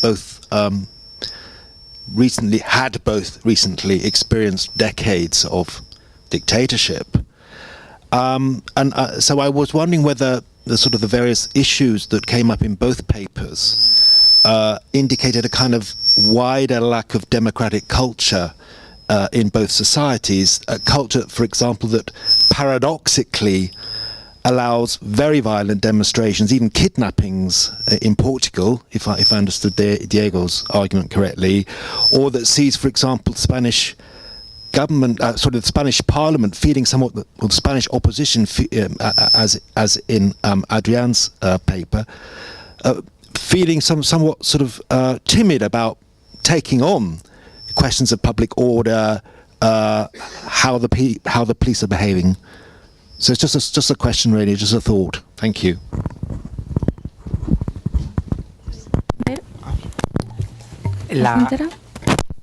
La cuestión de la cultura política para...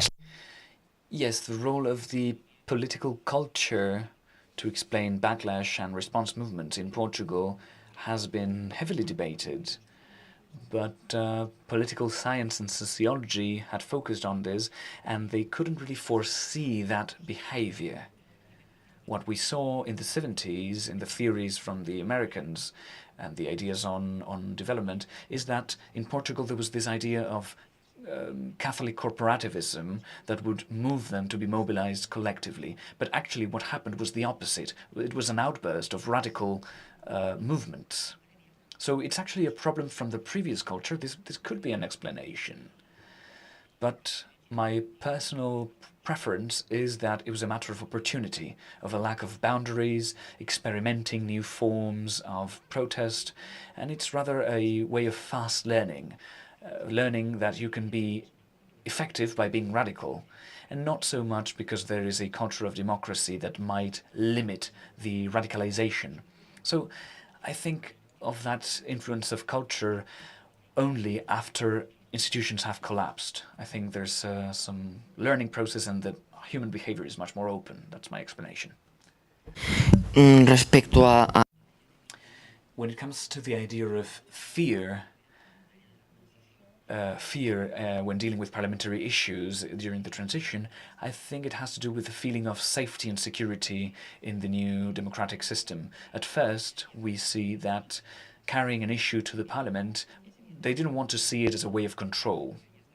And once the situation was a bit more stable and they had an interest in attacking UCD, after the 23rd of February, that's when that fear came back up and they rather switched to a more calm approach. So I think it was oscillating and it depended on the specific situation and circumstances and strategies and the window of opportunity that the different parliamentary groups saw.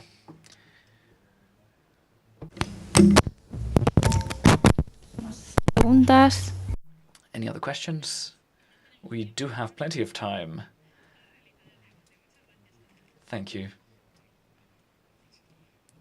First of all, I'd also like to thank you for your wonderful research. I would like to pose a question to Adrian. As you said, I think the answer will be no, but do we see in the parliamentary minutes any mentions to the law of threats to society and rehabilitation? Because it was very, very linked to the Vagrancy Act. And I don't know if you saw any mentions to it or if it was maybe later on or earlier on in the minutes. No, you didn't see anything? No, sorry, I don't recall having seen any mentions to these pieces of legislation. Thank you anyways.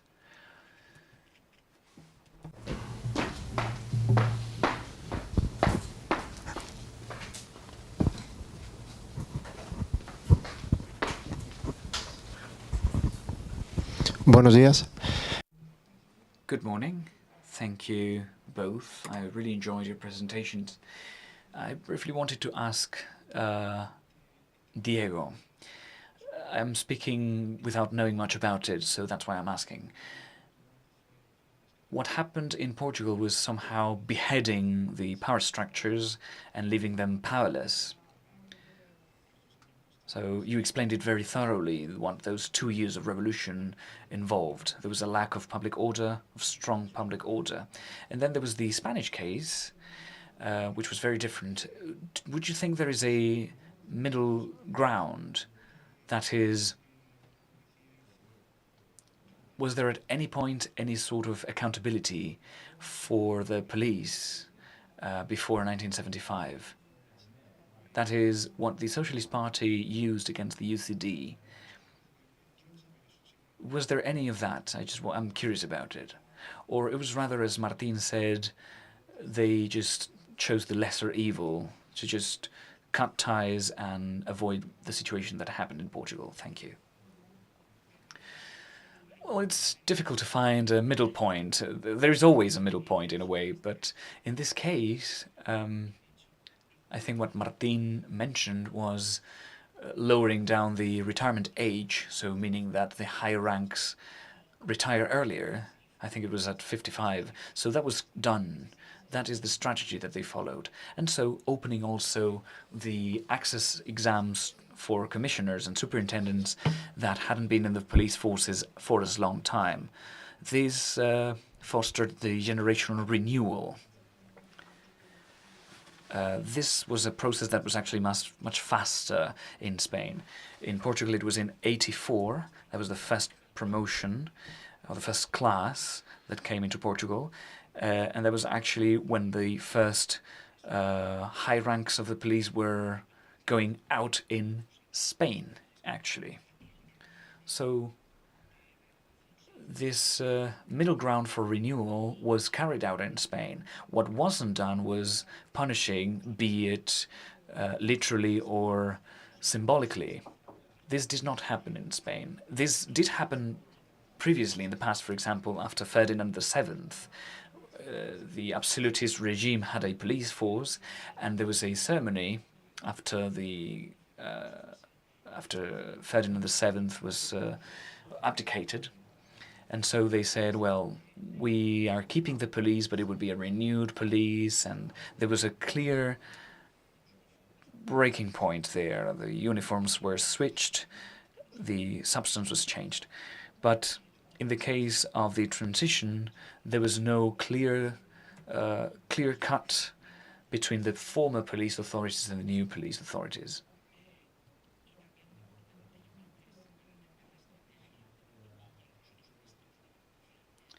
I think it's important to understand the minister's views. There are many issues that we don't like about the former police actions, but any time that we have a problem, a social problem, we're going to try to provide more resources so that the situations that could be criticized in the past cannot be repeated in the present. But the idea is not to hold those in the past accountable, but rather accelerate transformation. And of course, this worked very well in terms of budget. So the idea was to avoid falling back into the same mistakes and traps from before by providing the police for many more resources, instead of discrediting and holding people from the fascist regime accountable. There were a few isolated cases, but the general politics was looking always forward, looking up front and not looking back at the past. That was the spirit of the transformation. Thank you, Sergio. Sergio Rey has a question. I'm sorry, Marisol, you have to carry the torch, carry the microphone all around the room.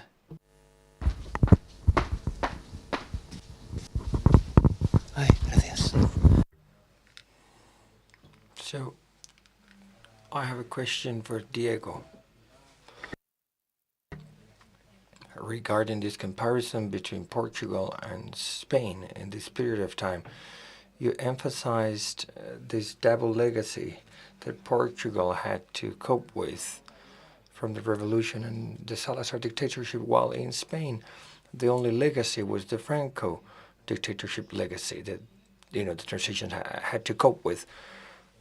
But I want to ask about terrorism, how terrorism impacted both the democratization of the police in Spain, and what were the differences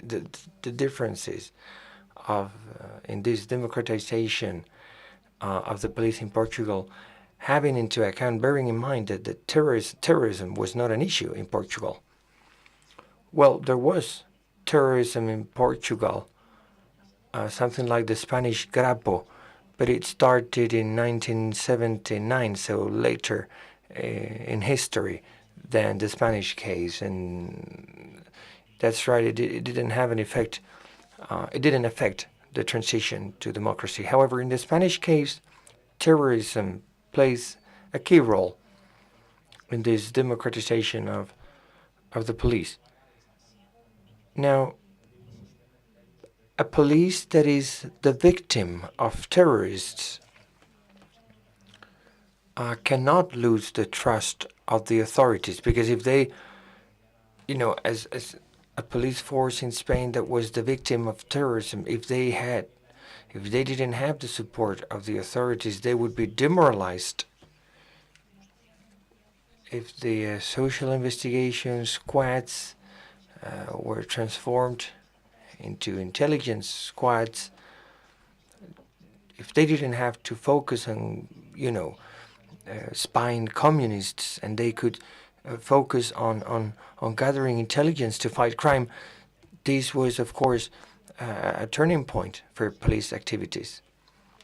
And what Adrián mentioned is very important, this idea of distinguishing between terrorism and the other means of public protest. This distinction was not made during the Franco regime. Everything was mixed together. Every illegal behavior was put in the same category with terrorism, which are two distinct things. So, of course, terrorism was a cornerstone in the Spanish case. Thank you very much.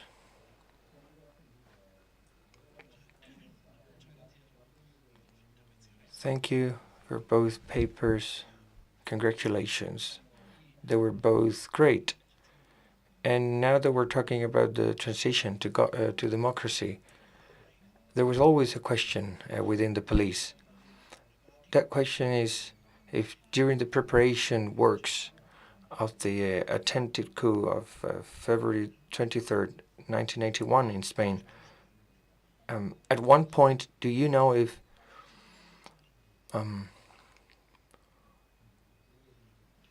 let's say, was there any approach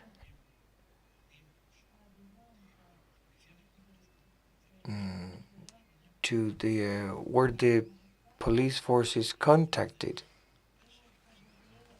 to support this attempted coup? And if the police forces were not mobilized to join the coup, why were these police forces not called upon, not asked to join the coup, and why? If they were not called to join the coup, why would that be? That's a hard question. We don't have sources that we can trust on this issue. Among the police, it was we assumed that they were more prone to the civil right movement. Now, regarding Policía Nacional, the Spanish National Police, there was a joint attempt in 1976 between Guardia Civil, Spanish Gendarmerie, and Policía Nacional to include prominent politicians in the police. Now, inside the police, there was, since Alonso Morales in 1969, the tendency, the trend within the police was to embrace the dictatorship.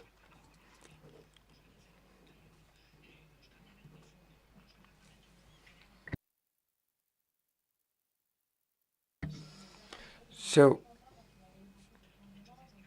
the idea is that the armed police, so the former Policía Nacional,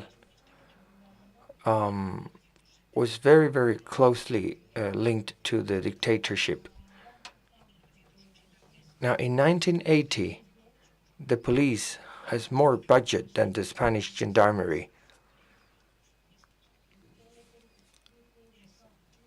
It is hard to answer this question, but I can say that when those who want to reform the police enter the police academy, they realize that there are many gaps to be filled within the police. It's very hard to answer this question.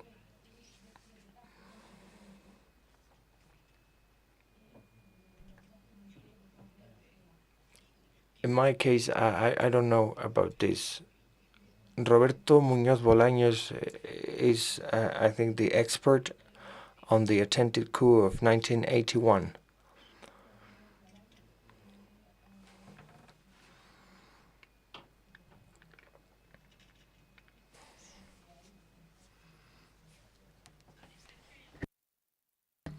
Sergio and Agustin.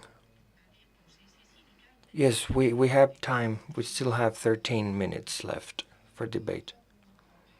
One question for Adrián.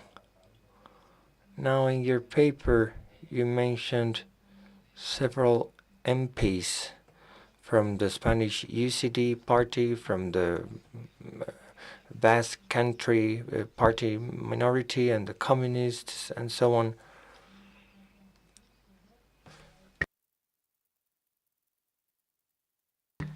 Can you tell us about this Catalan minority at that time? Well, when you start, diving into the debates, the parliament debates, in these control sessions, they do not talk about public order at all. They go into technical details, but there's no, we cannot appreciate, we don't see a concern regarding the Catalan independence willingness, or this movement, so to speak, this Catalan movement. Good morning. 2 questions. I want to thank you for your papers, because I was born at that time, and I was not aware of how everything happened at the time. I just want to congratulate you for your enlightening papers on history, and I invite you to keep telling us more about the history of the Spanish police in the future. I wanted to congratulate you both, too.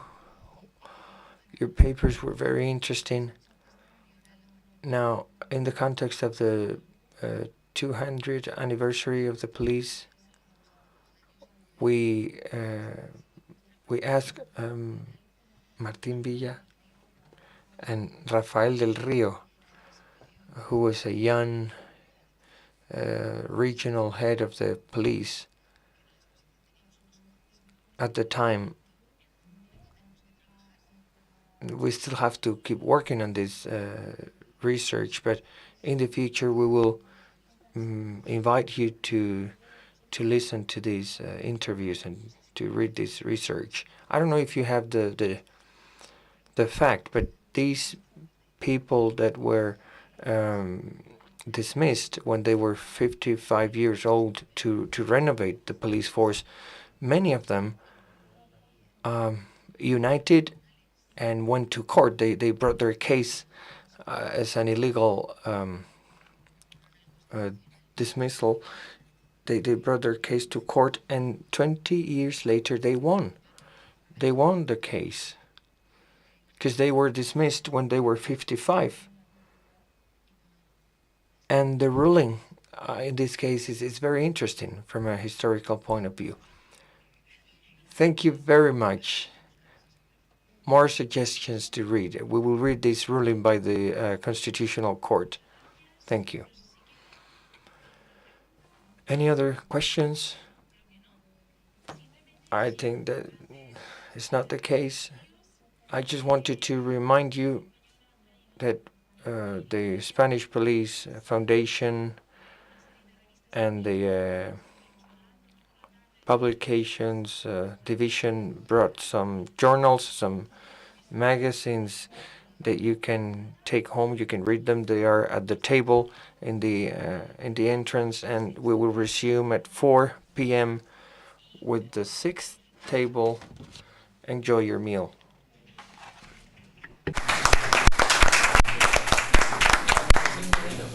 ¿Cómo va ahora? Pues me voy a llamar casa.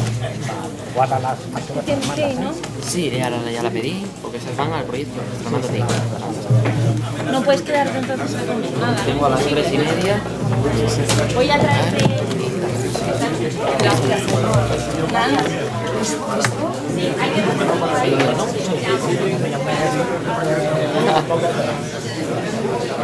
¿Os queda todavía mañana? Nos queda mañana, esta tarde, mañana. ¿Habéis tenido intensivo? Daniel, hago entrega de la... Vale, gracias. Llevas el facsímil del bicentenario, bueno, cuaderno como siempre, otro libro. Y llevas aquí una medalla.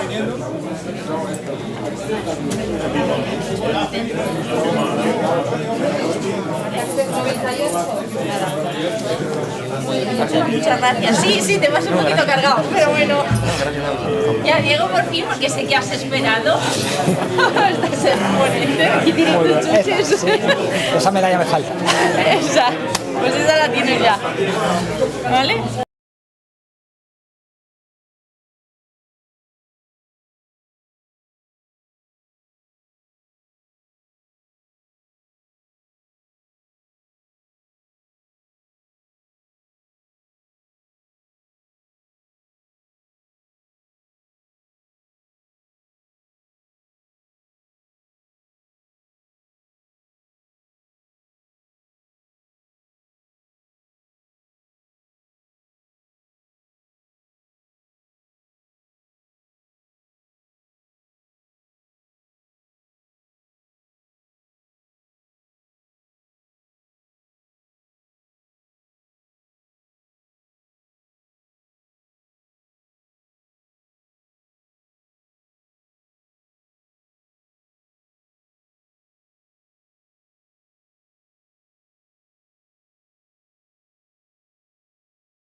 period known as For Change, in Spanish, por el cambio.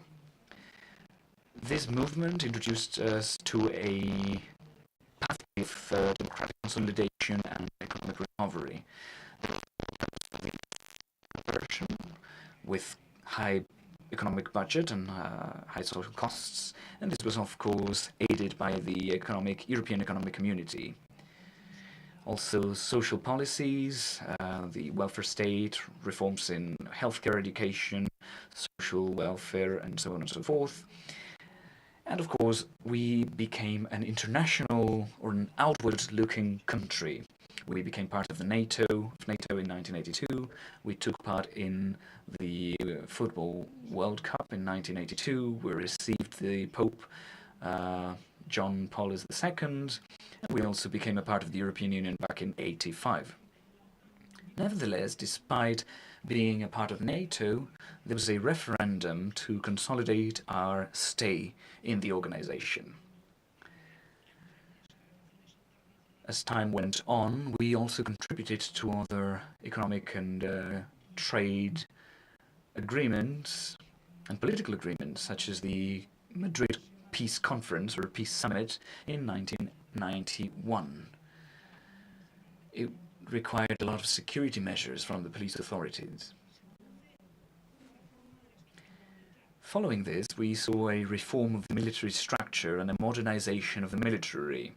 Our army began taking part in foreign operations under the umbrella of the United Nations and the EU missions. We also saw it this morning, but we will go deeper into the reforms of the Spanish police model with State Law 2/1986, reforming the law enforcement agencies in Spain. The terrorist issue endured and went on throughout the 80s, and it actually escalated as we saw very aggressive, indiscriminate attacks. This trend changed in 1984 because France started providing technical support to Spanish LEAs when fighting the social scourge of terrorism. And nowadays we can say that after a long road and difficult road, we have managed to dismantle these criminal targets. We've acted upon financing, logistics, extortion structures, buildings and flats, and we also tackled the political angle. We had the Algiers conversations, the Pact of Ajuria-Enea in 1988, and of course the operations of the GAL groups were wrapped up. In due time, we saw that the actions of the GAL had been quite detrimental to the projects and the ideology that the Socialist Party was trying to implement back in the day. Private and public security was not absent from this. We had a mission, a mandate, by Article 104 in the Spanish Constitution, and we had thus to create a new police model. There were several options available for the Ministry of the Interior, and different levels of support by the different parties back in the day. And so they had to decide on what sort of police they wanted for the future. Following Wilson, who distinguishes between a legalist model, a service-providing model, public service-providing model, or a surveillance model, we had these three possibilities. That is the theoretical perspective. From an administrative perspective, we could have a centralized, decentralized, or mixed model. And if we think of the nature of the police force, we can see that it can be civilian, military, or mixed as well. So the new law becomes part of a new model that would be mixed when it comes to the administrative criterion, and mixed in nature. We had previously, during the Francoist regime, an internal security system based on vigilance, surveillance, centralization, mixed nature, because we had three police forces that were deeply rooted in the military and in the 19th century. And then we also had, of course, the military itself.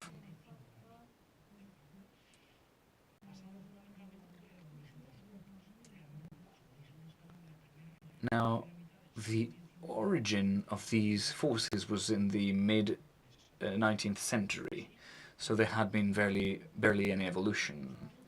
So we had the National Police Corps before the state law that was passed in the 80s, as I said before.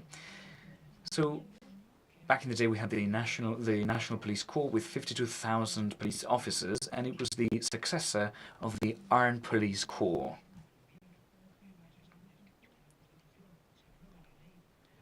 Now, a new Police Act was passed in 1978, and so the armed police went on to be called the National Police Corps, as Adrian explained to us this morning.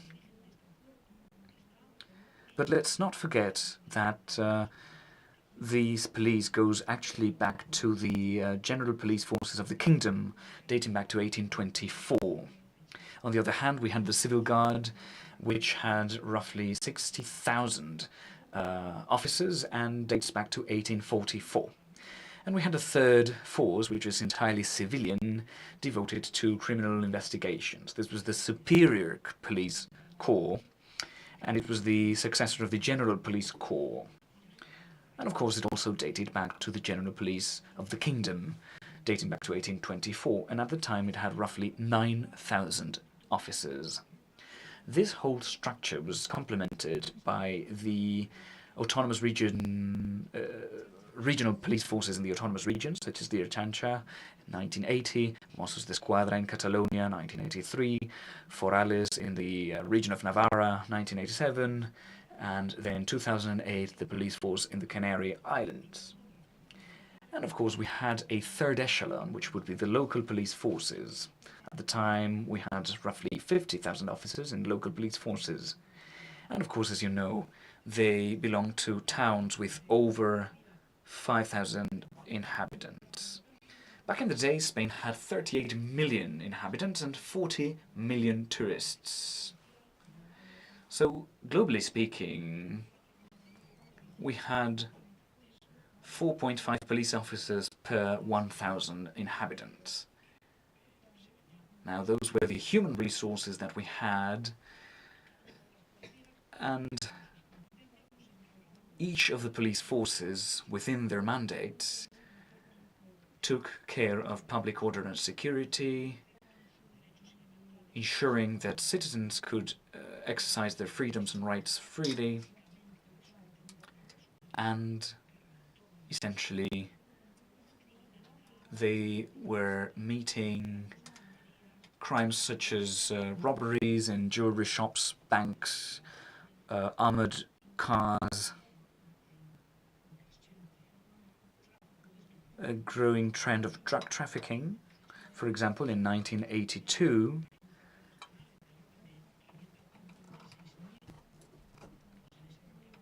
we had roughly 556,000 crimes related to this sort of crimes by the National Police, out of which 450,000 were from the National Police and over 100,000 from Guardia Civil. When it comes to detainees, over 41 by Guardia Civil, roughly 90,000 by National Police. And the effectiveness of the police was 23.31%. Just a few figures to bring some context to the ideas that we're mentioning. So with all this data, we can see that in the 80s we saw an increased worry and concern when it comes to crimes against property, homicide, youth crimes, migrant crimes, drug trafficking, and of course an increased resistance and aggression against the authority.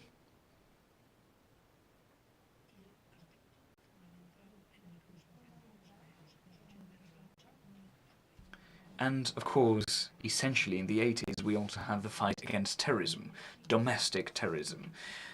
Since the 50s, it had been a scourge for Spanish society, and in the 80s, targets of terrorism went on from police forces and LEAs onto also entrepreneurs, politicians, journalists, and civilians who happened to be in the places where the attacks took place. So they were national citizens and third country nationals, tourists who passed away, who were murdered. As an example, in 1982, we saw 48 terrorist attacks carried out by AAA, 1, ETA, 42, the anti-capitalist commandos, 3, Grappo, 2. So there were 44 casualties and 44 severely injured people. Almost 1,000 detainees were arrested by the national police related to terrorism, out of which 396 were brought before court. And this is very important. In that context, the Socialist Party won the elections in 1982, and so the government of Felipe González, after the experience of the failed coup in 81 and the analysis they carried out, they tried to improve the living conditions and the safety conditions of all citizens.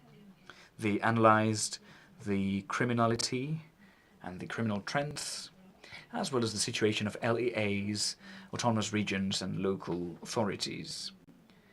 This way, the government established a new goal to create the new guidelines for the legal regime or framework for the new LEAs, thus establishing the new basic principles, joint action principles, rather. In 1978, a new law was created, a new law was passed regulating the police, and it tried to tackle the first years encountered during the newly born democracy. However, we saw that coordinated action between all LEAs, this new police structure could be created. Therefore, there were several police forces acting on the same territory with partially similar functions. And so this involved that there needed to be a new regulation of mutual cooperation and also a way to coordinate all police forces at all echelons. Of course, keeping public order and security is an exclusive mandate for the state, but it is carried out through LEAs, be they national, regional, or local. And these are the circumstances where the Law 2/1986 was passed, regulating LEAs. We saw a new structure being born of missions and functions for police forces, and thus the National Police Corps was created by joining together the former National Police and Superior Police forces. On the other hand, Guardia Civil went on with a similar structure and a military structure, but within their activities of public order and security and service providing to citizens, they also became dependent on the Ministry of the Interior. So they have a twofold dependency. On the one hand, Ministry for the Interior, but then when it comes to the internal organization and regulations, they depend on the Ministry for the Defense. And so our police forces are mixed in nature. So this new organic law regulated its functions and also set out basic guidelines for the LEAs on those autonomous communities who had the right to have their own police forces. This new law had the thought of establishing the police as the guarantee of public welfare and happiness. We can see this in this era, and we can go back in history and see that this philosophy was already present in the Royal Decree of 1824. The police has to guarantee the welfare and public happiness. But we have other feature here. This is a force which has to provide services to society and has to be close to citizens so as to ensure the free exercise of all freedoms and rights. And this is mirrored in the organic and territorial organization of LEAs. Which were the innovations here? There is the innovation in the ethics code of our LEAs. This code has grown more complex since 2034. The Civil Guard also has a Royal Decree 176 of 2022, which establishes the ethics code for the staff of the Guardia Civil. And of course, there is the principle of due obedience. What does this mean? This means that no police officer should follow any illegal order from a senior officer. The goal is to prevent any abusive, violent measure against citizens. From a legal point of view, the law was based on criteria of professionalism and professional promotion. But of course, it's essential to select our staff so as to hit a balance between the skills needed and the protection of the life and rights of people whenever a police officer needs to use a weapon. And the law also regulating the exercise of syndicalism and the existence of trade unions. So we are talking about a civilian unification of LEAs.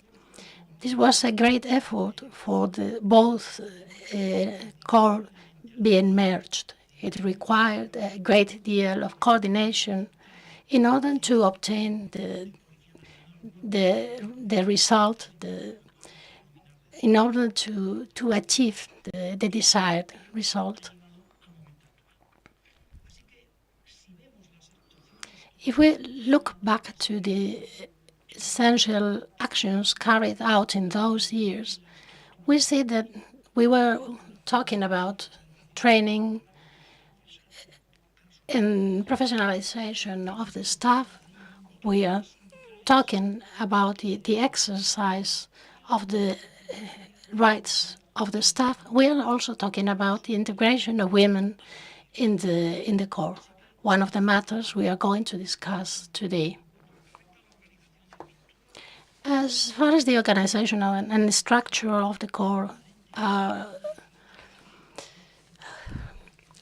we are talking about a merge of two different LEAs, one of a civilian, one of a military nature. The higher ranks came from the army. What was offered to these higher ranking officers from the army? They had the option to go back to the army or to become a part of the new national police. 105 military commanders of different ranks decided to join the national police and rose throughout their professional careers to reach the highest levels of the new police structure. We could mention General Félix Alcalá Galeano Pérez, who was the deputy director of the new Directorate General for the Police, and the Director General Rafael del Río Sandino. As to the integration of officers coming from both forces into their new functions, there were several areas affected. On one hand, we have intelligence.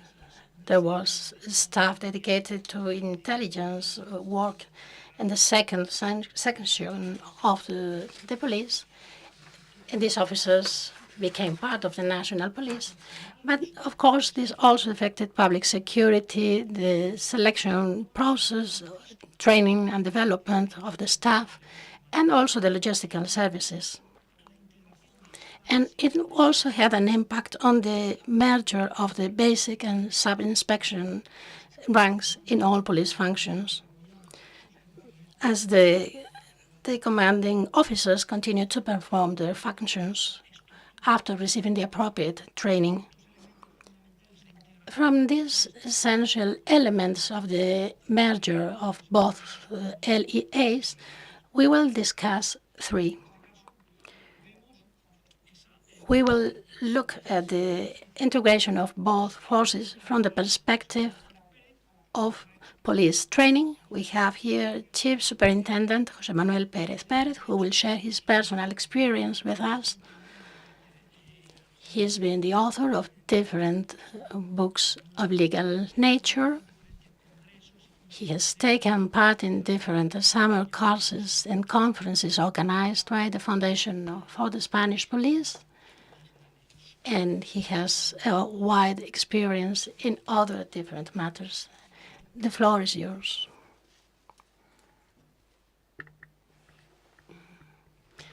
We are sorry, but the sound is not reaching the interpreter's booth.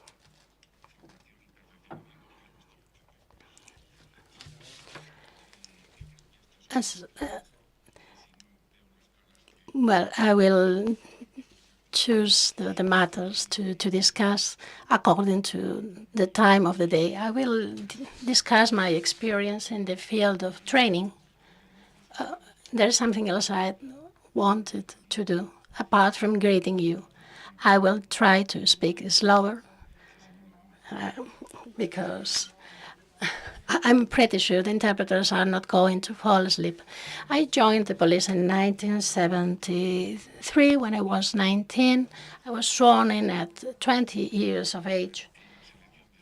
And this is one of the matters I wanted to mention, how the age of those joining the force has evolved, and also the physical and medical conditions required to become a police officer. I worked for a long time in the General Headquarters for Intelligence. As José García Molina was explaining, I had to work in the area of the fight against terrorism. And at 1984, I became a teacher at the National School of Police. And in January 1985, I became a lecturer in administrative law and constitutional law. And back then, the Directorate General was Rafael del Río Sandino.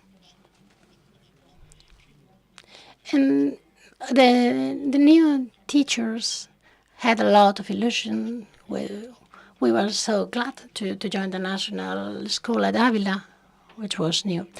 I came from the Superior Police Corps, and after the Police Act of 1978, we became the Superior Corps of Police. But we were focused on investigation. We were plainclothes officers, and we had nothing to do with public security. I mentioned this just in order to highlight the difficulties we had during the merger of both forces. So I arrived at the National Police School at the beginning of 1985.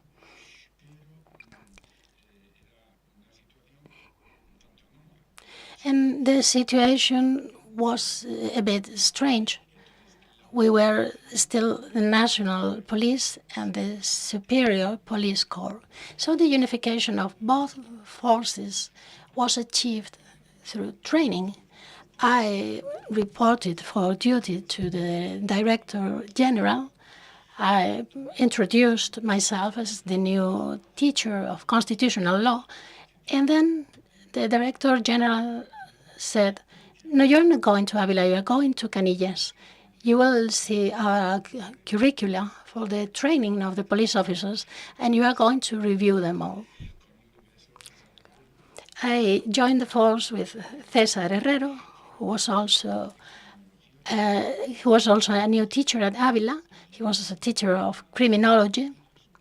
So I arrived at Canillas, and I found the first surprise.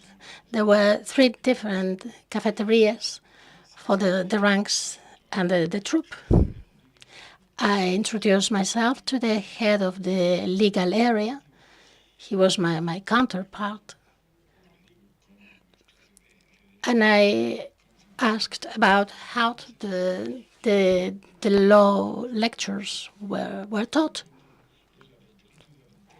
And he was to show me some of the material they used for the lessons, and the first thing he found was about the crime of adultery, who was not a crime any longer. So we had to work very hard to change the programs for the training. Of course, the national police came from an LEA which was born in a very different context. Many officers came from the Civil Guard, from the Carabineers, and this situation endured until 1975. And of course, many police officers were chosen because of their loyalty to the regime. And only after 1975, the requirements to join the police corps were different. There was an exam, and there was a medical exam. And in 1977, all the requirements were included. And the number of police officers to join the force each year depended on different circumstances. At a certain point, we had up to 4 schools training police officers, and the content of the training was different according to the social and political context. And of course, the training of the police officers was focused on public order and on crime prevention. As regards to the Superior Corps of Police, we were a corps dedicated to investigation, so the selection procedures were different.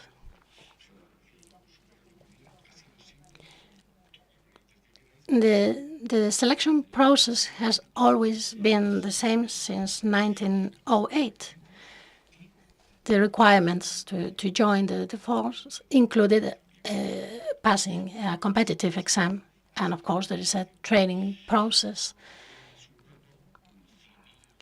This corps was civilian in nature, and we know how hard it was during the unification, the issue with the uniform. For example, those of us who had joined the Superior Corps of Police were not used to wear a uniform. We were plainclothes officers, and it was hard for us to change our mind and to begin to wear a uniform. There are many people who didn't want to wear it. There was some inspector who said that it was the psychological problem for him to wear a uniform. So we had to adapt the programs for the training. And there were other tasks involved. I also had to teach administrative law in the last year where corporals were trained in the police school. This was shortly before the opening of the Avila School. And I had to deal with more delicate tasks. Of course, all corporals were really disciplined, but I also had to teach a course for lieutenants and inspectors at the school at El Escorial. Lieutenants came from the military school at Zaragoza, while inspectors came from the police force.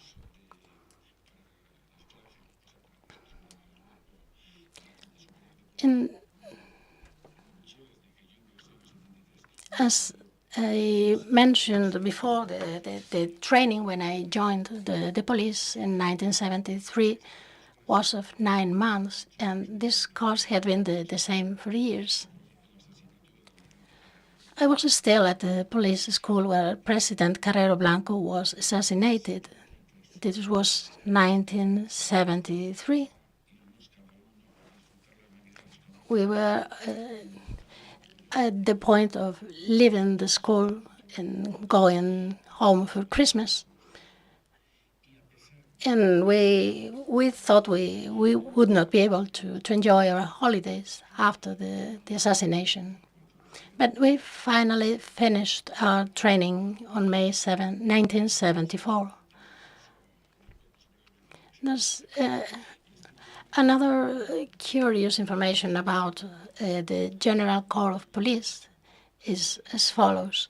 I joined the police at 19. And I could carry a weapon on 1974 when I was 20, but I couldn't marry without my parents' authorization because I was underage. The age to join the police changed from year to year. It was 19, it was 20. Finally,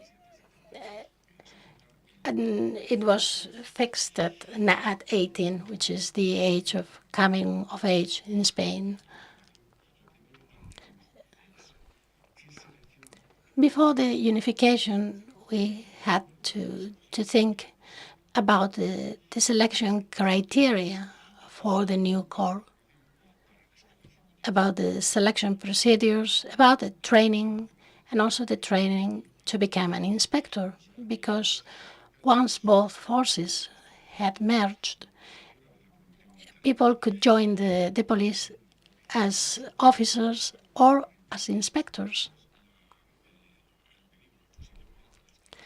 As I mentioned before, there was a competitive exam to become a police officer, and promotion, and officers were promoted according to their experience in the force.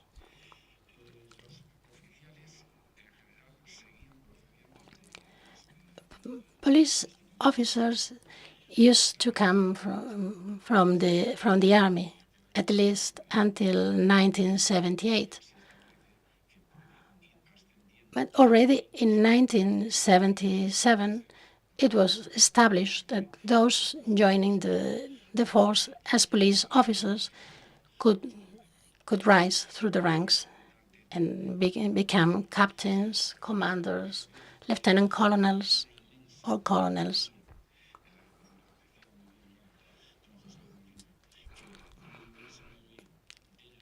As José Molina said before, most officers of the armed police who had the rank of colonel or lieutenant colonels, many of them left the national police. Most of them went back to the army, especially because they had the opportunity to retire at an early age in very good conditions if they chose not to join the national police. Later on, the ranks from both corps were unified. For example, a captain could become an inspector. And now we are back to the problem of selection and training. Right now, we cannot have 4 different police schools, and we need to have just one school. This was a project which had been in progress for many years. It was designed for 1,000 students, and it became the school for all police officers of all ranks.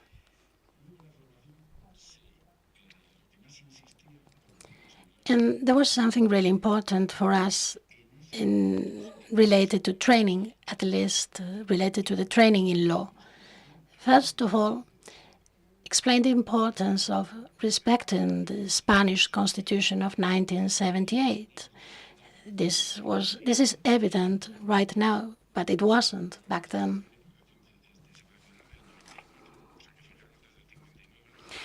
Remember that the basic law for us was an act for 1959, and it was in force until 1994. So in some cases, the laws from the period of the dictatorship were changed quite fast, but not always. So we had to design the exams and for all people wanting to join the national police. And we had to set the guidelines for these exams. Now I'm retired, so I can criticize freely some aspects of these exams. There never was an adequate planning of the number of posts in the police. So during several years, no competitive exams were celebrated.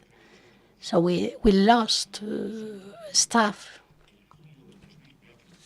And on July 2004, we came at the Division of Human Resources. And back then, the number of police officers had decreased to 45,000 officers.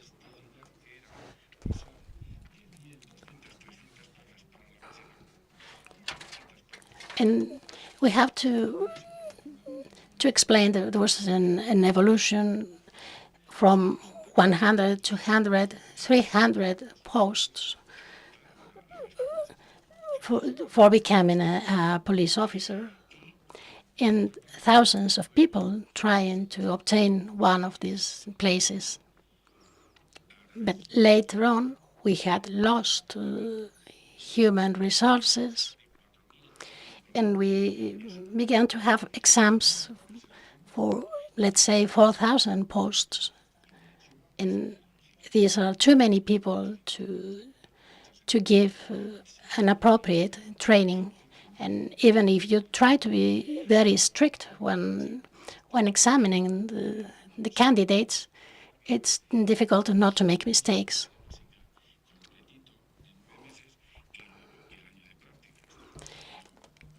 And at the beginning, when we were having so many people taking the exams, the training had to be shortened to 4 months instead of 9 months. Why am I telling this? Because politicians are not aware of the importance of a good selection before training police officers. When I was a teacher, I also lived the beginning of the entry of the first women in the national police.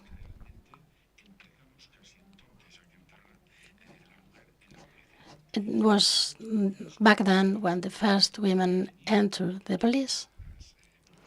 And this had an impact on the selection exams. For example, the physical resistance is different.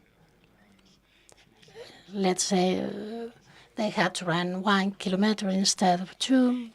There are many differences. And there was a mistake here at the beginning. It was the height requirement, which was 1.65 meters for women, 1.70 meters for men.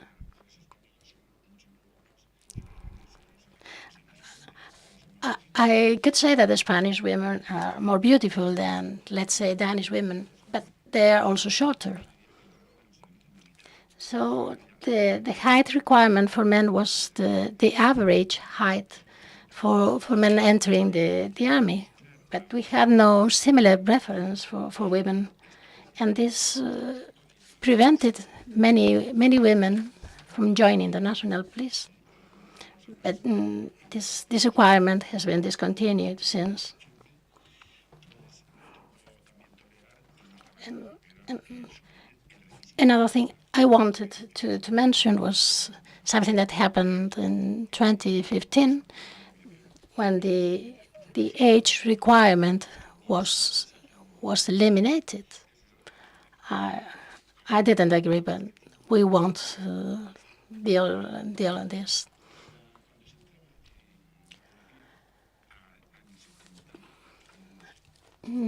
When people joined the police at the end of the 1970s or beginning of the 1980s, there was some specific training courses. For example, we had to train police officers specialized in different matters.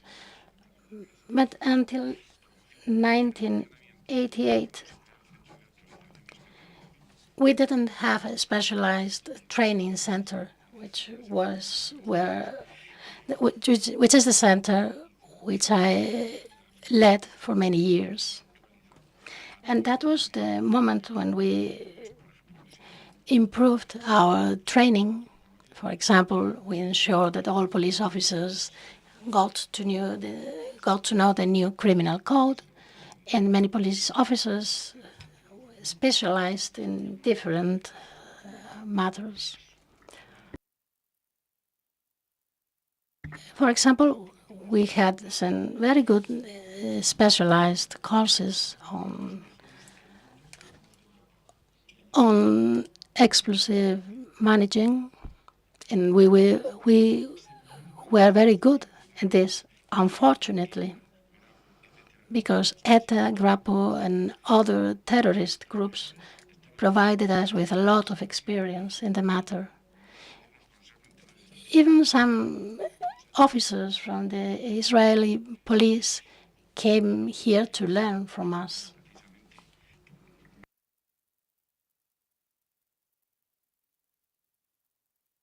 And we also have the GEO, our SWAT teams, which are among the best in the world. We also have some specialists in our forensic police. And some of the courses involved being actually assigned to this type of work.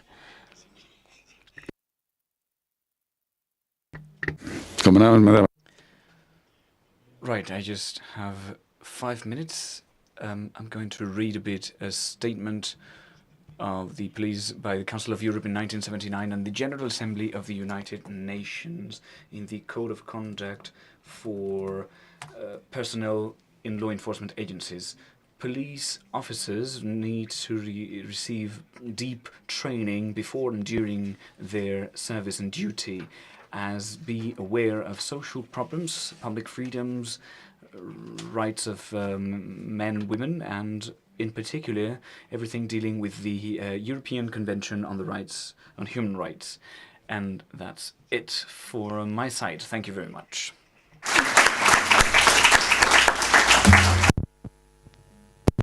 Muy bien, muchísimas gracias. Thank you very much, José Manuel, for your kind presentation. Now we're going to talk about another different element of the unification, which is exactly the aspect of labor rights and trade unionism.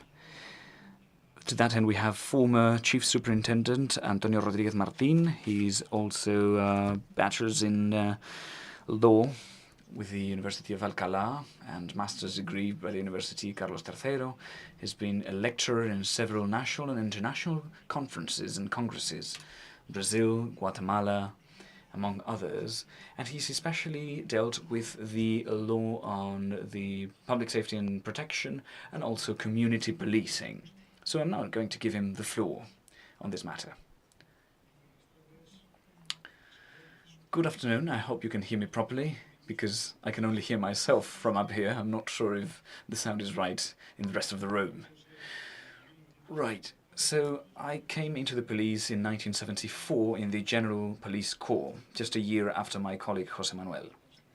I could share plenty of anecdotes with you, but I would rather like to focus on the issue at hand, which is unionism during the transition.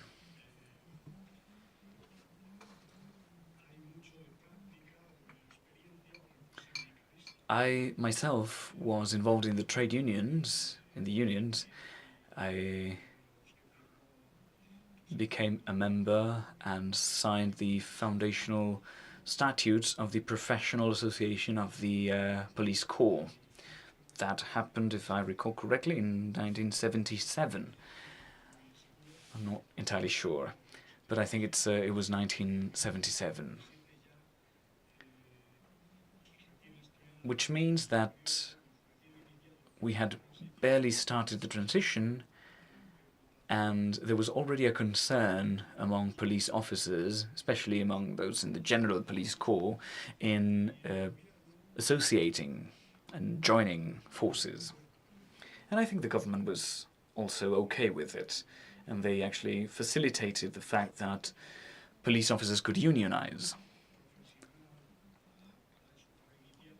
or at least have a professional association to pave the way for unionization. So, of course, the police was not blind, or did not turn a blind eye in that overall process of transition. Many of us wished to walk the way towards democracy. Of course, those were no easy times, especially for the civil guard and the armed police.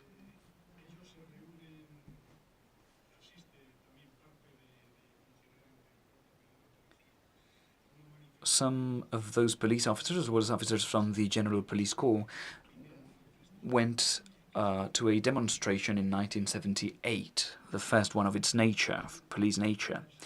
They were going from the Plaza de Oriente Square and the Ministry of the Government, former Ministry of the Government, and they had a few claims. First, they expected an increase in salary, 10,000 pesetas, former currency in Spain.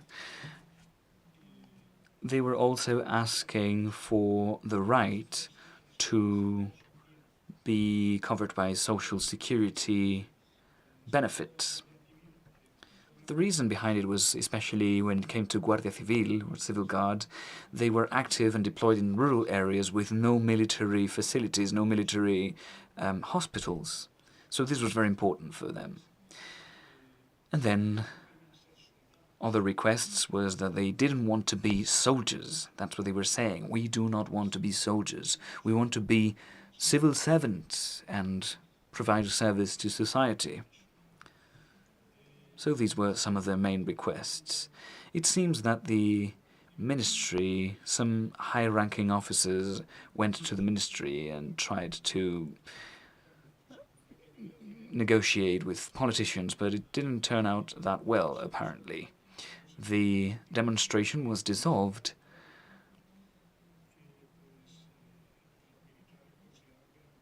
and this was just a brief incident, but the military thought it was very harsh. 200 people were arrested. I'm not sure how many people attended the demonstration overall, but it was a very high percentage of attendees. I think it was roughly 2,000 people attending and 200 arrested, so roughly 10%. 50 of them were brought to a military court, and 4 or 5 of those were eventually sentenced. They were then appointed to destinations far from their homes, and many of them were actually appointed far away from their homes. So that was the first incident in the history of unionization for police officers in Spain.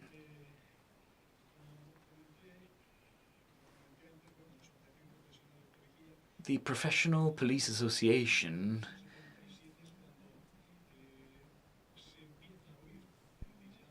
started to get some attention in the press in autumn 1977. And so the wheels started turning for the legalization of these police officers. In February 1978, just a little bit afterwards, we had Royal Decree 3624/77 by the end of December, which regulated the right to unionizing for, or right to assembly for civilian staff within the Directorate General for Security, which of course in turn meant also the police forces. They were the only civilians as part of that Directorate General for Security. This royal decree was fundamental in the fact that afterwards the first professional associations of police officers appeared. First, the Association of Police Officers from the General Police Corps, which was legalized in April 1972. Then we had the USP, the police union, which was rather progressive. The professional association was a bit more moderate or conservative in their requests.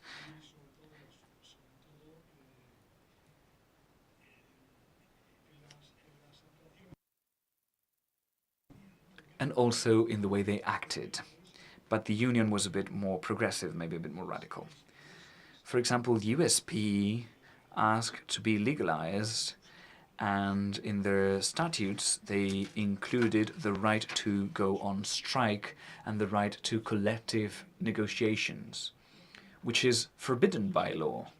So of course this was rejected by the legislators, and they went to a higher court, and they also lost the case. So they couldn't be legalized with those requests, and so they had to they had to abandon the idea of the right to go on strike and collective negotiation in order to be finally legalized.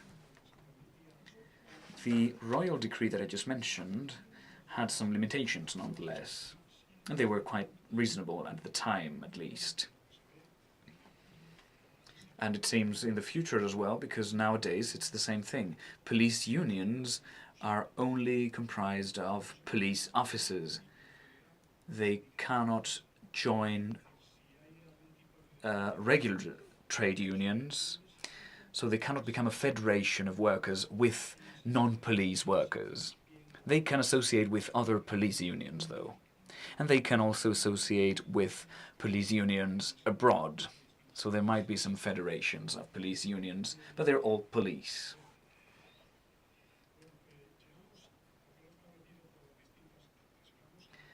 I've divided this history in stages, and so we come to Law 55/1978, passed by Martín Villa, the former Ministry of the Interior, and then we had Law 2/1986, regulating LEAs.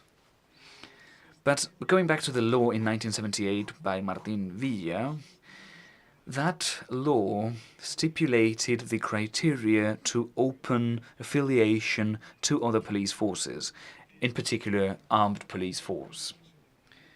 which was the National Police Corps at the time.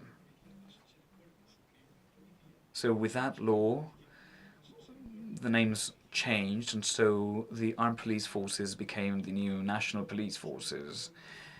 On the other hand, the CSP, Superior Corps of Police, was a civilian corps, and we also had, or we remained having the right to joining these unions. The problem was with the Corps of the National Police. This new police force was within the Director General for the Police, with the General Inspector ahead of it, and all of this inside the Ministry for the Interior, but they were still military in nature.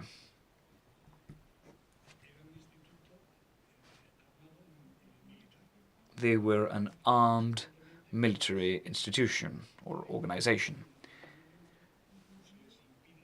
And so, from the start, they were not allowed to join a union. The Civil Guard was still a military structure depending on the Ministry of the Defense, and so they didn't have even the chance to join. So this law allowed them to become also part of the Ministry of the Interior and the DGP.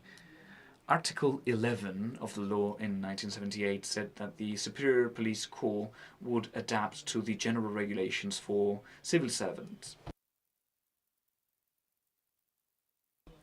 thus harmonizing the conditions for all police forces. Article 12 stated that the National Police was a military force, but independent from the military and dependent of the Ministry of the Interior. So we could see that there was a political will of demilitarizing and thus fostering unionization among the police force. Article 14 stated that the regime or the administrative regime is to be developed later on, and so it left some room to regulate these issues further.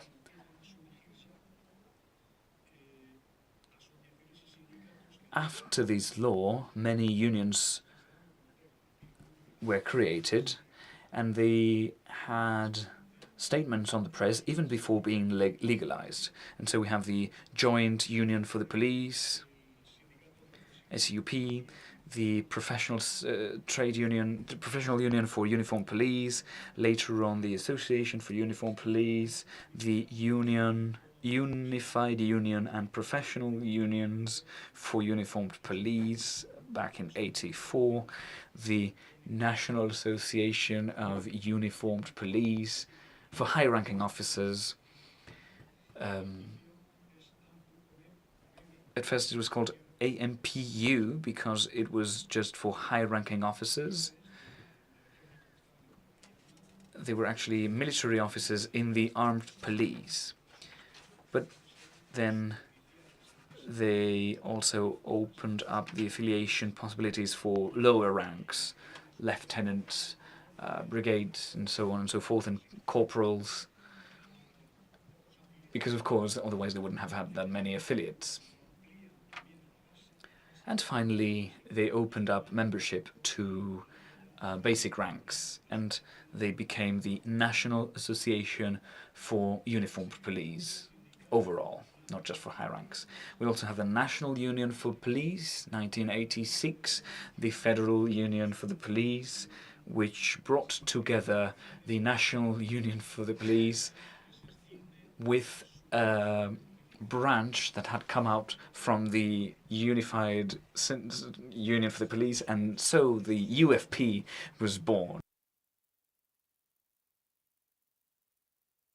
So, of course, all of these unions were already created before the Law 2/86 was passed regulating LEAs.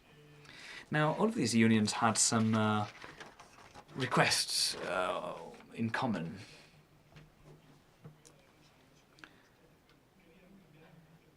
Essentially, they wanted to change the concept of what the police was. They wanted to become civil servants and not military, and they wanted to ensure the safety and security and freedoms of citizens. They also asked for a renewal of the police model, a modernization of police structures, modernization of training as well.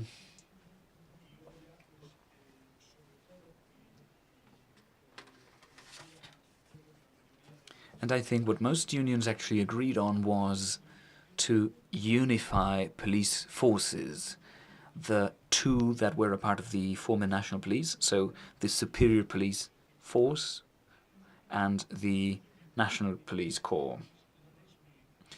And they, besides unifying the corps, they also wanted or called for a demilitarization.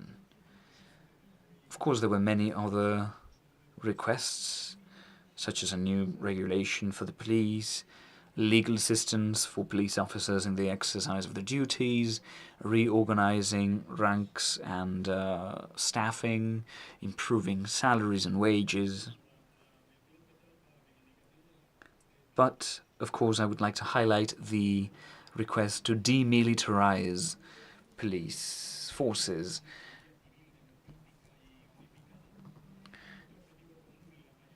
USB in their second Congress calls for a civilian, democratic and unified police force, and this was actually accepted by the government, and so this was reflected on Law 2, 1986, which defines the National Police Force as an armed institution of a civilian nature. This is explicitly mentioned in the law for the first time. There is a first agreement between the government and the unions before the Police Council, which is the governing board that we have nowadays, the Police Council. So before this council was created, of course, there were tables, or fora, where all of these issues could be negotiated.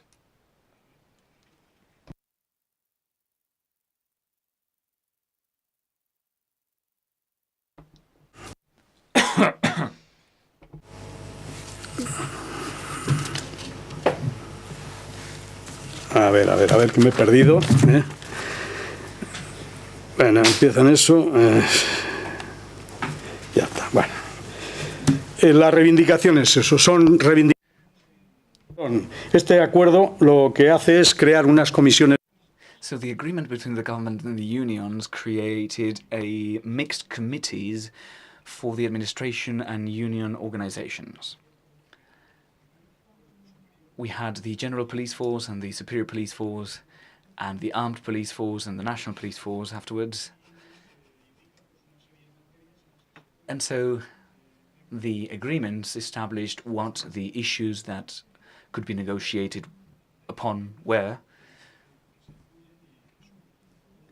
And among the important issues raised by the agreement was the possibility to negotiate all of the issues covered by Law 286, regulating LEAs. A lot of work was done, many steps forward were made, and so many things were then regulated by law. The Police Council was created afterwards, and the way it works now is that they submit all of these requests to the governing board, and then this is taken into account by legislators. So this law from 1986, as I said, both forces were brought together, and they established 4 ranks: superior, executive, sub-inspectors, and basic rank.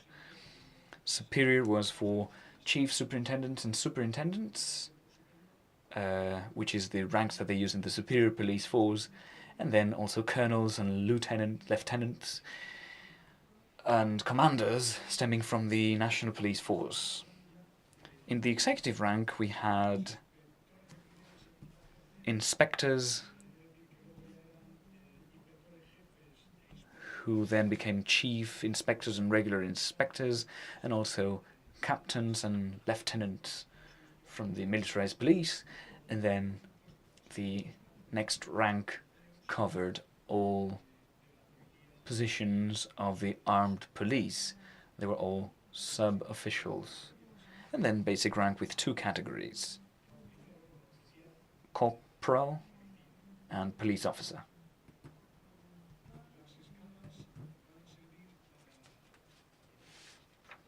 These ranks, when it comes to unionization or unionism, the ranks had an influence because some unions defend the interests of certain ranks in particular. I'm going to start wrapping up.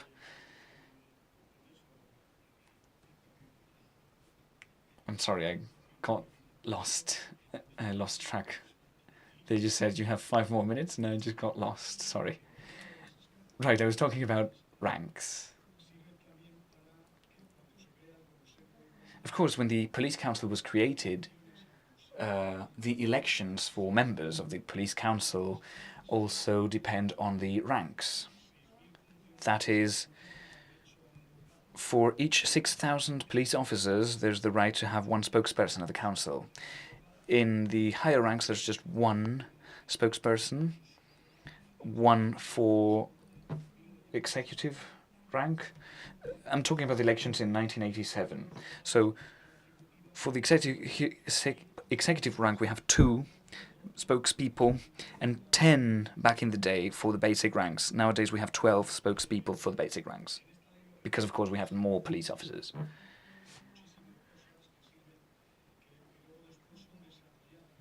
As I was mentioning, the law back in '86 covered many issues that had to be further developed afterwards, mainly having to do with the status of civil servants in the police, wages, access, promotion, entry, training, upskilling, assigning or allocating positions, staffing, territorial deployment, secondary activities, internal regime. Back in 1981, there was a ministerial order, and in the official state gazette covered the principles that José Manuel was mentioning before. And so after that ministerial order from '81, this was also included then in the law in '86.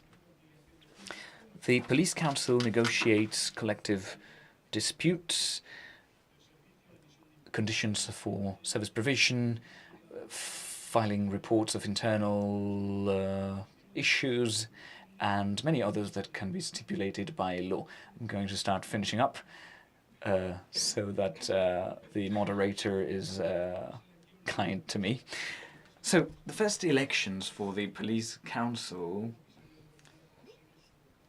there was a spokesperson appointed to the superior rank. For the executive rank, the 2 spokespeople went to the SPP, and then sub-inspector rank went to AMPU, and then for the basic rank, the SUP had 5 spokespeople.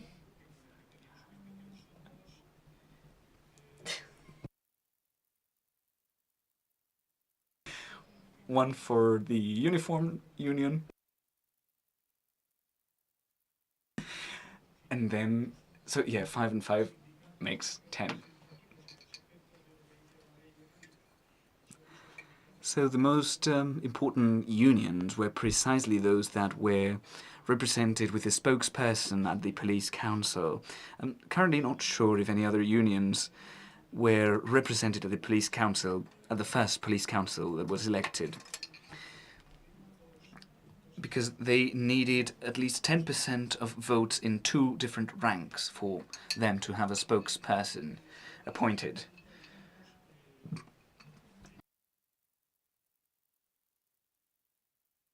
So that was the landscape for unions. And of course, that was the origin, but we go to 2019, where we now have JUSPOL, G-U-S-P-O-L. it used to be an association with civil guards and police officers.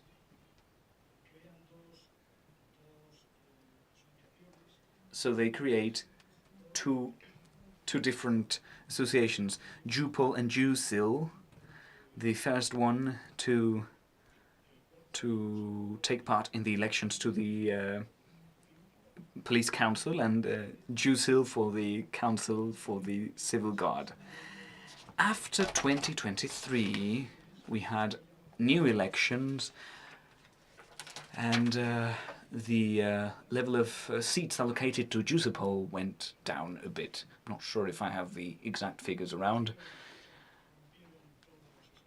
but essentially they managed. JUCIPOL had one for the executive rank, one spokesperson. I think they had some for the sub-inspection ranks, and many of them in basic ranks, so they took a lot of power. But then in 2023, so the latest elections, and I'm going to finish up with this, in 2023, superior scale was for SSP, which, yes, SSP, then SSP and SUP had one spokesperson each for executive. For sub-inspection, we had SUD, and 4 for JUPOL ASP, 2 for FEP, 1 for ELLA, at basic ranks, because ELLA is the ones that call for the same salaries for different police forces. So having all police officers in the national police and the regional police forces earn the same wages. And then there's another spokesperson for the UFP. And so all of these are the unions that have, so SUP, SUP, GSP, National Confederation, Federal Union of the Police. These are the unions that now have representation in the council. And of course, the activity goes on. In 1988,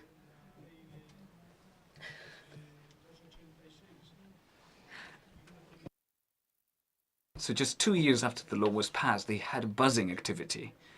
And in 1988, the regulation on entry, access, promotion within the police ranks, the creation of the national school in Avila was also regulated, training, wages. I think someone in the crowd was already a witness. What was the name of the director at the time? The one who handled the whole negotiations with the wages? What they did was Parreño, yes, former director Parreño, he was the one. He tried to have police officers earn as much as regular civil servants. So they established several wage-earning groups for the different ranks. Now we have A1, A2, and C for the different ranks. These have all been modernized. Right, so I need to wrap up now, really. But we're certainly going to be able to talk more in the debate and with the questions. So there's plenty of stuff that we can dig deeper into later on. Thank you. Muchas gracias, Antonio, por tu excelente. Thank you so much, Antonio, for your excellent presentation. And now we will focus on the third matter we wanted to discuss today, which is the entry of women in the national police from the late 1970s and beginning of the 1980s. So we have here Senior Commissioner Eulalia González Peña.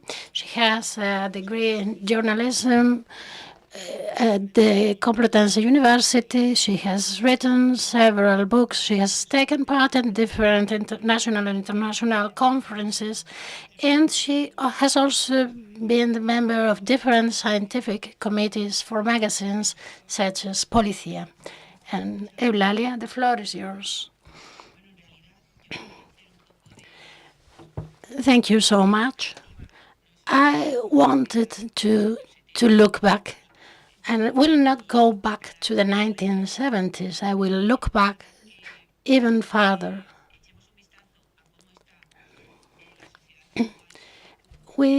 should look around and understand the current situation and the situation of women in our society, which is really different from the situation of women when the national police was created 2 centuries ago. The situation is completely different, not just at the general level, but also in police organizations.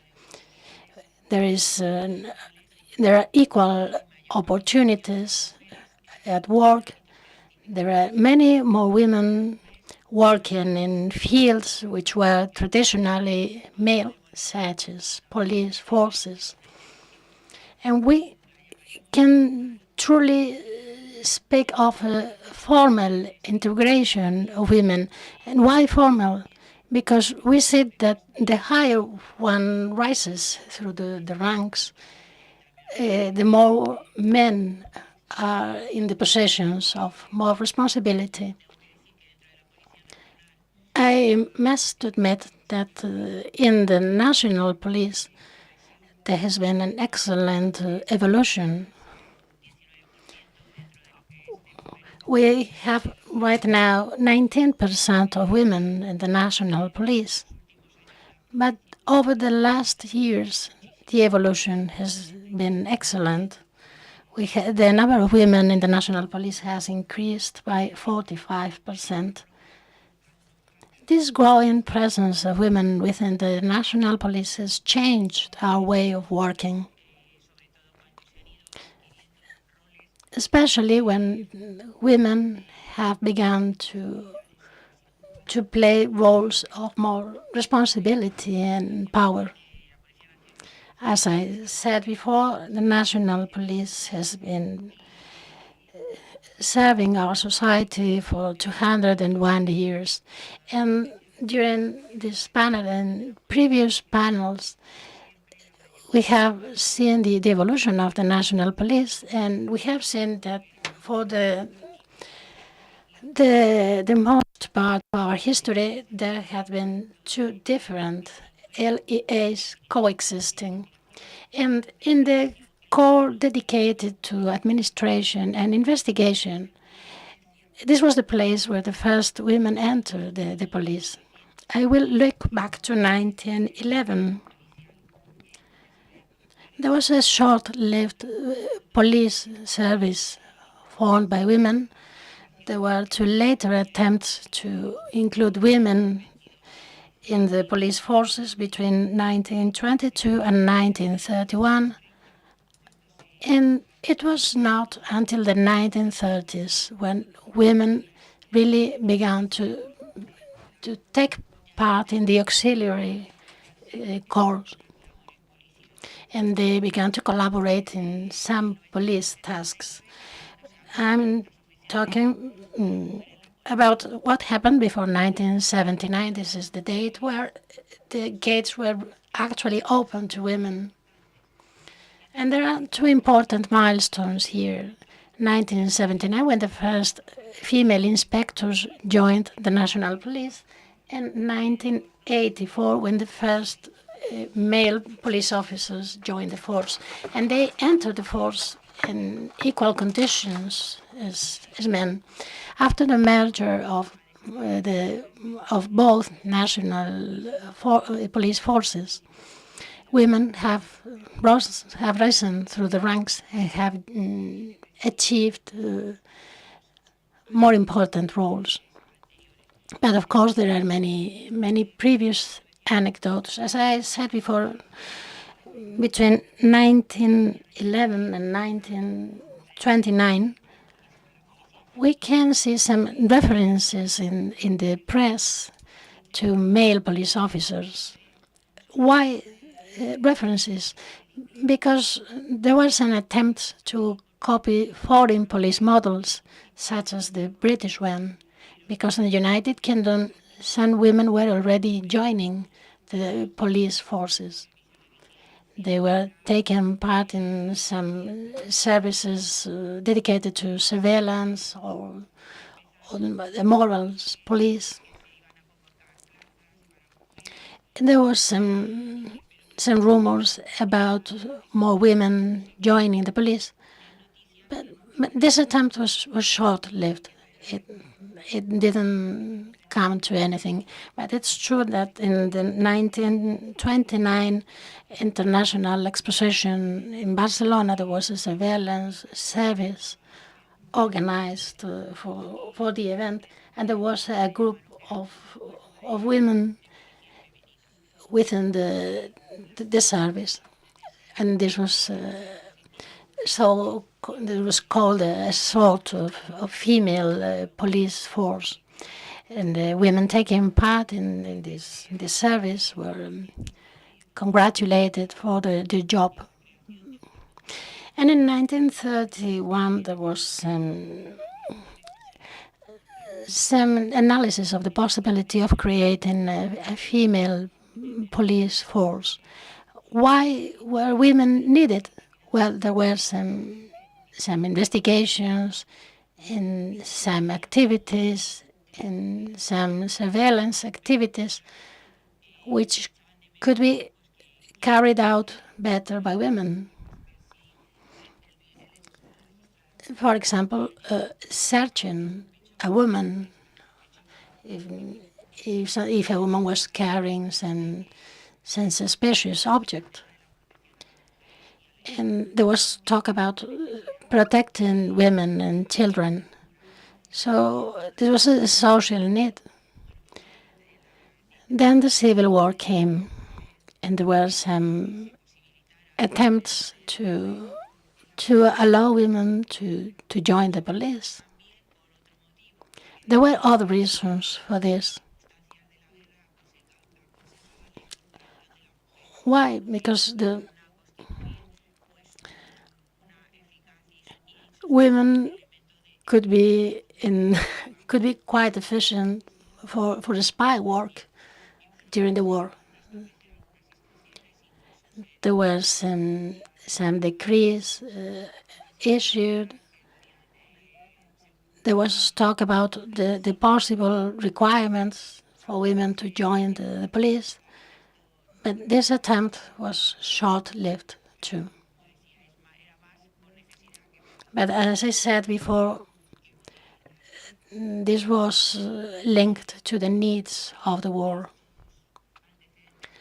So we have all these frustrated attempts to bring women to the police, and then I must speak about 1933, when some ancillary corps were created, which included women among the ranks. I won't go into much detail here, because we don't have the time to explain all the history of women in the national police. But there were some selection processes were open for women to join this auxiliary corps. And during the Civil War, there were attempts to recruit women, both in the Republican and the National Zone.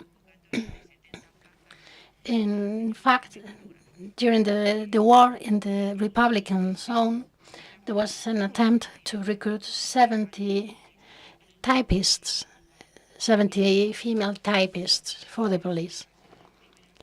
And these were the first women joining a police corps in uniform as auxiliaries, as I said before. In 1941, there was a reorganization of the police forces. We had the Armed and Traffic Police and the Superior Corps of Police. And at this moment, some auxiliary staff was recruited, both male and female. And there were male auxiliaries also joining the General Corps of Police. And some of these members of the auxiliary corps were given the opportunity to become police officers. But this was not the case for women, because the previous services of women who had worked in clerical work for the police were not given the opportunity to join the police later. In 1964, the Special Administration Corps also included women. And I would like to highlight the first opportunities for women to carry out police tasks within the police. There was a group of support for drug addicts and their families. And this group was a great step forward. The Auxiliary Administration Corps carried out a great job here. And I would say these are the more immediate examples of incorporation of women into the police. In the 1960s, 1970s, drug trafficking was on the rise. And this had a great social impact and also an impact on crime. So in 1967, there was a law on drug trafficking, and the law mentioned the growing concern about the health impact of drugs, and it created a special group, a special work group against drug trafficking. So the decision was taken to create this group, this support group, with female members working together in the fight against drug trafficking.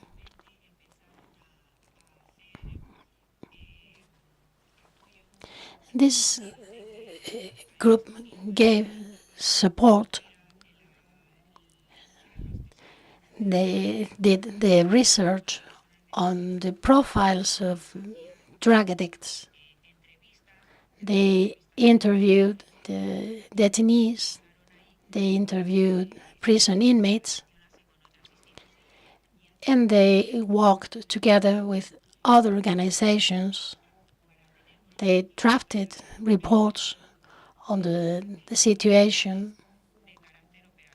But they also collaborated with operational groups. They took part in surveillance activities.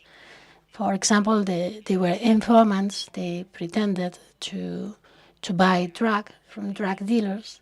So they were operational. This group was disappeared later when the first female inspectors joined the Superior Corps of Police. I would also like to highlight the existence of the special female group. In 1974, the Directorate General for Security took a decision. The law admitted already the collaboration of female workers working together with the police. But the DGS decided to create a special group, and the women in this group would take part in surveillance activities, in investigation. They could take part in searches. They collaborated in all types of activities except arresting people. Their collaboration was not needed for this. And I could mention the requirements to join this corps. There should be single widows, having no children, and being between 23 and 40 years of age. They should have a driving license and previous experience in a similar work.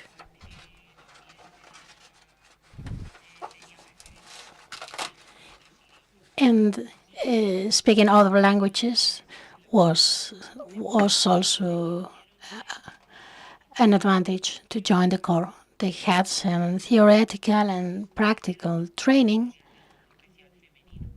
And there were two opportunities to join this special female group.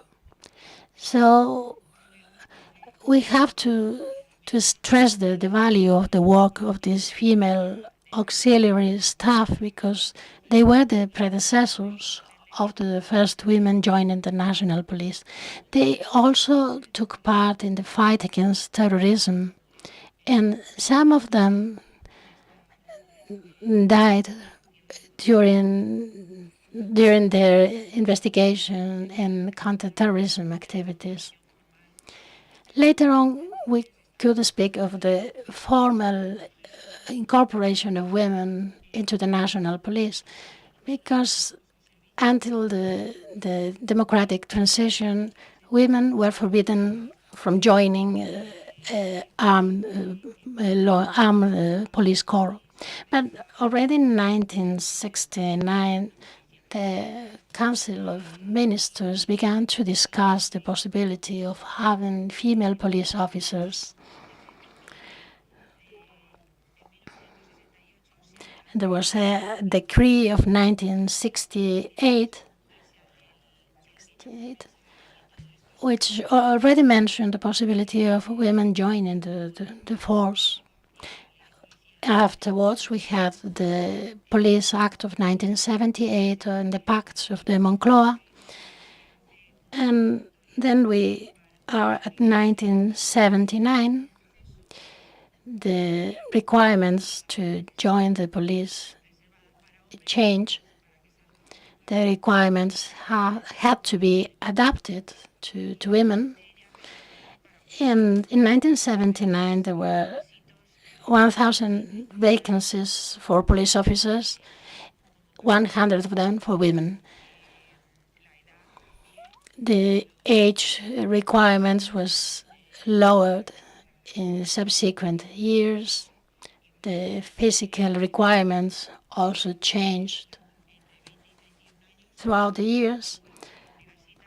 Right then, they had to be between 20 and 31 years of age and have a high school degree.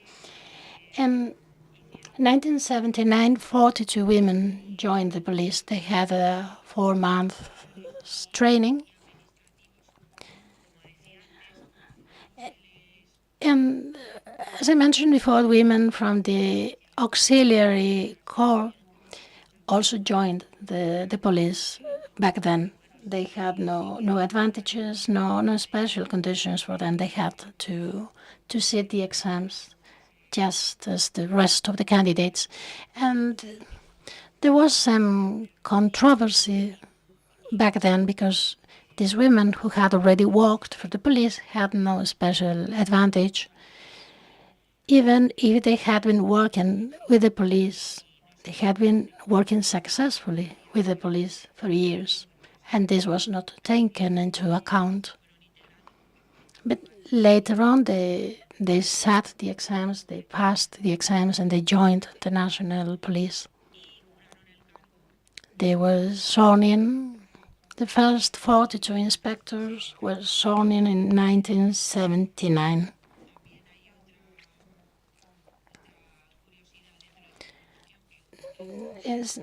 Something interesting about these 42 inspectors was that 3 of them were pregnant, and the authorities didn't know what to do with them, so they had to wait for them to give birth.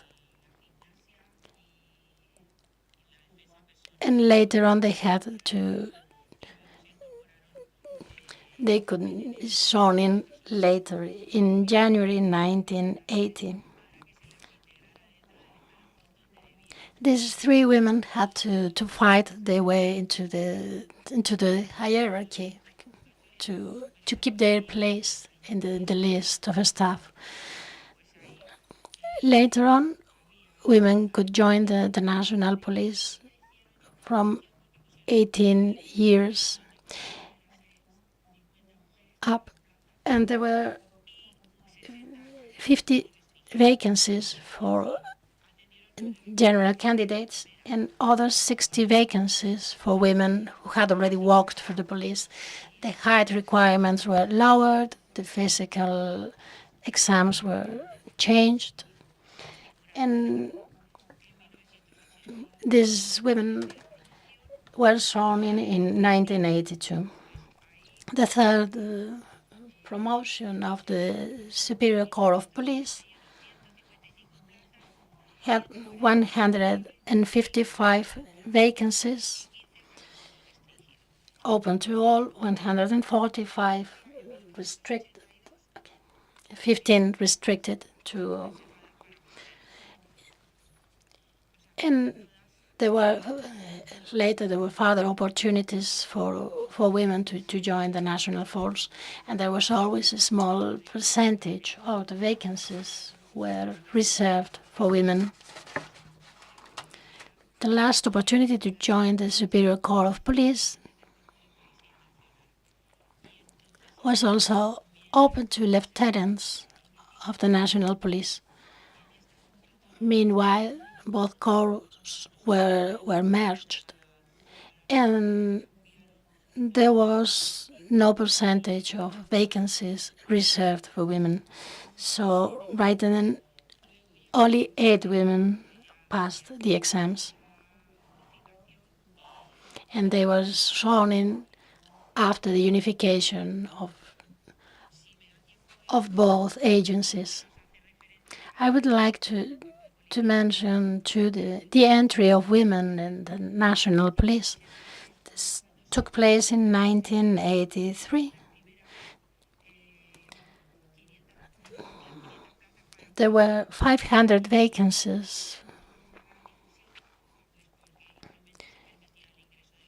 including vacancies for women, and 54 women entered the corps. Then one dropped out and 53 were left. They entered the police school at Canillas in 1984, and they were sworn in 1985. Later on, there were different promotions. The next one was in 1986, 1985. And once the corps totally demilitarized in 1986, there is a change of look and a change of the structure of the corps. In 1986, there was the first opportunity to join the executive level. It was required to have a university degree, at least a 3 years degree. I took that exam myself, and there were 5 women and 33 men passing the exams and joining the executive level. There was also a training for the basic level of the force. And I have tried to be as quick as possible. Thank you so much, Lali, for your excellent presentation. And thanks to all our speakers for sharing with us their knowledge and experience, and for explaining us the process of unification and demilitarization of the police in Spain. As I mentioned before, there are some other elements we could discuss in future conferences if we are invited. For example, I would like to discuss more on intelligence, on the change of concept from public order to public security, and how it's mirrored in the law of 1986. We could discuss the processes of selection and training. And there's something important about the merger, which is the merger of the logistical services of both agencies. And this is also interesting. At any rate, in order to wrap up our presentations, I would say that we have here a representation of the different phases in the history of the police. For example, I joined in 1979 through the General Military Academy, and later on I went to the Scuola dell'Escorial, and I was sworn in as a lieutenant. But we also have members of the first promotion of 1986 of the Unified Agency. And right now we have some time for your questions. ¿Quién quiere preguntar? Hola, buenas tardes. Esta pregunta quería dirigírsela a... So I have a question for Antonio Rodriguez. In your experience as a seasoned unionist,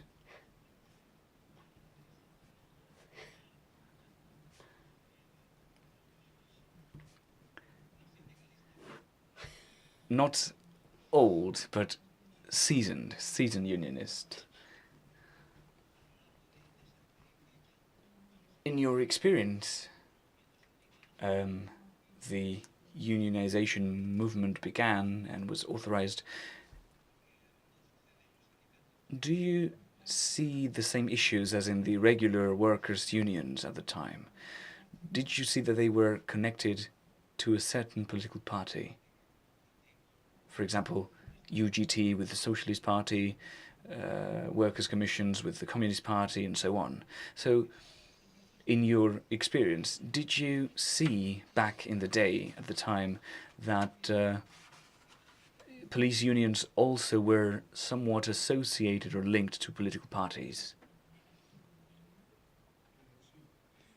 Yes.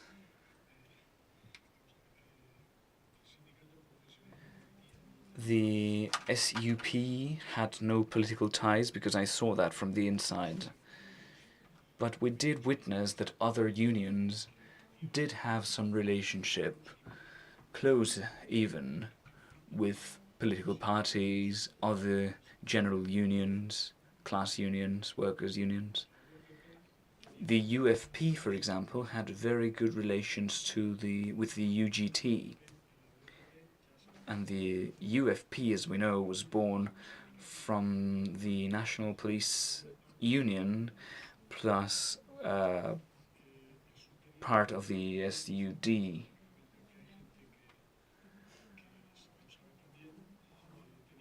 This SUD was also quite tied to COO and the Socialist Party. What I mean by this is that they were in talks, and of course the law in 1986 was also somewhat a result of this interplay between unions and the Socialist Party. And of course this favored that that law was as it was and not differently, or looked the way it looked. But it's also true that in the years 1976, 77, 78, 79, 80 and 81, so before the Socialist Party took power, the previous government, as I said, they were favorable to the idea that police officers were union members or could unionize. That would explain the law in 1978, where the CSP and the CPN were created as two police forces, and then this all paved the way to the subsequent legislation. So yes, there were police unions that were more related to other general trade unions and parties, maybe even the Socialist Party.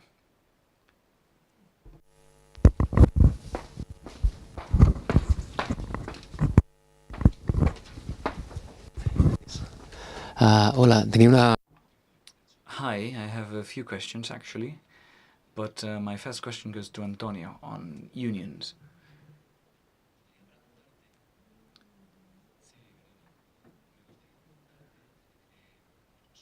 So I'd like to ask about the relationship between the professional association with the different governments throughout the years. You mentioned it quite detailed, that the UCD government favored the fact that the police could have professional associations, but then the relationships between associations and the government changed, and they became somewhat more complicated. So I would like for you to develop a little bit on this. Why did they become estranged? You also mentioned an agreement before the year 1986. I think it was in 1985, and it gave way to commissions or committees with representation of the unions to be. So there were some issues or some points that were already covered in that agreement in 1985 before the law in 1986. And finally, I want to know what it meant for you, unionists, the fact the police council was created, that you had and have a body within the police administration where you legally have the right to be part of the representation, of the unionist representation, when drafting police policy. I expected the issue on unions to be very interesting, the topic to be very interesting. So the SUP, the Professional Police Syndicate Union, sorry, the SPP, wanted to be non-political. And of course this was legally so back in the day. You couldn't be political as a union. But then you could have your own ideology, of course, it's not openly so. And so each union had some notion of ideology. But the SPP was in principle non-political. This allowed it to have good relations with all governments.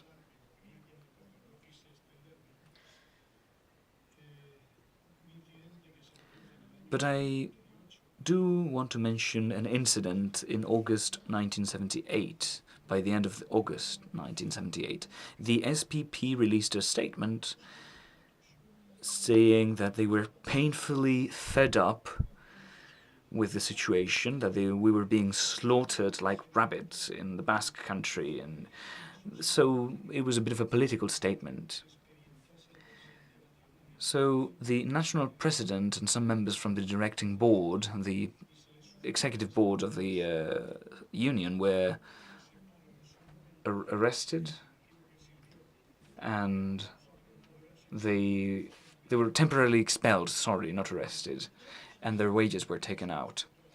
So this shows you a bit how things were being done back in the day. The second question was, sorry, could you repeat that? Yes, first about the agreement, the previous agreement, and then what the creation of the police council meant for you.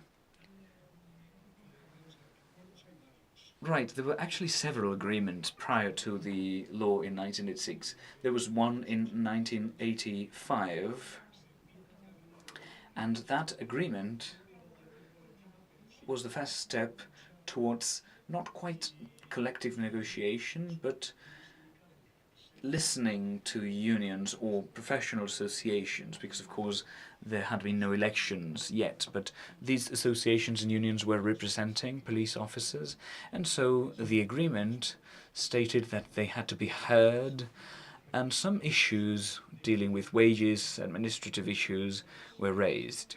Also the functioning of unions. And so many of these issues were later on enshrined and collected in the law in 1986. So these were issues that could be somewhat negotiated at the committees. So what the government did, was to meet all potential unions. This happened, of course, before the police council was created. And the idea was to start moving forward with negotiations and start paving the way for the law to come. Now, about your third question on the police council, the way the SPP and most unions assessed it was very positively, I believe. We hadn't had a regulated body, a legally regulated body, that allowed you to sit down opposite the Minister of the Interior and claiming what you needed and calling for improvements. So, of course, this was a very valuable tool and a very valuable body for us. Of course, then we got a bit grumpy because no one listened to us, and so maybe we criticized the police council. I've been actually at both sides of the battle, because then I was a deputy director for human resources and head of the personnel division. So, of course, I also was the target of criticism, because we sometimes had to say no. Because, of course, the police council was tasked with informing about the regulations, draft regulations for the police. So, for example, when it came to disciplinary measures against police officers, against unionized police officers, all of that was on our table, and of course we had to inform about that at the police council. And any sanction on unionists had to be aired and had to be discussed at the police council. I think it was very positive, and of course some people might not think about it. Some people might thought that it was just, you know, a bit of a hullabaloo just to do whatever. And well, whenever we had a collective bargaining, collective negotiation, was it worth it? Did we get our targets? Well, I don't know, but I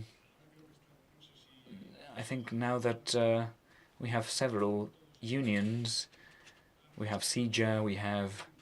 Well, I have to say that I'm a bit lost. I've lost a bit of touch with the current state of the police council. I'm still in touch with the national police through the foundation, but of course I don't keep abreast of everything.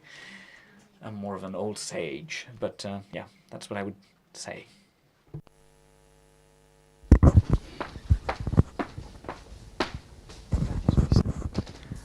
A sus órdenes. Buenas tardes.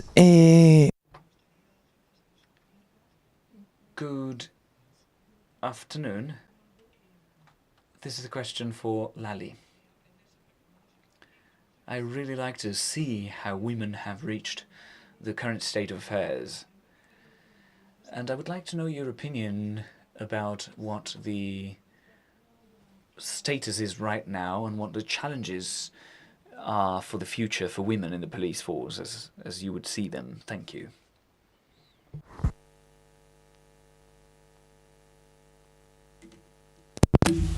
Bueno, pues So the situation currently is, I think, the best possible outcome in our history.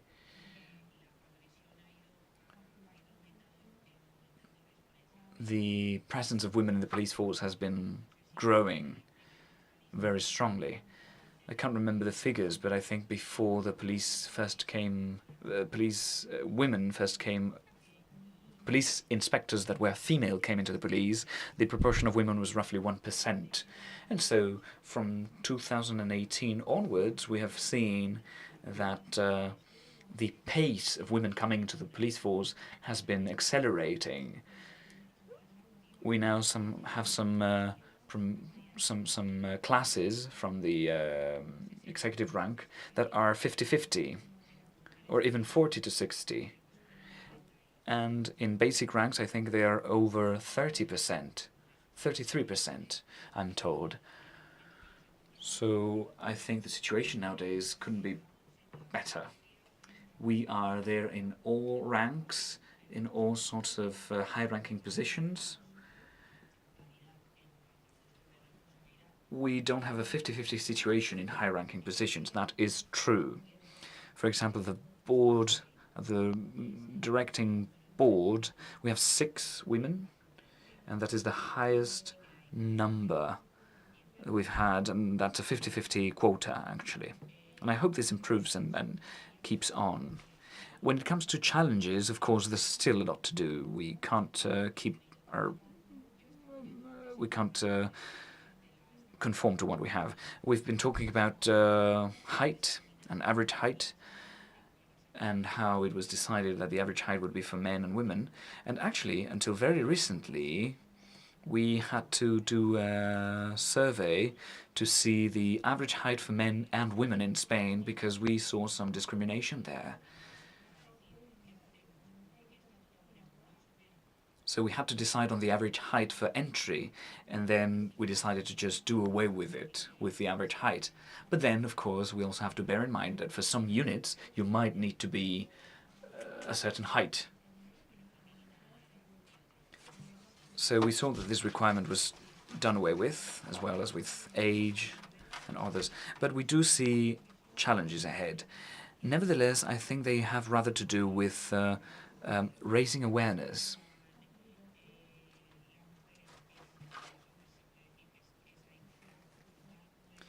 We could argue that there is a formal equality between men and women, but in some units, we don't see as many women, and maybe it's because of some of the working conditions there, and they may be not so compatible with the personal affairs or the family situation. So what we have to do in those cases is try to foster the balance between work and private life, and ensure that we can reach a point, and I'm optimistic about it actually, because the proportion of women is going up at the National Police. So I do believe that at some point our institution will be fully, will have full parity, so 50-50.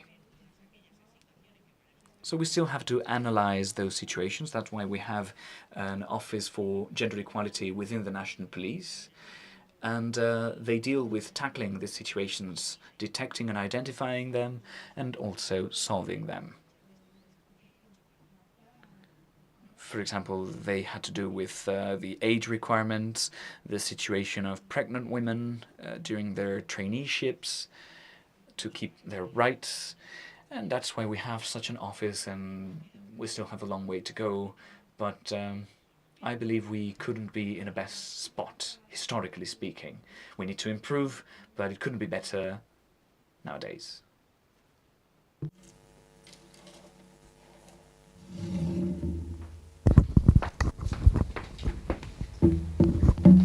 Es una pregunta sobre...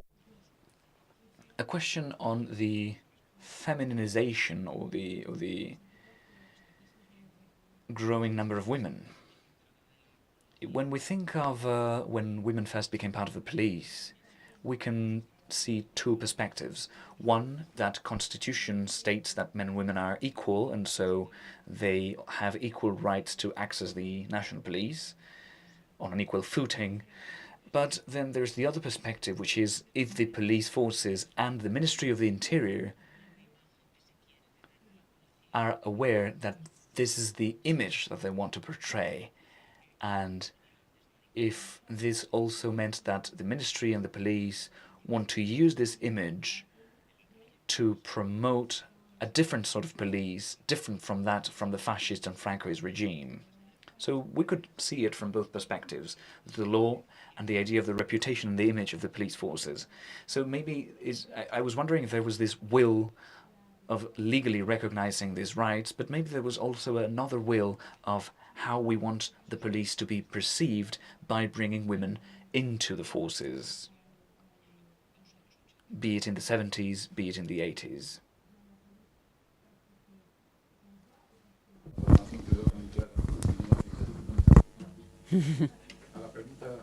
Contestando porque me...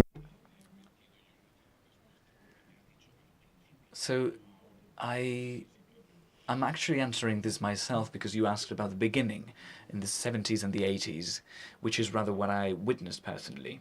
My colleague Eulalia said that the first time a woman came into the police forces, and this is something I witnessed, was because of the needs of the services.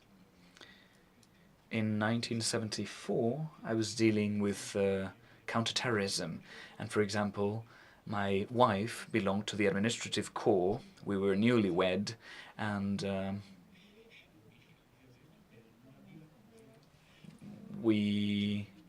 of course, since we were married, it was a bit hard for us to do surveillance together, but we needed people doing surveillance as well, so we needed women by our side.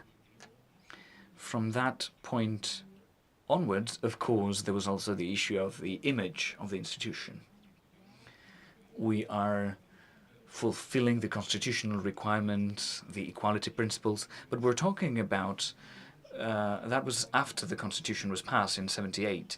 But from 74 to 78, we didn't have police officers that were female as such, and so we took over women from the administrative corps, which was a support corps for the police, and they had their own functions, which mainly had to do with bureaucracy and paperwork. But we were authorized to ask them to help us in these surveillance tasks. And of course, they cooperated with us when dealing with drug trafficking and so on. So first of all, the reason was that we needed women to help us in our work. Then, of course, it was a matter of image, institutional image, and then, of course, a matter of abiding by the law and by the Constitution. So, of course, this is something that the Constitution rightfully asked us to do. You just took the words from me. I was going to say that it was not only a matter of image, it is also a matter of justice. And we also need to tap onto the potential of women. So, bearing in mind that we're a bit over 50% of the population, we were a bit under-considered, or had been traditionally so. And there's a lot of talent and a lot of skills that we can bring over to our police. This is very important. And they have to go hand in hand with what men can bring. So it's no longer about who's better, men, women. It's a matter of justice and a matter of benefiting from everyone. We had a lot of talent that was not being properly channeled, but now we see that the situation is being changed, and our organization recognizes this. Respecto a... Right. It's me again. When it comes to women in the police, I'm relating this again to unions. So besides the police unions, there was another one that was very present at that time, and it was the union for the auxiliary administratives. So these women who were a support corps for the police. And I was wondering if their union took any steps, this administrative staff, female staff, took any measures and unionized to favor the incorporation of women in the police force, just as the regular police unions were mobilized to boost the reform of the police model towards democracy.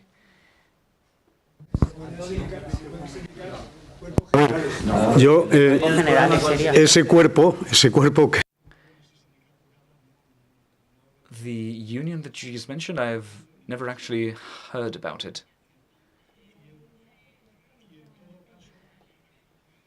En todo caso, sí, en todo caso sería un sindicato. If anything, it might have been a union of the General Administrative Corps, independently of what their motives are, but there was not a police union, especially for these women who were an auxiliary support group. The interpreters would like to remind the speakers that they need to speak to the microphones. Thank you. So we see two different moments. First, we had the General Corps of Civil Servants and the Auxiliary Corps of Civil Servants, and what they were fighting for was equality with the other corps of civil servants. And they managed to do so with a law that came out in 1984. The idea was that they could be appointed to any ministry, and they were not, so to speak, held for ransom within the police. So from that point onwards, they could unionize as any other regular civil servant could unionize. So, of course, that had nothing to do with police unions, which are a bit special. So the main fight, or the main battle, was to allow these civil servants to become part of the general corps of civil servants, and so they could move freely within the administration.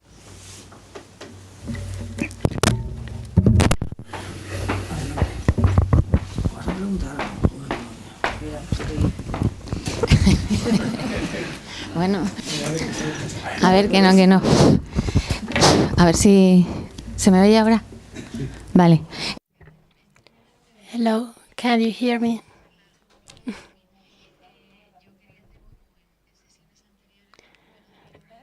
As I did in previous panels, I would like to congratulate all our speakers and thank them for their presence here. And I would like to highlight the importance of the presence of witness explaining personal experiences, because this is a very valuable source for us historians. Right now, and up to this moment, it has been difficult for us to tap onto this source, but I expect that we will be able to research further on previous experience, and I want to thank you for everything you have shared with us today. I would like to ask José Manuel about the women in the auxiliary corps. Let's see if I got this right. Some of them had been assigned to the Basque country, and they were given support to operational police tasks, and their work was essential, if I understood this well. And I would like to suggest our audience the convenience of further research on this issue. There is matter for a PhD thesis here, because there are so many things that we don't know yet, and this would be a key aspect in order to better understand the entry of women into the police. Those women were taking an enormous personal risk. They were working 24/7. They were receiving the salary of an auxiliary worker. And I don't know if you can tell us more about this matter. You are totally right. These women from the administration or the auxiliary corps had a very low salary, and they were working along with the police, not just in the Basque country. They were also working in the fight against drug trafficking.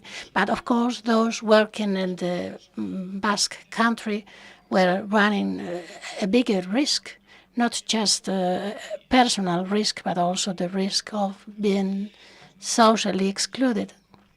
So, yes, we should thank all those women for their job.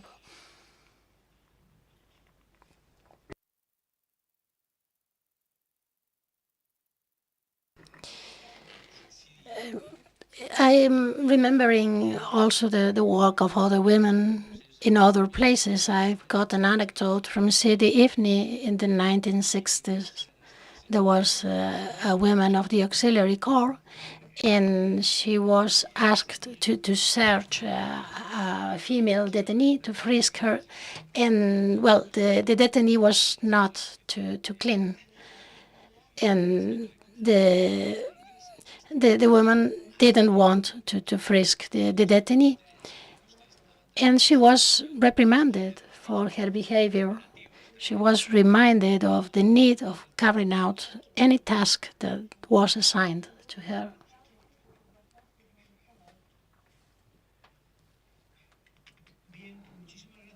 Well, thank you so much to all our speakers, to our audience, and I do expect the next conference to go deeper into the details of the unification of the police agencies in Spain. Thank you so much, and I'll see you tomorrow. Que nos echa la tormenta. Que nos echa la tormenta. Yo digo, si parecen truenos, pues vaya que sí. Que nos echa la tormenta.